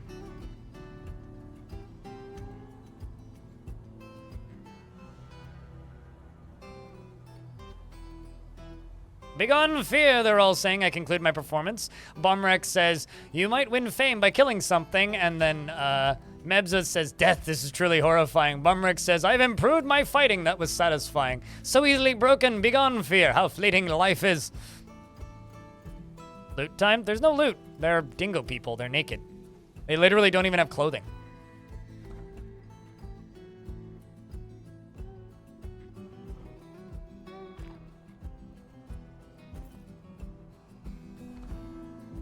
They're literally wild animals. They're just like wild bandits, basically.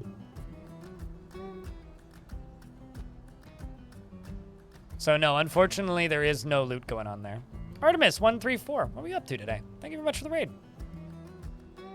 Chat room, can I get a couple beers for the raiders? Please don't drown them.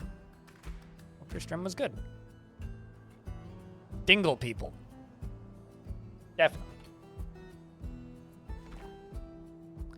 Bum, bum, bum, bum, bum.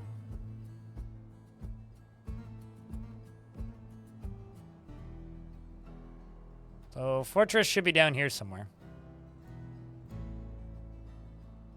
Loot Goblin already got to him? Nah, makes sense. Checks out, really. What were you playing, Artemis?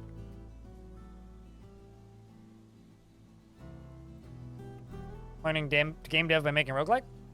Kind of roguelike. Traditional or more like a modern thing?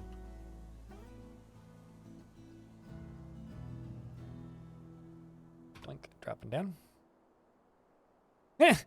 DF-like, that's like an unachievable dream for many. Okay, so I'm getting a big lag spike. Or I did when I dropped down here. Ooh, prickleberries. Can I pick them? I don't know if those are edible. Guess not. Light cheese, though. Taro. All right, well, I'll eat the troll meat, drink the water, take a nap, and begin the sleeps.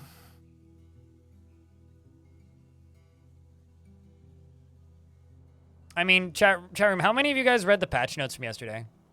Because this is an actual patch note from yesterday for Dwarf Fort. Fixed a world gen crash from the appointing of chefs by demon rulers that led to that. Fixed a world gen crash from the appointing of chefs by demon rulers that had been influenced by outside reading materials on decorum and leisure time.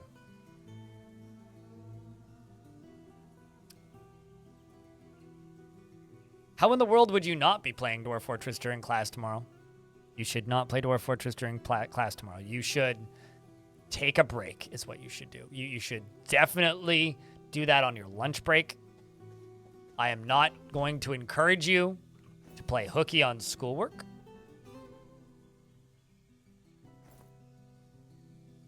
I drop that food.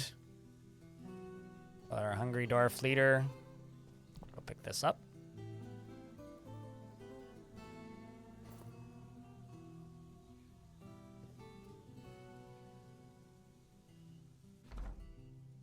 I haven't played DF in weeks, though. I mean, for whatever it's worth, cave adaptation works again in fort mode in both branches, beta and the not beta.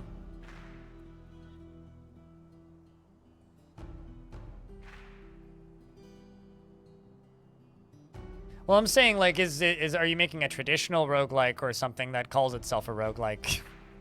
I'm trying to figure out what kind of game you're making here. But if you're making a more traditional thing, then I'm interested. Otherwise, When does adventure mode come out? It's in beta right now, if that's what you're asking. When does it come out? There is no confirmed release date for when it's moving into the main branch. I'm gonna drink some water.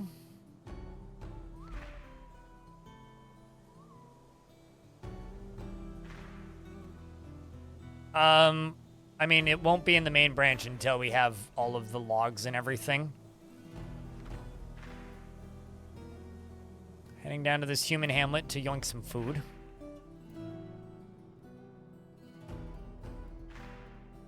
I mean, you can follow along with my Let's Play if you want. I'm doing a tutorial Let's Play. I'm in a tavern.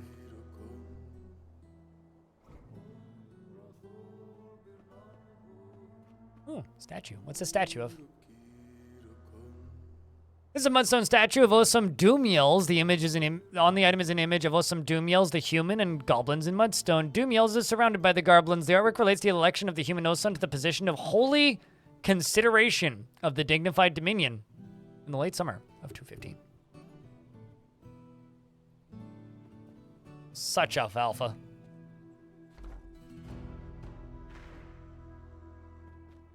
Game is insisting that there's houses here, and I beg to differ. Oh, there we go.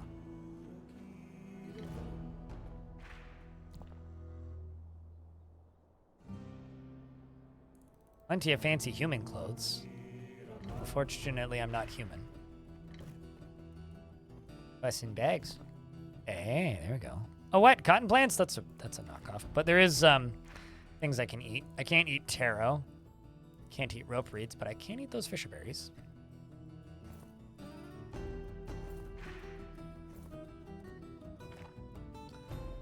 Satisfied while performing. Nothing about my meals, but hey. I'm gonna put these berries in my backpack.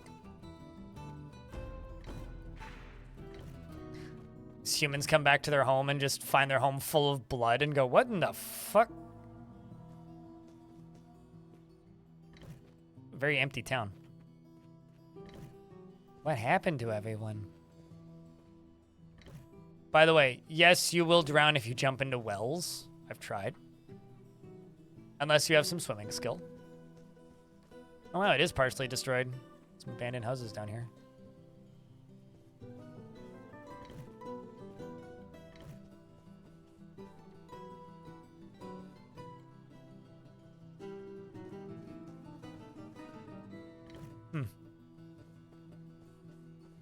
Jump in a lake and then climb out really quickly is a way to clean yourself in adventure mode. There's a tavern up here. Let's check the tavern. The Dell of Targeting. It's an image of Mori, the human in Humans. In Petrified Wood, Mori is surrounded by the humans. Eric relates to the election of Mori to the position of Sacred Crypt of the Creed of Ashes. A religious place. Or also walking around in the rain helps. This place is abandoned.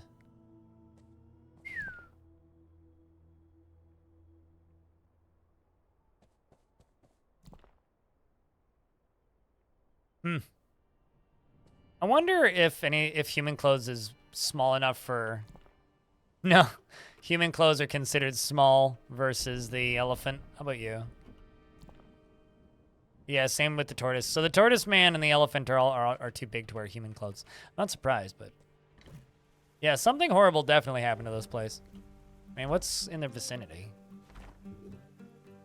I mean, there is this lair. I'm not sure what's there. Fatal Bury? Sounds pleasant. Not to be confused with Fatal Fury, I'm assuming.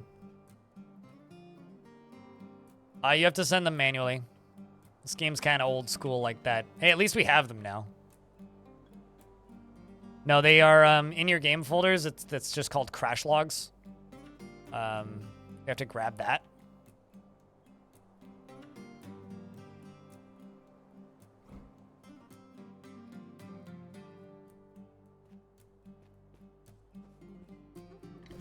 Well, there's humans here.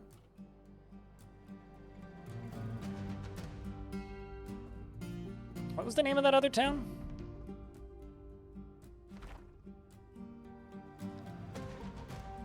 Parched Confuse. Okay, got it.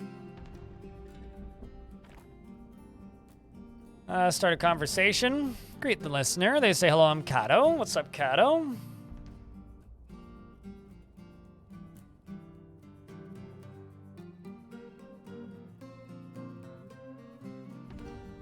There's no rumors about Parched Confuse.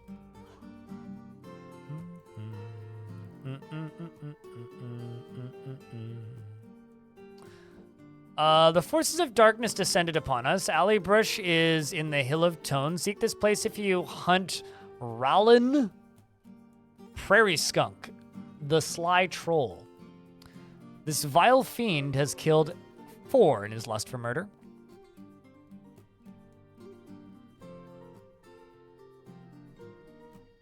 I refuse to acknowledge people, like, mishearing me saying the word fury as furry.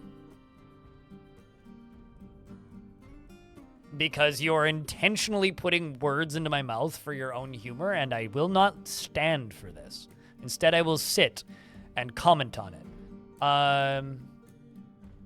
Auto crash logs would be a nightmare on the QA side. Auto crash logs are only really, like, a beneficial thing if it's tied into the entirety of your game. The crash logs in Dwarf Fortress literally are just like a crammed in side hustle that Putnam did on a weekend for funsies. Like, it's... This game has furries? Yes, but I am like an anti-furry. So, I am like borderline disgusted by a lot of that stuff. If not worse. I'm kind of curious where this place is.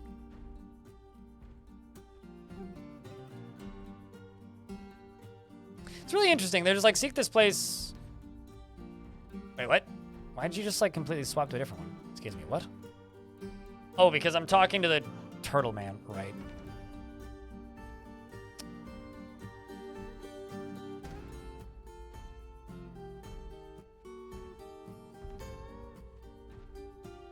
It's a short walk to the south. You receive a detailed description. Settled in Trim Morgan. If you hunt Rowland Prairie, the Sly Troll. Okay, so let's type in...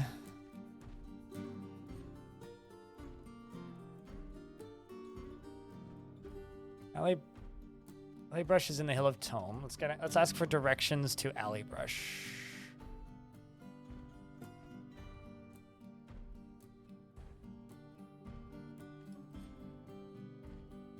Short walk to the southwest. You receive a detailed description. There is a library there named the Home of Monks.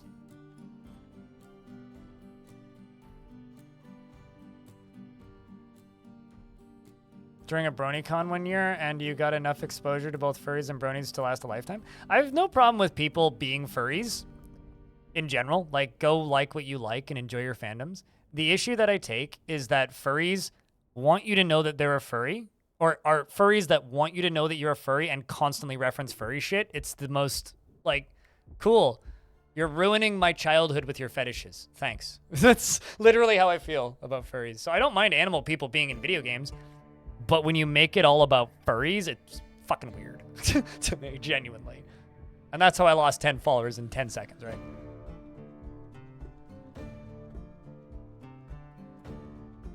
That's fucking disgusting, though.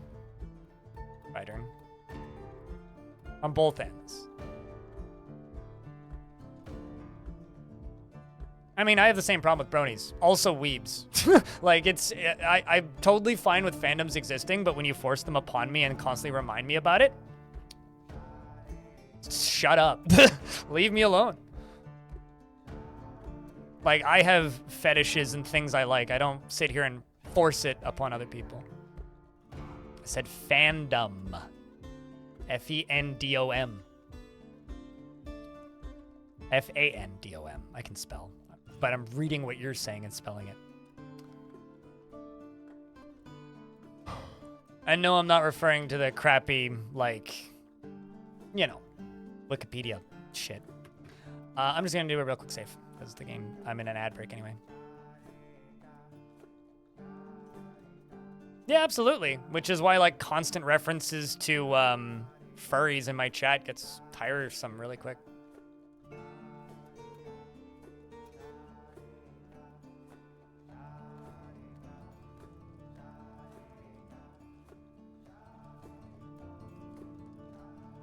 Broken like a true closet brony. Do you want a ban?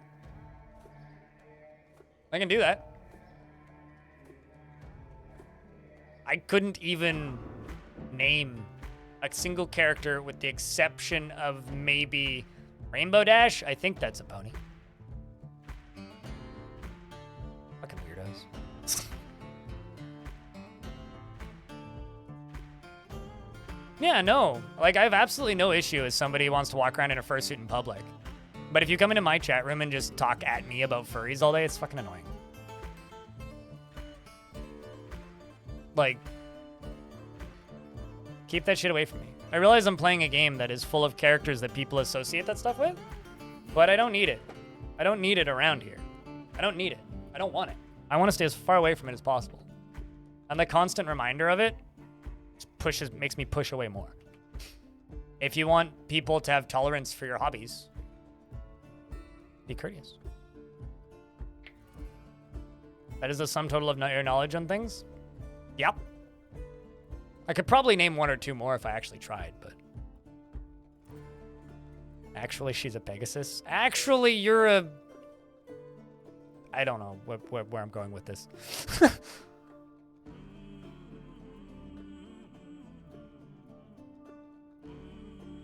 It's like, you know, there are plenty of very out there furries who watch my stream, and also there are plenty of very out there furries who stream on Twitch.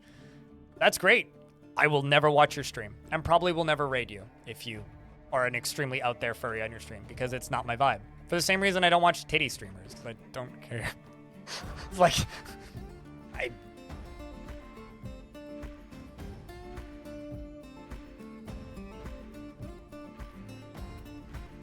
I don't need to persuade this guy to go with me. He'll just die. He gave me directions. That's enough. E. Oh, I'm hitting R. Hands in the wrong place on the keyboard.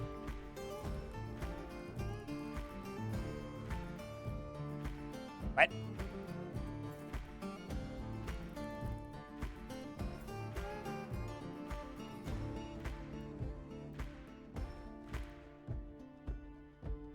I'm very confused. Where did my inventory go?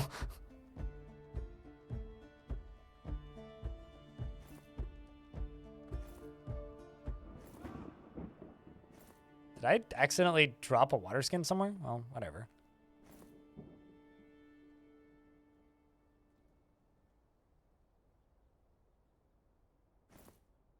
It's bizarre.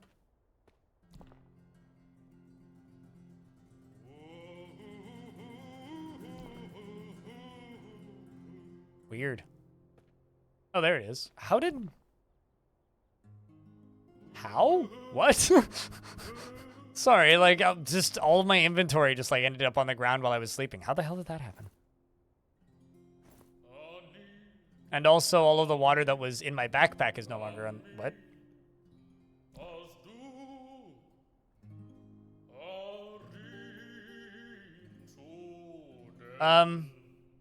I mean, I don't know. Depends on the character you're playing, I would suppose, when it comes to Fallout 76. I personally would say that you're wrong for playing Fallout 76, but, I mean, if you want to be so specific, I respect it.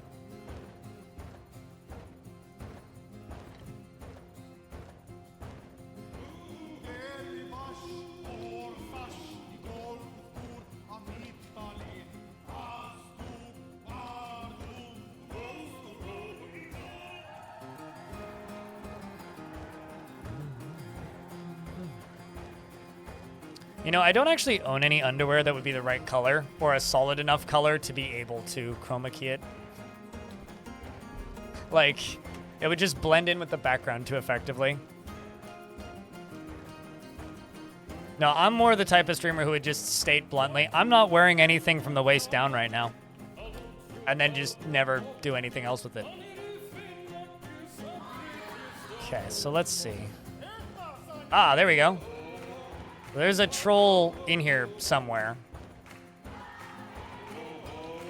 It's Human Hamlet.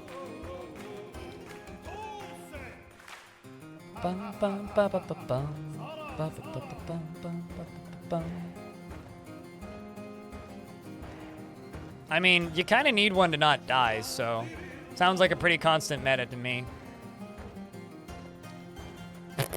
I love these thick, massive rivers with no bridges. Lovely.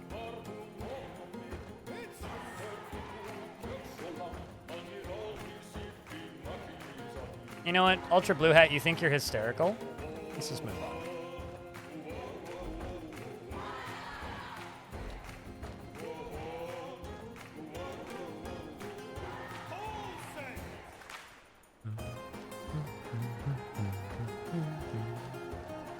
Ports for building bridges. I ain't gonna retire these adventurers and build a bridge. You could do that if you want, but I would rather just walk around it. This is exactly what I'm going to do.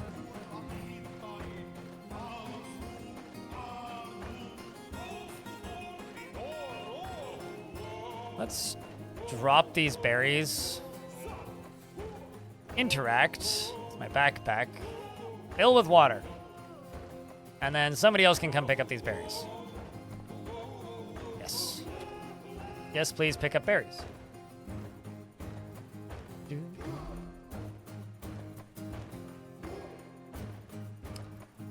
know, boats are so far off, I don't even think about them. Like, a lot of people like to think about boats in Dwarf Fort, and I'm just like, I don't understand the purpose of thinking about something that's so far away. Like, it's almost just like a joke to me to think about it right now. I have limited line of sight because they're not dwarfs, and it was nighttime.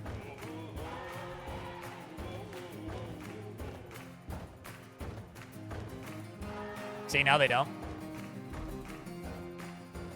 Dwarves have dark vision, similar to, like, I think D&D also has dark vision as a lore thing for their dwarves.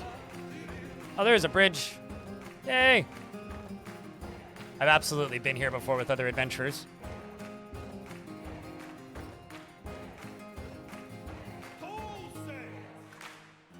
know what's funny, Warthogs? I'm a weekday vegan. But you'll never actually hear it from me unless it comes up in conversation organically. All right, look at this. It's a decent-sized human town. But this isn't the one with the night creature in it. Does have dark vision in D&D? Gotcha. I have a very, like, surface-level knowledge of D&D, so I tend to just kind of not talk about it because then people start talking about D&D and I go, actually, I know nothing, and then I disappoint people. I know nothing. Ah!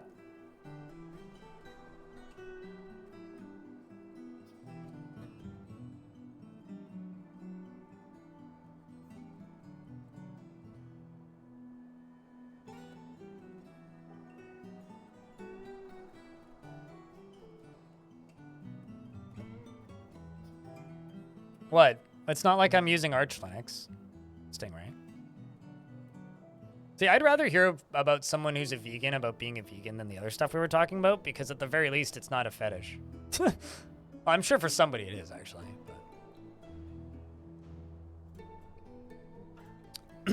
But I think you get my point. Here, I'll show you guys a meat market if they have one. Actually, I wonder if they have sewer access.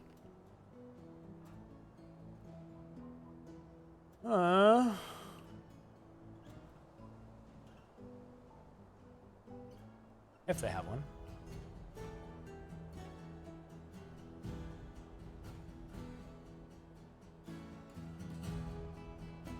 Shadow of Silver is a tavern here.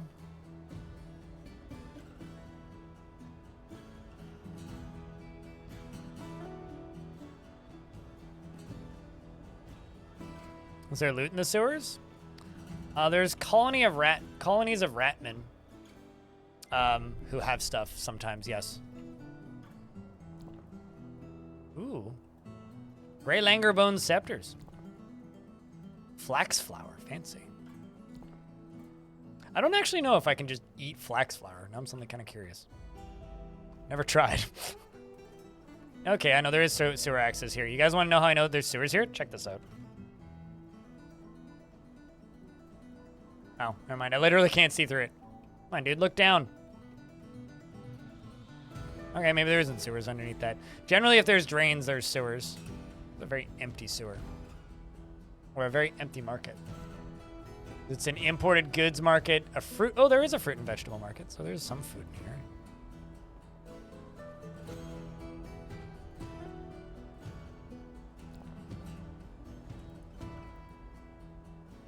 Sure they won't mind if I yoink this ring.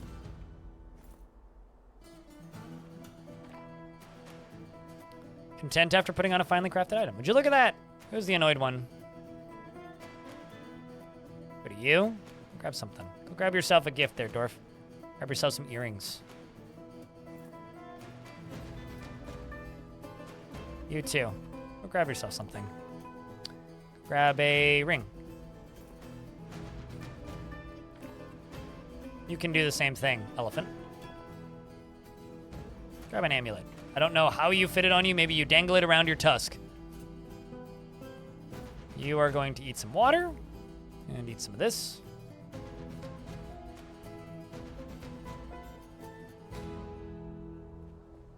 Let's check up north to see if the market continues.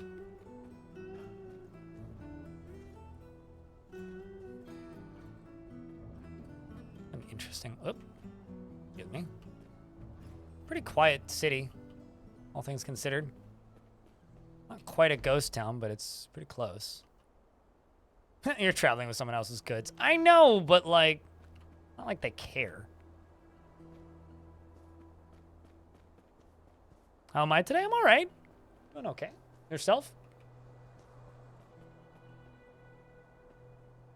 Yeah, I mean, whether or not there's loot in the sewers kind of depends on who's in the sewers. By looking down. Oh yeah, there is sewers here, see?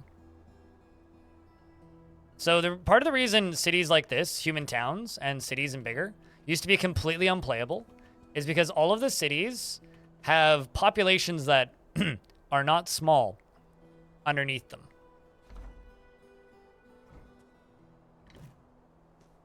And that means that not only do you have, like, let's just say the tracking of the couple hundred humans that live in the city, assuming humans live in the city and they're not all dead, which I'm starting to get suspicious about this one. You also have the double that underground people. Oh, there's some sewer access. Although I can't swim, but I can go look. Yeah, I'd need some pretty decent swimming skill to be able to get down there. No, 7 deep means it's basically floor to ceiling deep, meaning I would immediately drown if I jumped in there. I will grab this dice, though.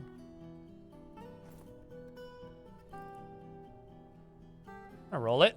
Another week's bad luck. God damn it.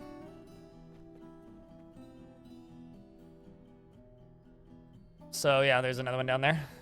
Yeah, let's not jump in. Yeah, no, I would need to, like, plan a build around swimming to be able to get into the sewers.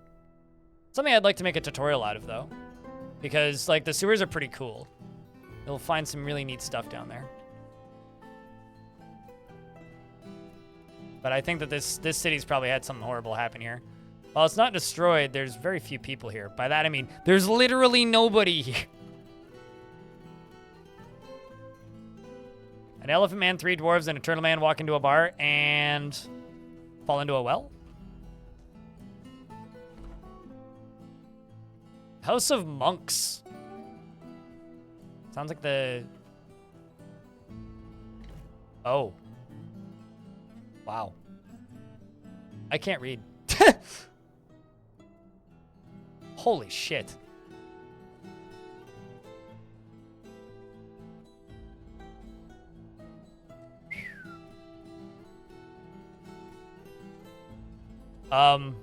So it's a library. I did find a muscular astronomer. Bill Nye, is that you? Huh.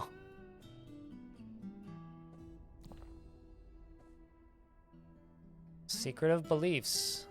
Humble offering to the path of the moon.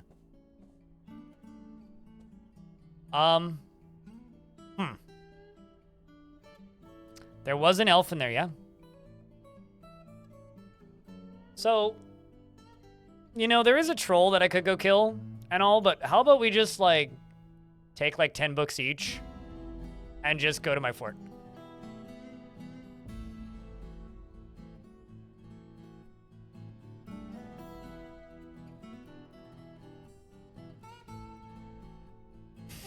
Because, like, interpretations on the staff, get proof. I can't read, for clarity, by the way.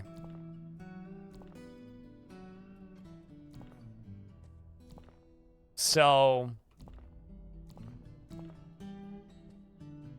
you know, but I can carry quite a few books.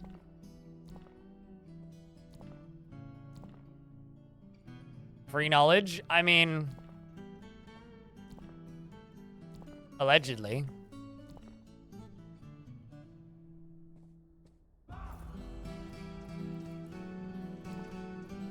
I should go outside and get a horse and fill the horse up with books. We're all talking about how it's good to have a friend like you. Stealing books is how you start learning reading. I mean, that sounds like something a thief would say, and you know what? As a thief, I think I'm going to simply agree.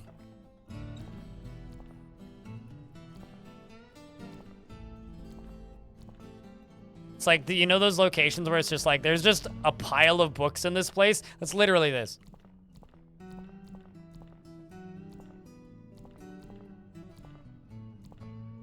I wish I could tell how encumbered I am.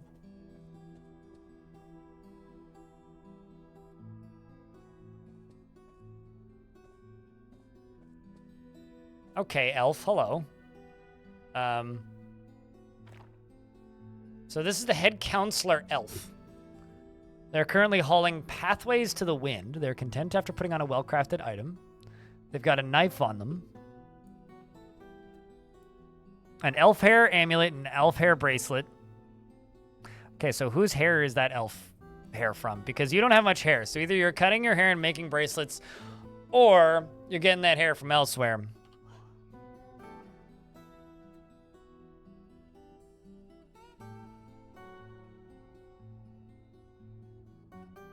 Be a scholar to learn reading? Possibly.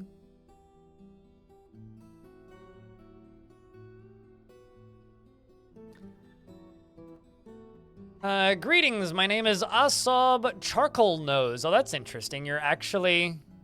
Or wait, hold on, never mind. I'm reading my name. Greetings, my name... The head sounds are Xika Quelipfina. You are welcome in the home of monks. Please be respectful of the materials. This servant of nature greets you. Respectful, yes. We will put it in our collection. Or, in a museum. Mm-hmm.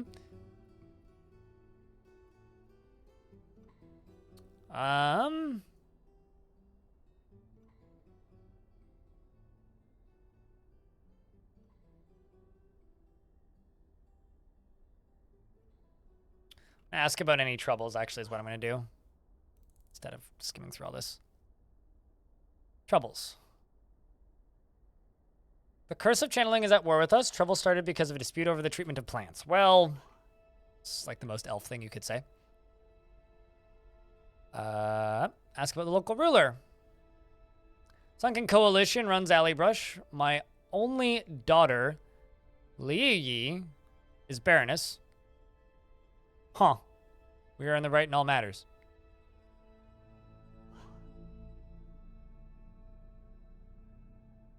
I mean...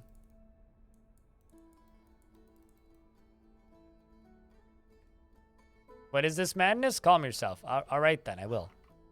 Clearly, you are not that person, then.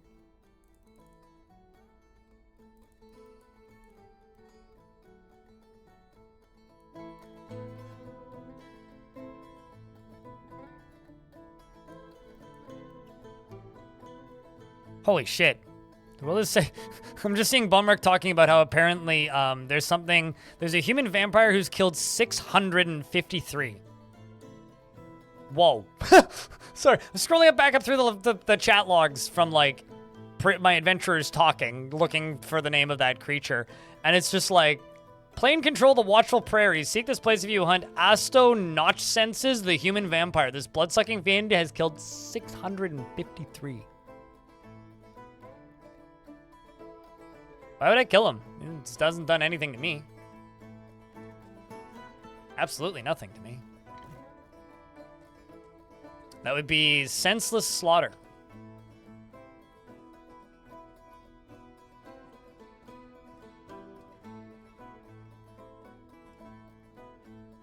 Unless you mean the vampire. Great listener. Hello. My name's Assel Charcoal Nose, and they say Maffle. Hi. Hello. I'm Maffle.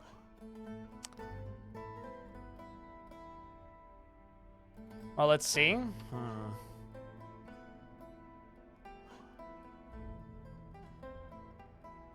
Oh, I'm talking to the wrong person.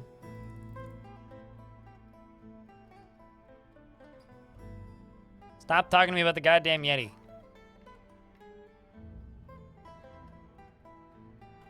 Are all these monks bald? It seems like it. The vampire's the target? Well, I mean, I was going to go for the creature, the night creature who's in this town up here. But I could ask for directions to that vampire. I mean,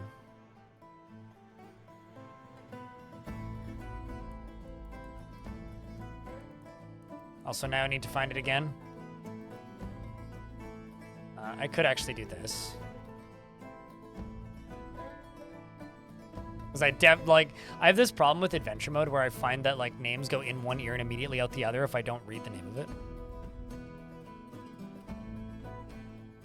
Does anybody know the name of that character? This is in the beta branch. It's public, though.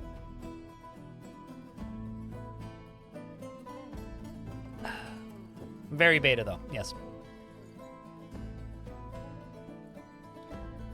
Wind flight, directions to Trim Morgan, Alley Brush, wind flight, Girder Echoes, whereabouts of yourself.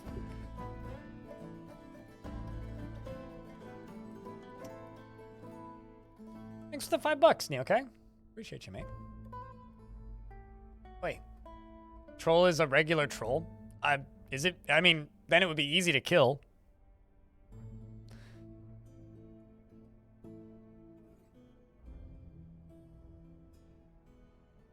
Dragon Soul, thanks for the 5-pack. I don't know where that came from, but thank you.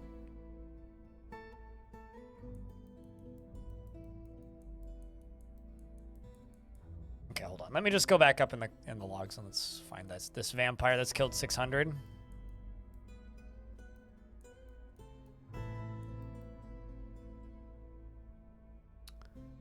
Jeesh. 600 something kills. For some reason, I'm not super convinced that we can win the fight, but...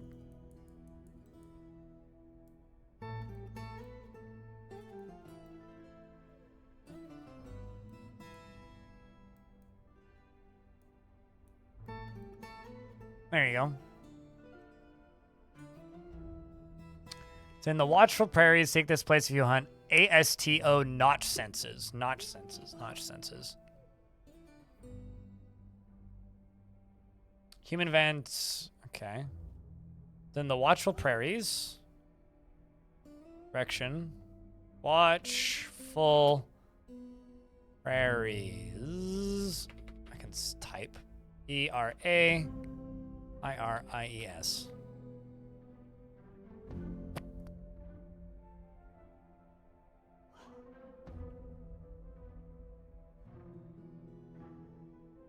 Oh, plane control, probably. There we go. That's what I need to look for. It's far to the west. You receive a detailed description. There's a tavern there called the Teal Cook. So it's a town, I think. And they say far to the west? Yeah, I don't even see it. But if you guys take note, that could be something we plan for on another adventure. Because that is really far away. I just want to go kill this troll. Because that's actually doable.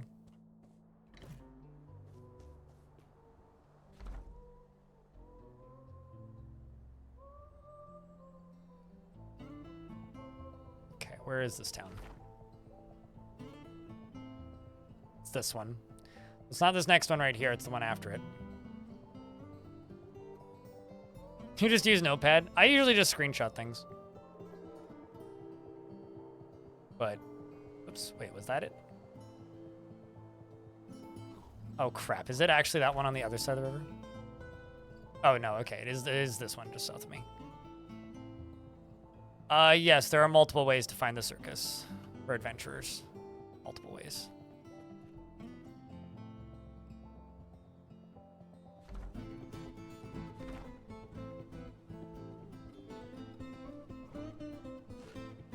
I'm going to sleep for 8 hours.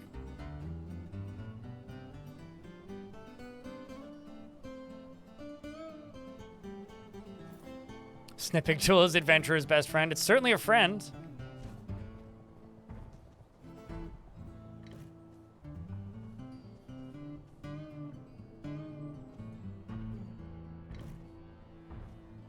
At least it seems like my adventurers are no longer as stressed as they were a little bit ago.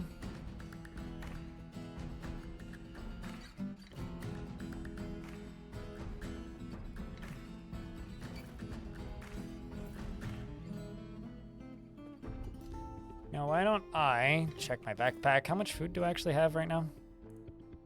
Not a ton. I don't need 33 fisher berries. I guarantee you would over encumber me. So let's go for 10. I said 10. There we go. I didn't have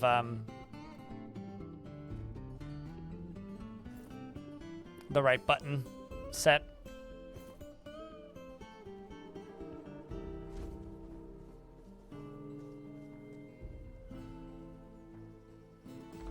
Let's go to the tavern, see if it's down by the tavern.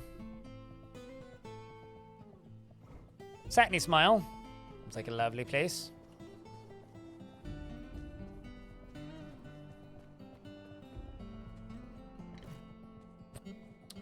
Nope, not in here.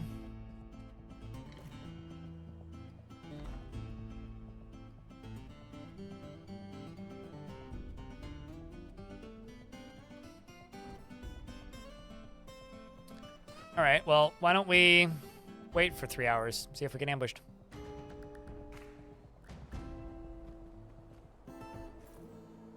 Eat that. Eat that.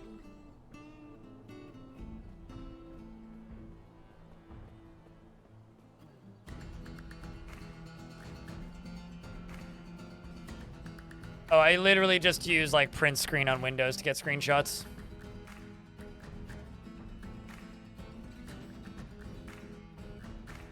It's a shame there's no bridges in this town, otherwise I would just go look there.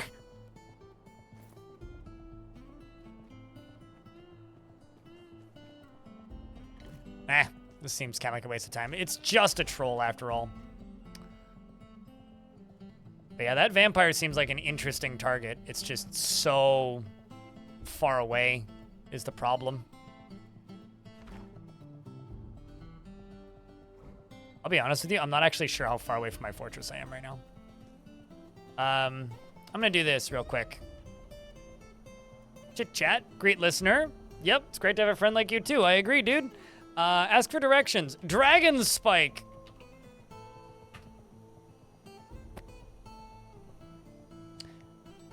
Do you not know where Dragon Spike? Okay, fine. Instead, I will speak with you. Great listener. Great to have a friend. Yeah, I know it's great to have a friend like you. Let's ask for directions. No, not you. You. Yes.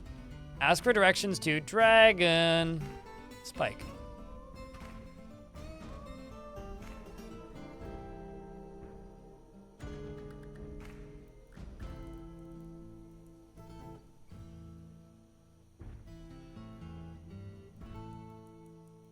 No way in hell I don't know where Dragon Spike is.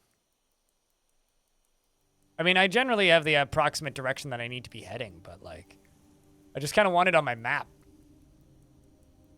so I don't miss it.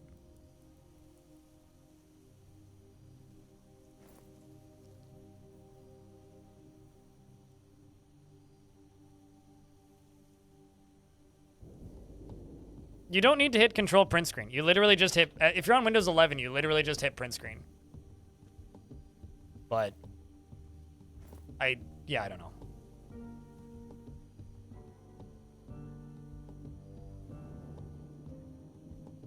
I'm amazed Fraps still works, to be honest with you.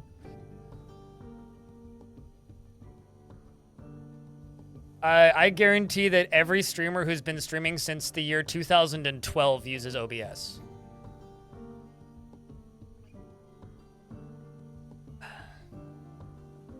Remember Bandicam? Unfortunately. I actually saw a video with the Bandicam thing that was made recently.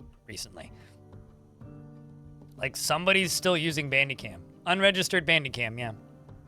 Does anybody remember Camtasia Studio?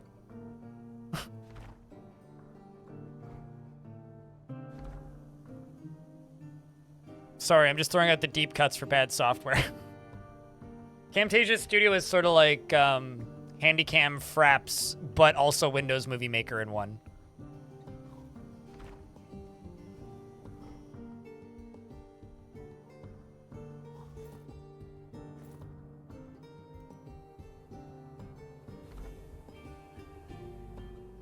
Yep, Master Spike, indeed. I mean, the similar vibe to this conversation. You guys remember when YouTube videos could only be 5 minutes long?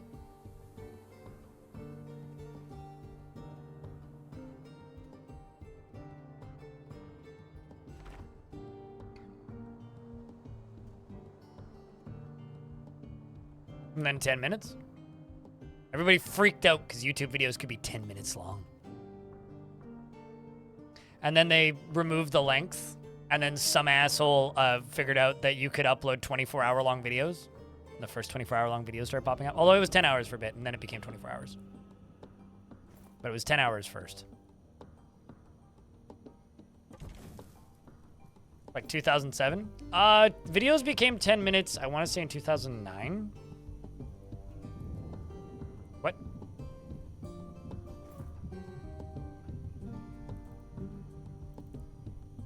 Ah, I have to heat my whole backpack, I get it.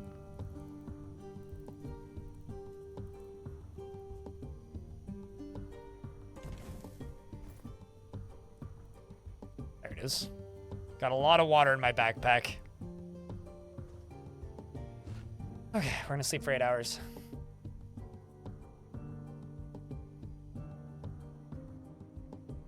Yeah, you could actually fit a whole video game review into one video instead of having to break it up into 3. I remember when, like, the YouTubers I watched back then, hey, look, a kiwi. I remember when the YouTubers I watched back then suddenly didn't have to break up their videos anymore, and it was, like, mind-blowing.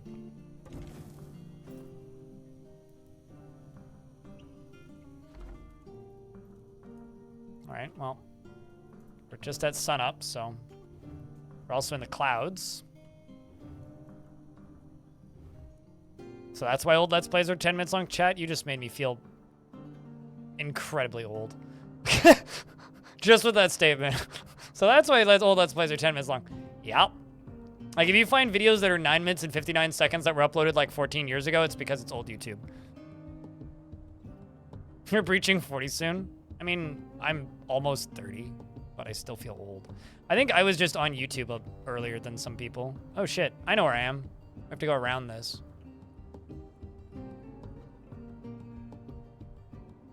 This is the good ocean. Kind of forgot it was here, to be honest.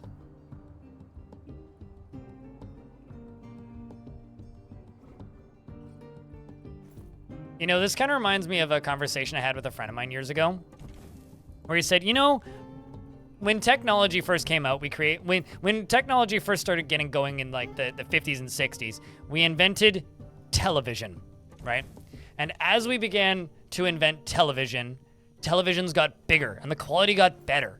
And then they got even, well, initially they were giant projectors, right? And then they got televisions in the home. And then the home televisions got bigger and bigger instead of just being theaters. And the televisions just kept getting bigger.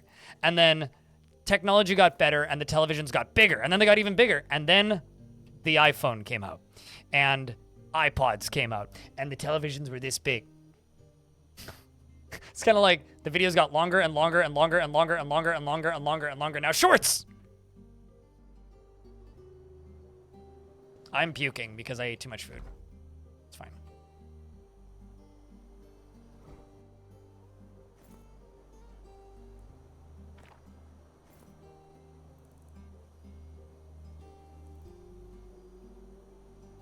Great. Still puking. Well, we'll just walk it off.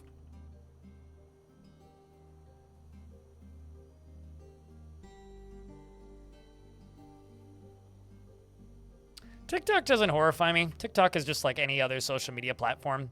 It just has culture and quirks about it that I just find more annoying. What? In the world? Of a place for me to get ambushed. It just has some things about its culture that I find more annoying than entertaining. So I just don't really consider it worth interacting with. It's like kind of this, like I kind of have the same issues with TikTok that I have with like Instagram.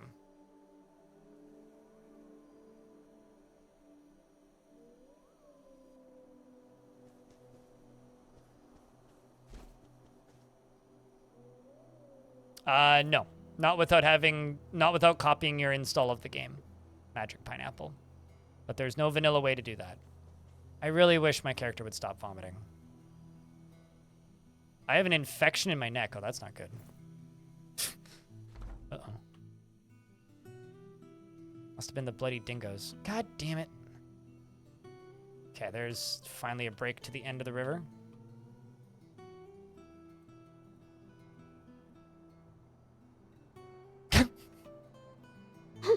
I mean, that's why the politicians hate it, Master Spike.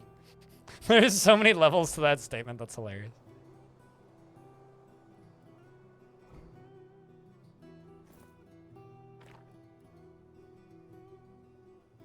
It's a little concerning.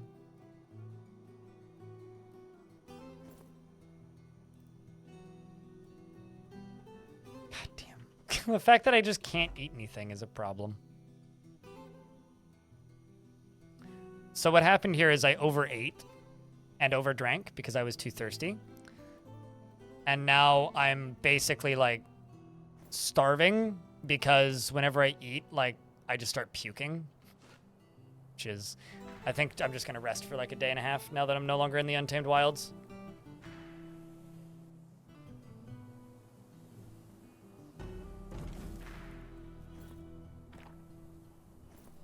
Can I drink or am I dying?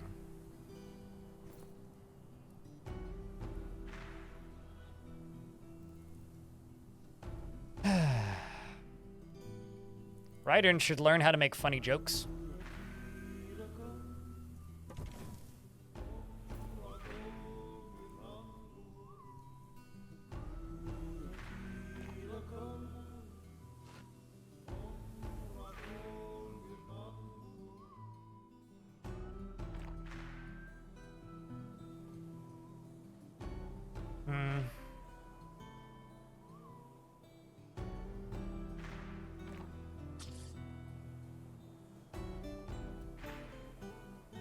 Chat, how do I get myself out of this? Any advice? It's like, I don't think I've eaten anything poisonous. I've got an infection in my neck, and whenever I try and eat and drink, I vomit. Just keep eating and drinking? That just makes it worse, and every time I vomit, I get thirstier.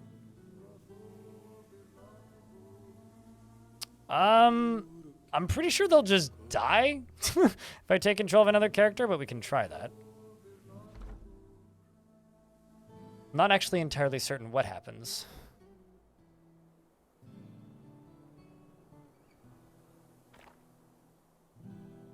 Still hungry and very thirsty.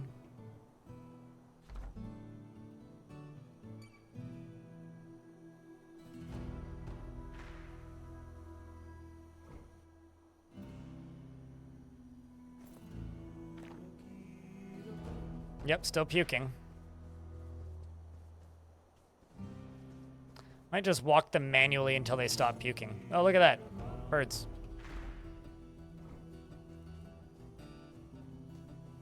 That's what I'm gonna do.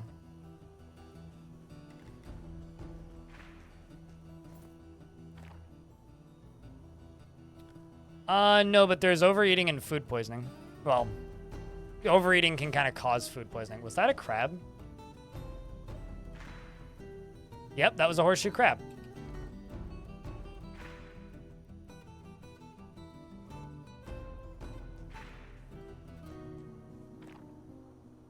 Let's see if I can drink any water.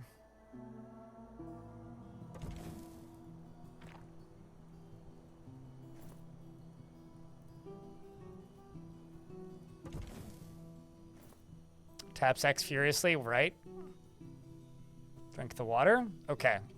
We're getting better.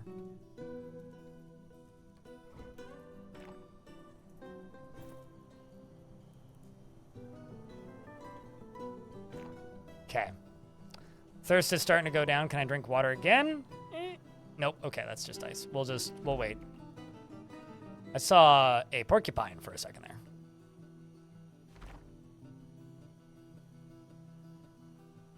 Hey, we're actually getting close. Close. It's down here.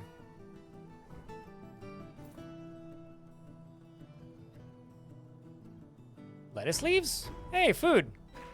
Pick lettuce leaf. Pick this lettuce leaf and put it in my backpack. It's not a gift if you expect something in return, says Mebzuth. I'm gonna eat the lettuce leaf. How am I doing? Okay. Thirst and hunger slow. Actually, I should pick a few lettuce leaves. They're everywhere in here. Spinach, that'll work too.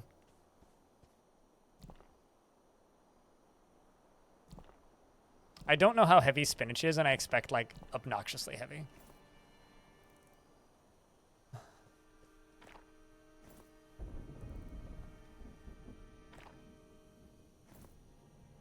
Cool, this is making the hunger and the thirst go down.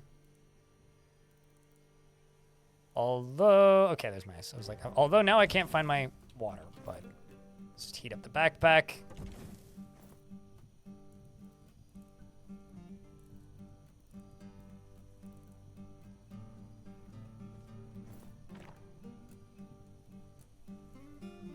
Check item in the inventory to check its weight. Oh yeah, true. I guess like click on it. Less than 1 dwarf unit, whatever a dwarf unit is. There's some lettuce. We can make a salad. Need some dates.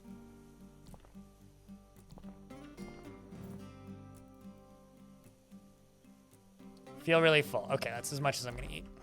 Let's not do this to myself again. You just got a question that came to mind. Sorry if it was that. That's fine.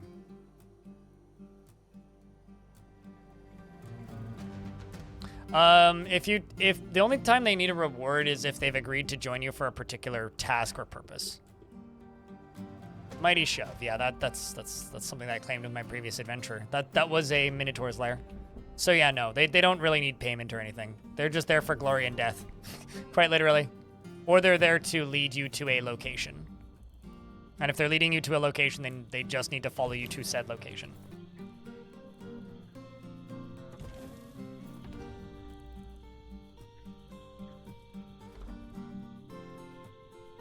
And if they are traveling companions that you made in character gen and not somebody you convinced to join you, then they're just your traveling companion.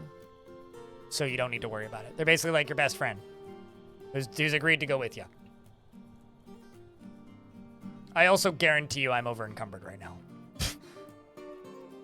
That's one of the, you know, it's funny. Everybody's like, I want the crafting menu. I want the crafting menu. And I'm sitting here going like, fucking give us encumbrance. Like that's, if I were to be an annoying bitchy person on the internet, that's the thing I would bitch about is where's my goddamn encumbrance? I want to know if I can carry more. Now just stand by. There's no need to feel vengeful. Well, apparently we're fighting with something. Not anymore, motherfuckers. Can drink when you water from the river. Oh no, I know. I'm well aware. I'm trying to like lower my body weight. Yeah, we're trying to get down to here. But you can't drink water from murky pools because they go, ew, disgusting. Or maybe you can and they just say, ew, disgusting. I just remember they say, ew, disgusting. Yeah, I should actually do that. I've discovered a river. Say.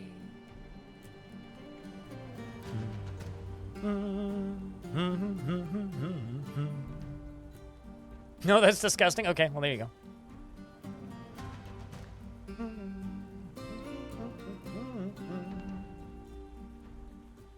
I don't really want to become a vampire because I want to leave these adventurers in my fortress, right? And I don't really want a vampire in my fortress. Oh, also, speaking of vampires, though, you want to make a vampire fortress. I know it's a weird thing to say. Go get an adventurer, curse them with vampirism, and then go... after you've made a fortress with a well with a spike at the bottom, and then just go throw yourself into the well and impale yourself on the spike a couple times and fill the well up with your own blood. And then just sit there and then reclaim the fortress, and they'll just be at the bottom of the well. And then, you know, just impale them 2 or 5 times, and then just, like, forbid all the booze, and then the dwarves will drink it and become vampires. Let's just drink a water. Eat a leaf.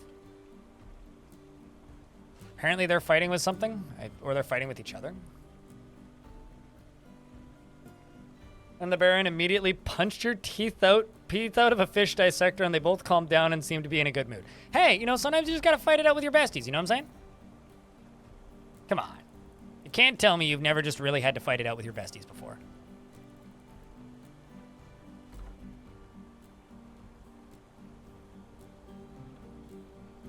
Am I the baddie for training wrestling on a paralyzed goblin? I don't know. If you have to ask that question, you already know the answer is generally my theory. If you're asking, am I the bad guy?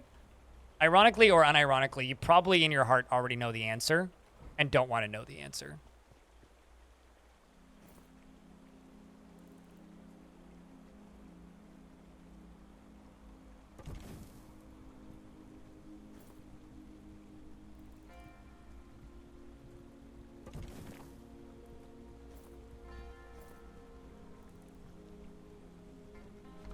All right, let's continue heading.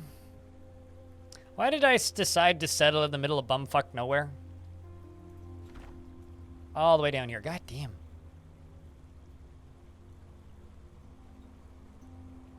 My breast strangling a bunch of guinea pigs.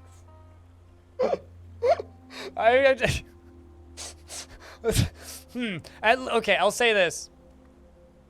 In regards to the goblin, Yvonne, I think that you might not be on as many lists for being a potential serial killer than Mr. Guinea Pig Exterminator over here. Whew, sorry. That's just too funny. There we go. Hey, it's home. Look at that. Hey. I can see our home on the horizon. Our destination is right in front of our eyes. And I'm probably hungry, aren't I? Yep, I'm thirsty.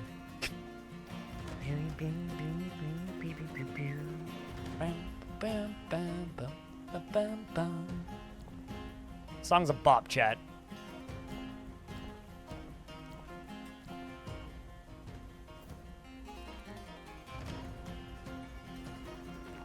I'm just thirsty, it's fine.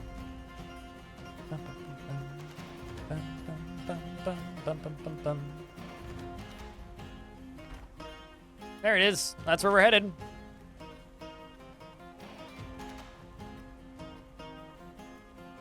Can I get a party in chat, please? Because we've made it home. Well, I guess home is relative. We're gonna nap first, though.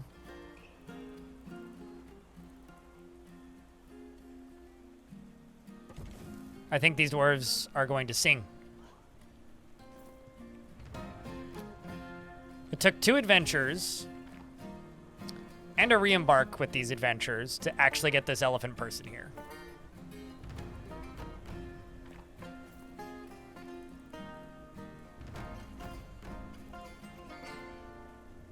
We're gonna rest for 8 hours.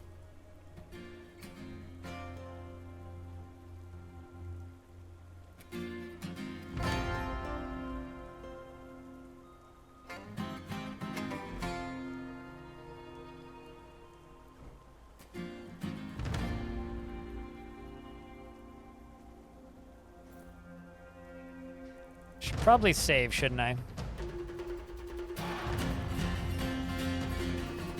think I'm gonna save. I realize it's right after the music dropped, but like...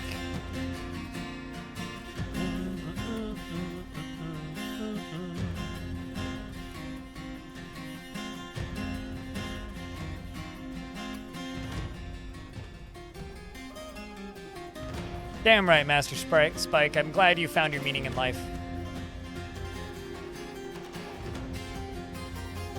Yeah, I'm here to... The Catsplosion Exterminator is here, and in our tow in the chat room, we have a fellow guinea pig annihilator, so...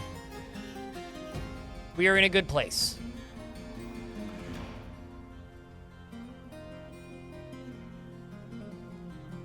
I do really hope as time goes by, and the beta gets more developed, we end up in a situation where the Dwarf Fortress directory isn't as empty again. As we're literally back to like pre-beta release. It's that quiet again. It was really busy for like 3 days. And now we're like back down to null. And it's like, man, only over here, guys.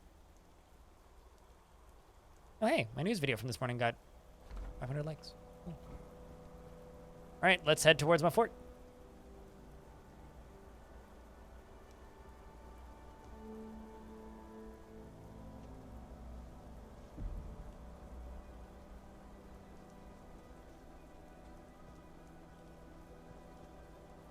What does the edge of the world look like? It just ends.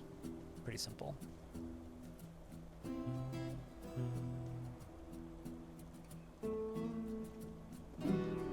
Did I ever wall this back in? Yeah, I did, I think.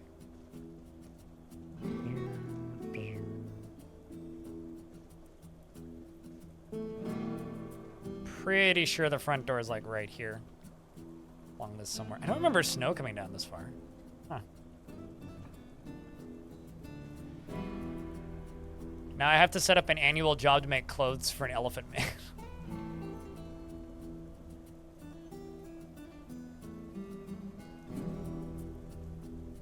Sean enjoys bacon. You suddenly have a whole bunch of perks that I don't know if you realize you get. But thank you very much for the tier 2 subscription. Appreciate you. Brand new subscriber. Chat, can I get a big round of beers? Appreciate you, man. In a second...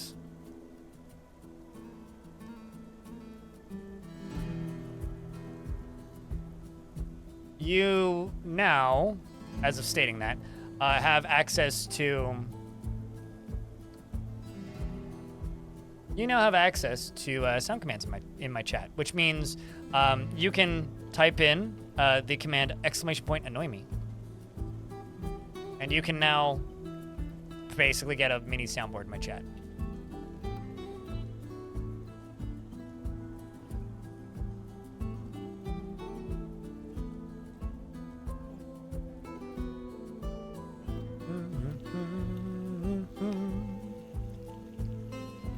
There you go.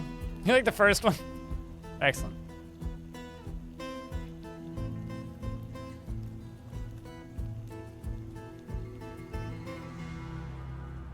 You're not a high enough tier anymore. I've probably forgotten to remove your rights. How far have you gotten in adventure mode?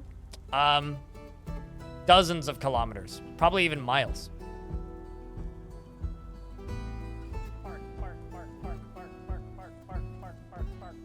Hi, Anander. What up, dude? How thing?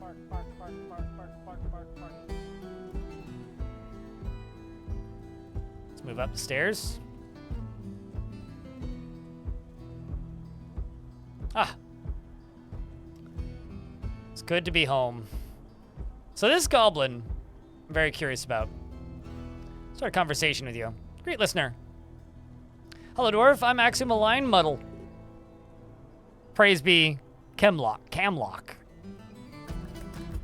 Oh, apparently I'm dancing. Wait for the dance to finish. Everybody shows up. We all start dancing. There's also a necromancer in here. Or someone's telling a story or something. Oh my fuck!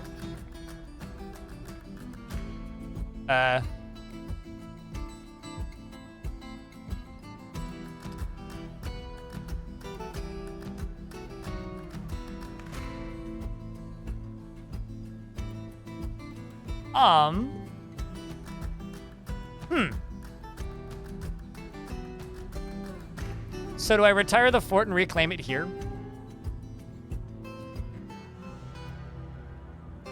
I mean, it's seriously injured.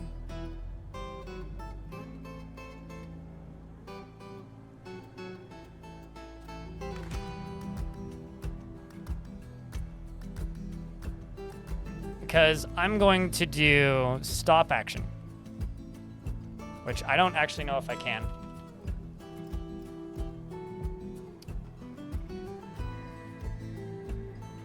No, obviously it's not a clown. Why would there be a clown here? Also, thank you very much for becoming a YouTube member, friend. I'm gonna retire at this location.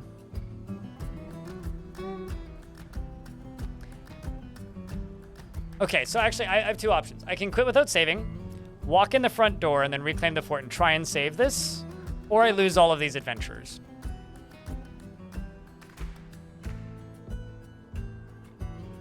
Because I did just save.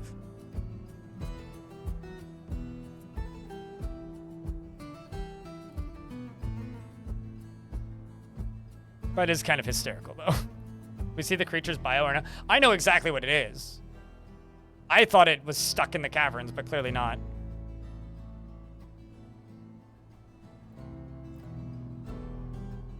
Talking about snared in 2 types of webs.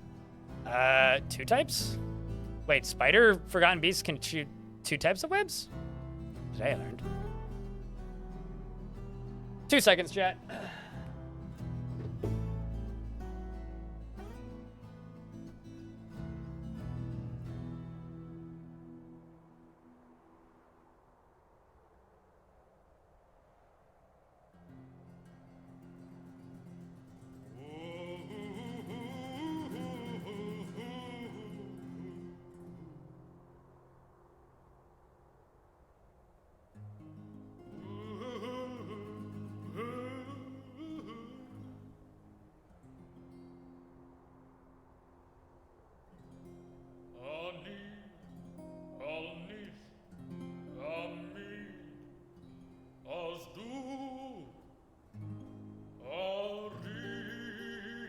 And now the game doesn't want to... Wait, what? You know that you're home? This is true. Hold on, thanks for gifting a sub to Skittles.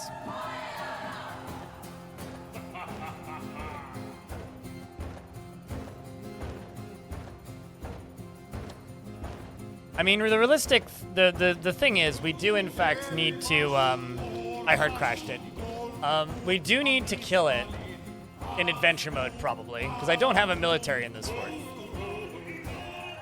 But that's a toughie. The problem is we were stuck in a dancing animation, and you currently can't cancel it if it's not yours. So we would have all just died. When you retire to... No, the layout of the fort stays exactly the same.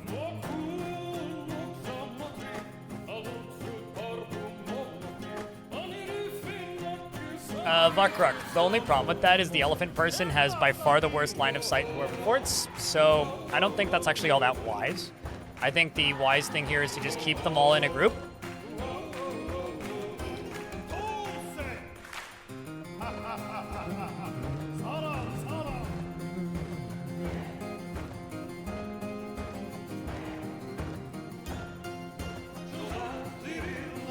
Music's a bit loud still. I turned it up for the walking into fight bit, but walking to the fort bit, but.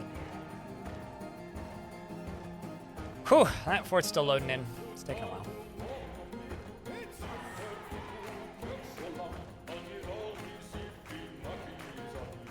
I'm pretty sure if you lie down, you can also dodge floor webs, but. Basic. Uh-oh. Basically, if we are a level above, we should be fine. Goblin is speaking. Greetings, my name is Nago King. And Domas says a ferocious... This vile fiend murdered Stukos. Still yelling about the goddamn Yeti, man. I'm not expecting those goblins to be used at all, Vakruk. But yes, I'm aware. Slugmen are a thing, they're not very fast. Just remember, Sean, if you're going to make an adventurer that's an animal person, build a fort first and make gear for them. Because most of the animal people, the only option of people that they can join are the elves by default, unless they happen to be integrated into society. So because of this, and the issue with this, is the only gear you'll get is made of wood. And because they're a slug person, and you'll probably never find a town of slug people, you're never going to find gear for yourself because they can only wear gear that is fitted for a slug person. Same problem with elephant people, or any animal people for that matter. So if you actually want to find gear, do not play a slug man. That being said, if you've built a fort and you've spent the last, 10 hours building a fort for adventurers, I should probably make a tutorial on how to make armor for your adventurers. Should do that. Hold on, let me put that on the list.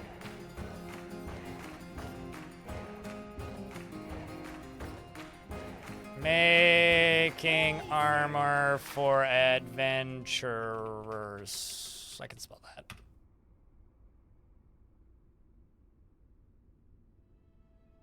Weapons don't matter, but clothing does.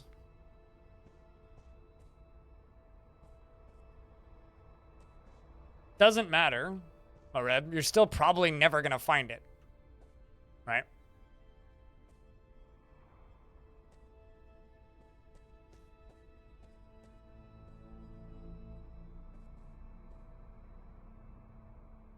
Yeah, it's literally just clicking the little magnifying glass, and then you select size.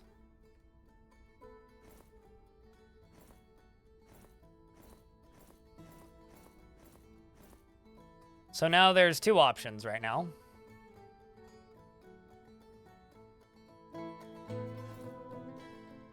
The smart thing to do, I think, would actually be to retire the fort. Or to retire these adventurers in the fort. And then just load them up and try and catch the Forgotten Beast somewhere.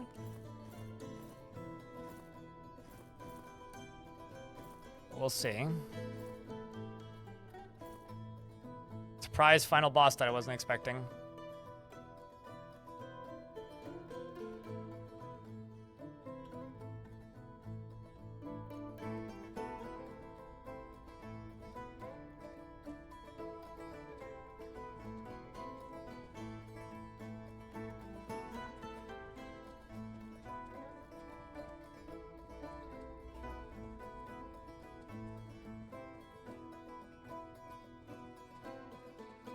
It's an interesting end chapter, that's for sure.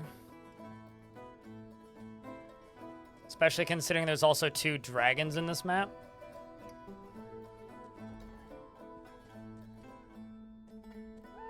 Most curious thing about walking into a fort in adventure mode is the unfinished floors. Discovered a volcano, thanks game. Looking down.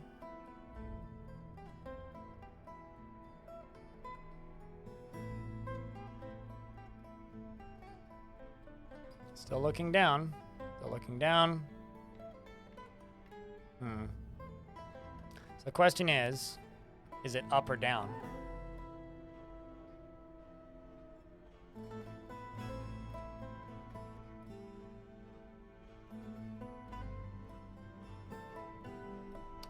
This an attack?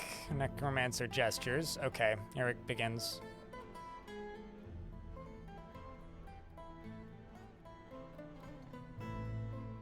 Did the necromancer go up?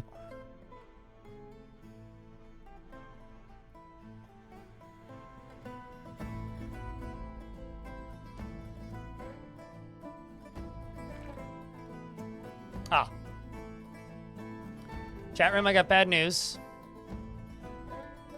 Eurus Landwalk is dead.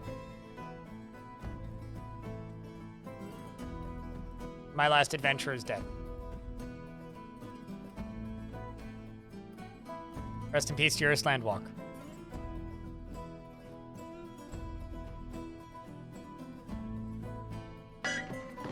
Bring out your dead. Okay, well that's the body pile.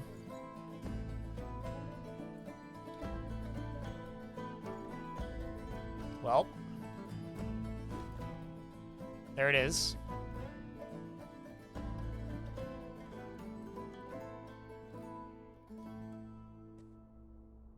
Okay. No, it begins. Who's this? Oh, they killed it.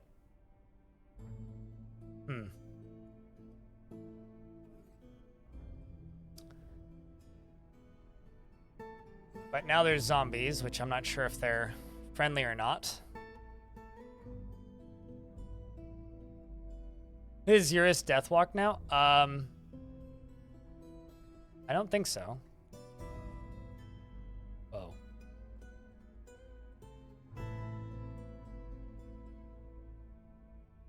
Looking to see if I can spot Eurus. I think that was him, wasn't it? Looks like him.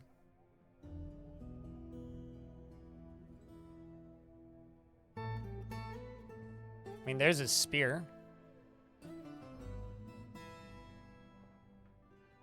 You know what we need to see? We need to see if I can reclaim him as a zombie. Well, I think it's time to retire these dwarves in this location and reclaim the fortress. I think so, yeah. Blackrock. Chat room, this adventure ends here. Or this chapter of adventures ends here. We're going to reclaim the fort now. However, for the VOD, YouTube chat, you don't have to worry about me ending the stream because it's not. But Twitch chat, can you say goodbye VOD or goodbye YouTube, whatever you prefer.